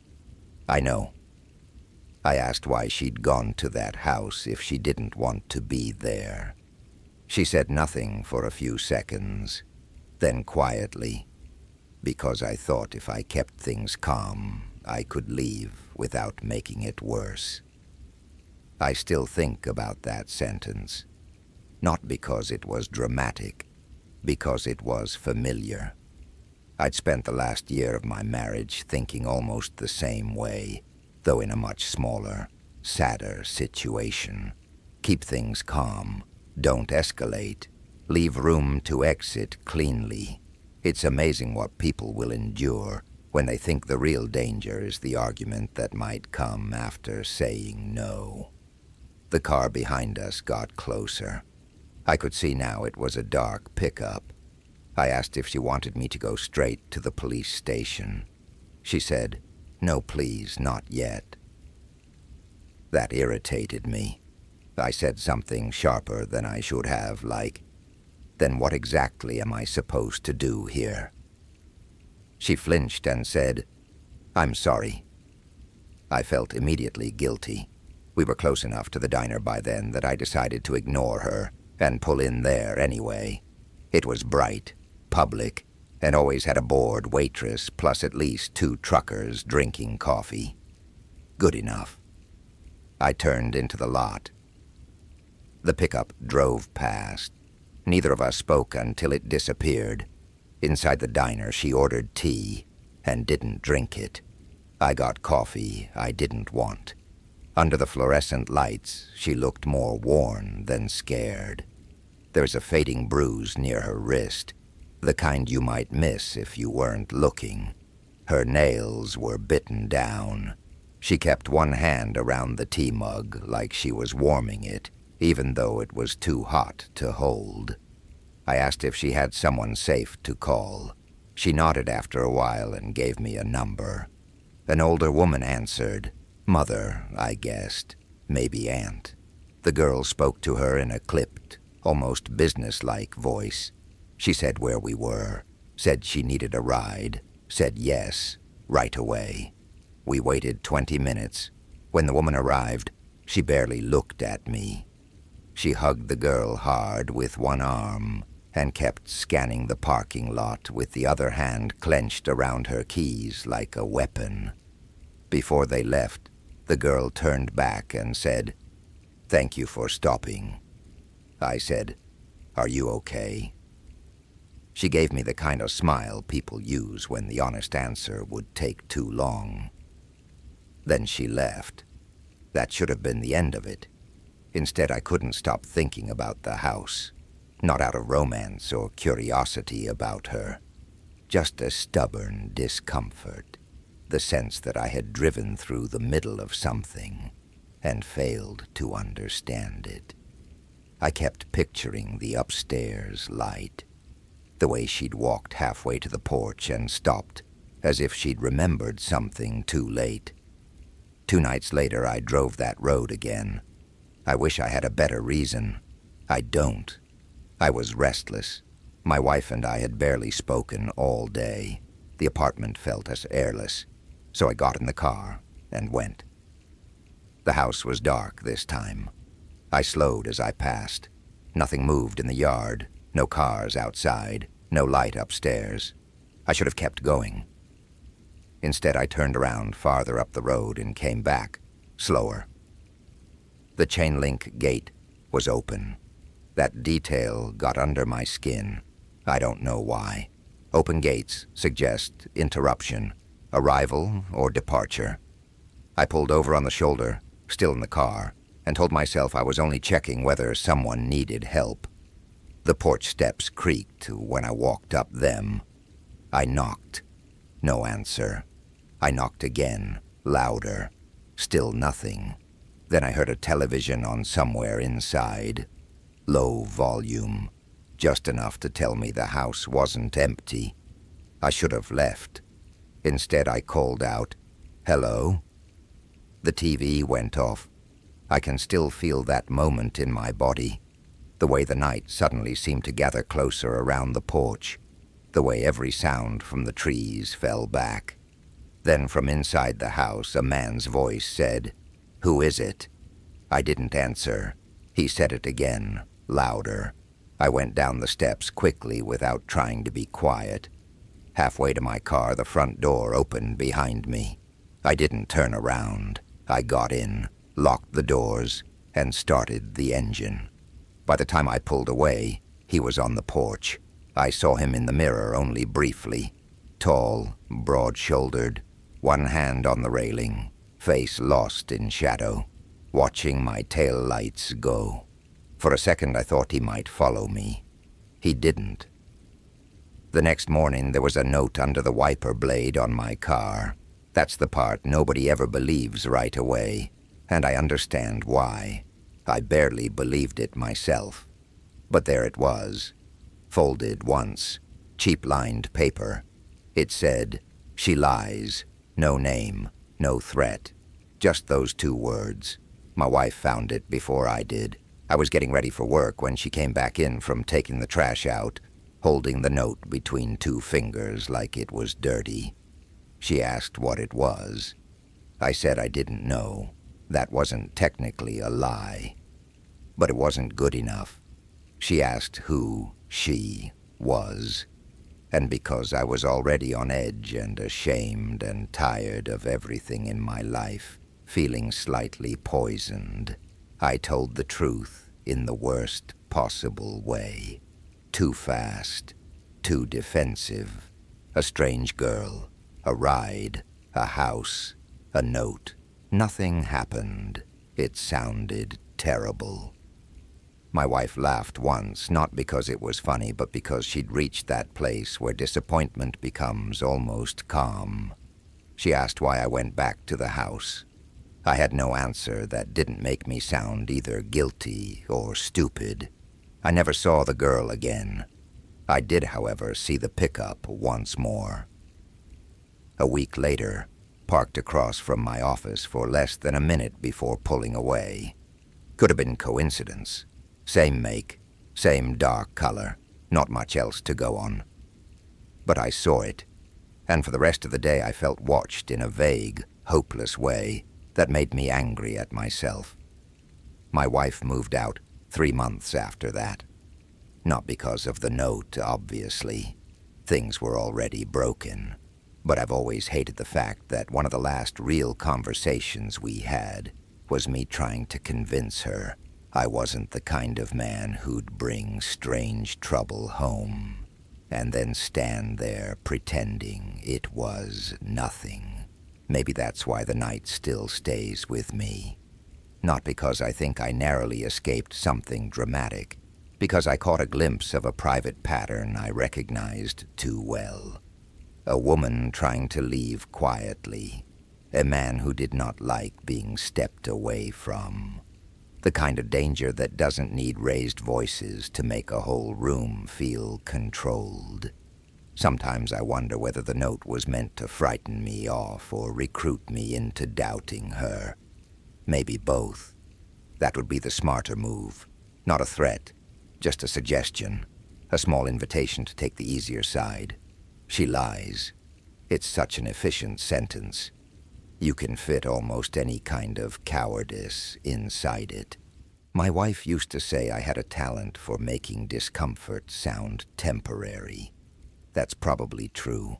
I can sit in almost any bad atmosphere and tell myself it will pass if I don't react too quickly.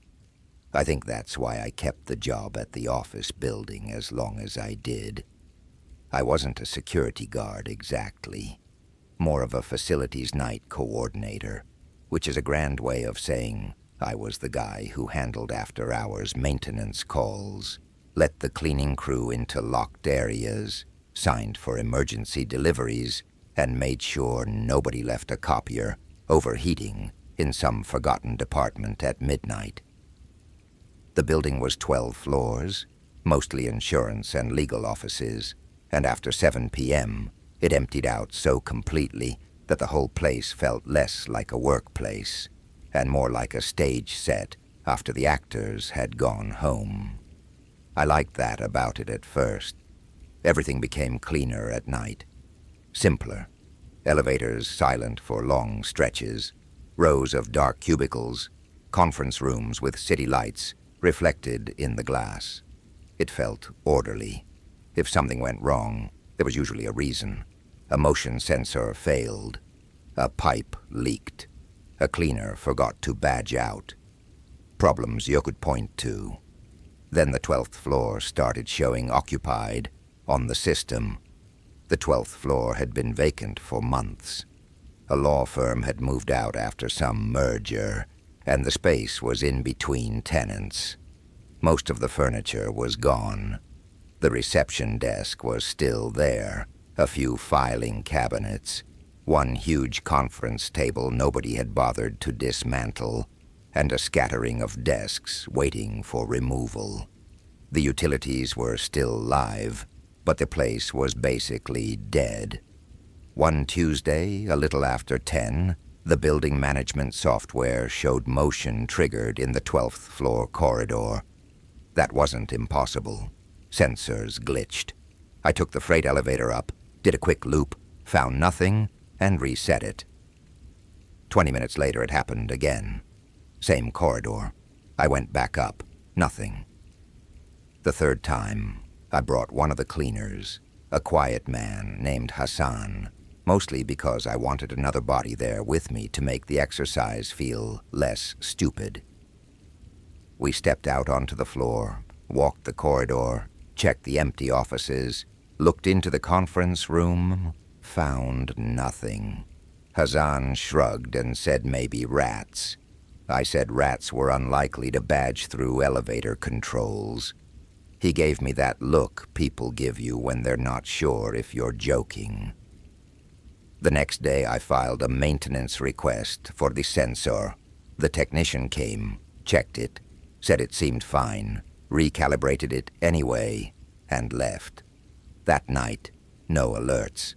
The night after, 2 alerts between 1 and 2 a.m. After the 5th or 6th time, I stopped feeling mildly annoyed and started feeling watched. Not because I believed in anything supernatural. I didn't. It was just the pattern.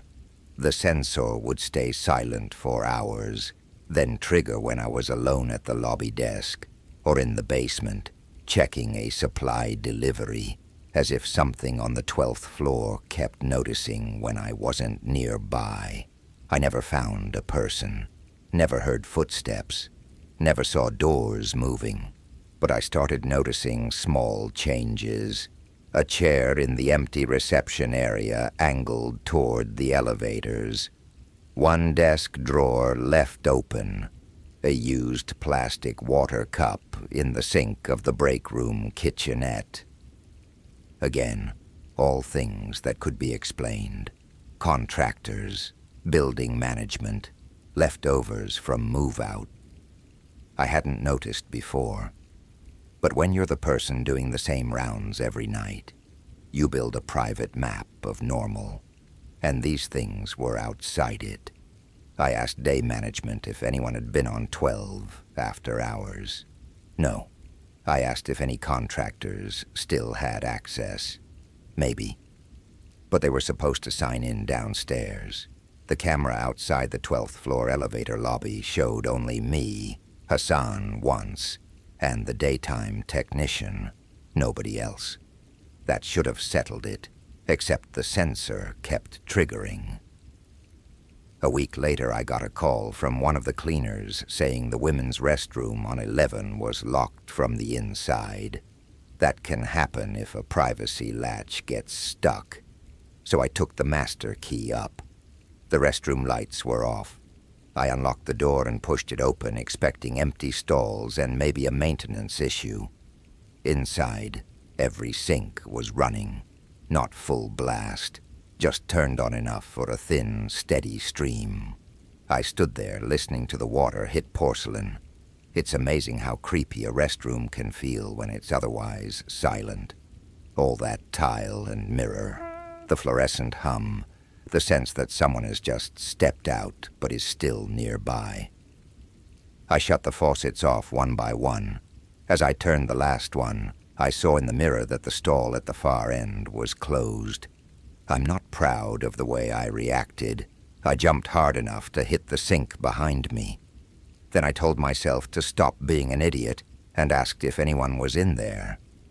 No answer. I went to the stall. Empty. On the back of the door, scratched into the painted metal at about eye level, were 3 letters. H-E-R, just that. Deep enough to show older marks underneath, as if someone had gone over them more than once.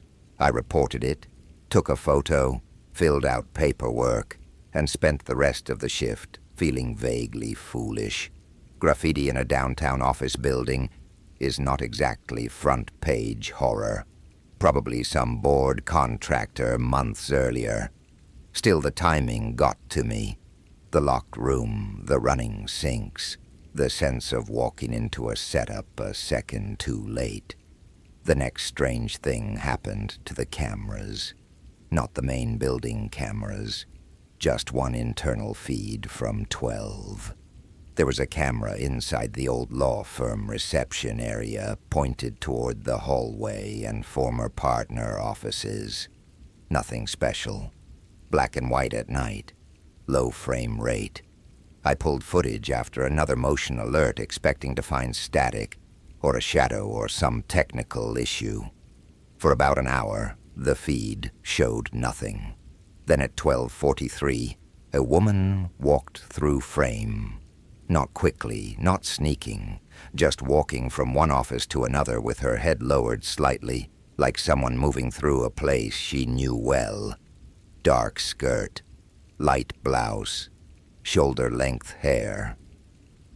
I stared at the monitor so long my eyes watered. The timestamp was right. The elevator camera showed nobody getting off on 12 at that time. Nobody going up. Nobody using the stairs as far as our stairwell cameras showed. Yet there she was, crossing a floor that should have been empty. I called my supervisor at home. He sounded annoyed until I told him we had an unauthorized person on camera. Then he told me to call the police and wait in the lobby. The police came, searched the whole building, found nothing. When I showed them the footage, one officer frowned and asked whether it could be old video looping. I said I didn't think so. He asked to see it again. The second time, he pointed out that the woman never fully turned her face toward the camera. Also that the office she appeared to enter no longer had a working door. It had been removed during renovation prep. On the video, though, you could clearly see her pass behind a door frame and disappear as if into a closed room. That bothered him. It bothered me more.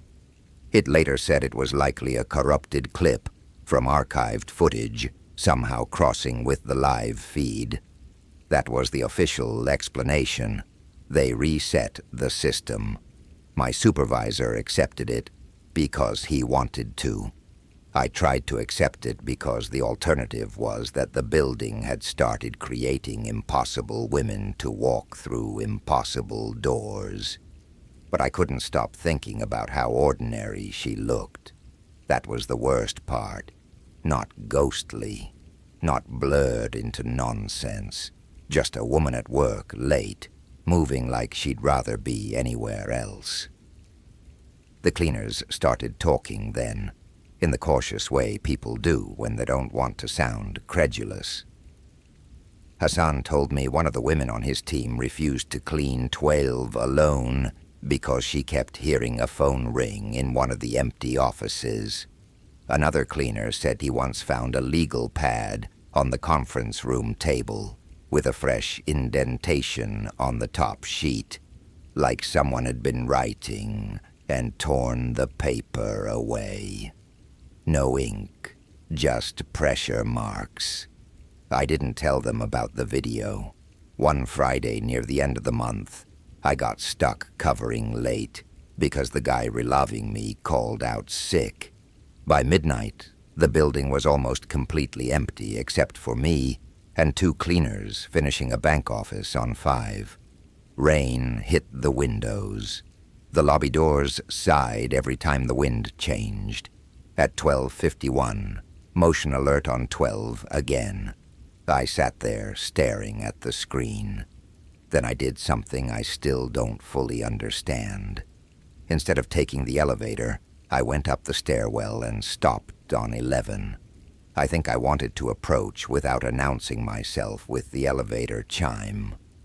I think I wanted finally to catch whatever was happening before it could vanish into paperwork. The stairwell door to 11 opened onto a dim corridor with half the overhead lights off for energy saving. The women's restroom, where I'd found the sinks running, was halfway down on the right. The scratched stall door had already been repainted, but I still glanced at it when I passed. At the end of the corridor was the service stairwell to 12. Employees from the old law firm used to take it rather than the elevator. The door at the top was propped open with a wedge by contractors weeks earlier and apparently never fixed. I climbed. The 12th floor corridor beyond was dark, except for emergency lighting and the faint spill from the city through the conference room windows. My footsteps sounded too loud on the carpet. I remember every detail of those first seconds. The smell of dust, and something floral underneath it, very faint. The glow from exit signs, the way the empty reception desk looked almost occupied in low light because of a stack of leftover mail trays. Then I heard a phone ringing. Not electronic chirping. An old office desk phone ring, slightly muffled by distance. 1 ring, pause, 2nd ring, it was coming from deeper in the suite, beyond the partner offices. I moved toward it before I could really think better of it. My flashlight beam crossed door frames, empty shelves, tagged furniture waiting for disposal. 3rd ring. Then it stopped. The silence after it was so complete that I could hear the blood in my ears. I said, "Hello?" Because apparently in moments of extreme unease I become absurdly polite. No answer. I reached the old corner office where the ring seemed to have come from. The room was mostly empty except for 1 desk pushed against the far wall and a phone sitting on it. A corded office phone. No line connected. The handset was in place. I stood there feeling my skin go prickly all over. Then from somewhere behind me in the corridor, I heard a chair roll slowly across the floor. Not far. Just a smooth little glide on carpet, followed by a soft tap. I turned so fast my flashlight bounced off the wall. Nothing in the doorway, nothing in the corridor beyond.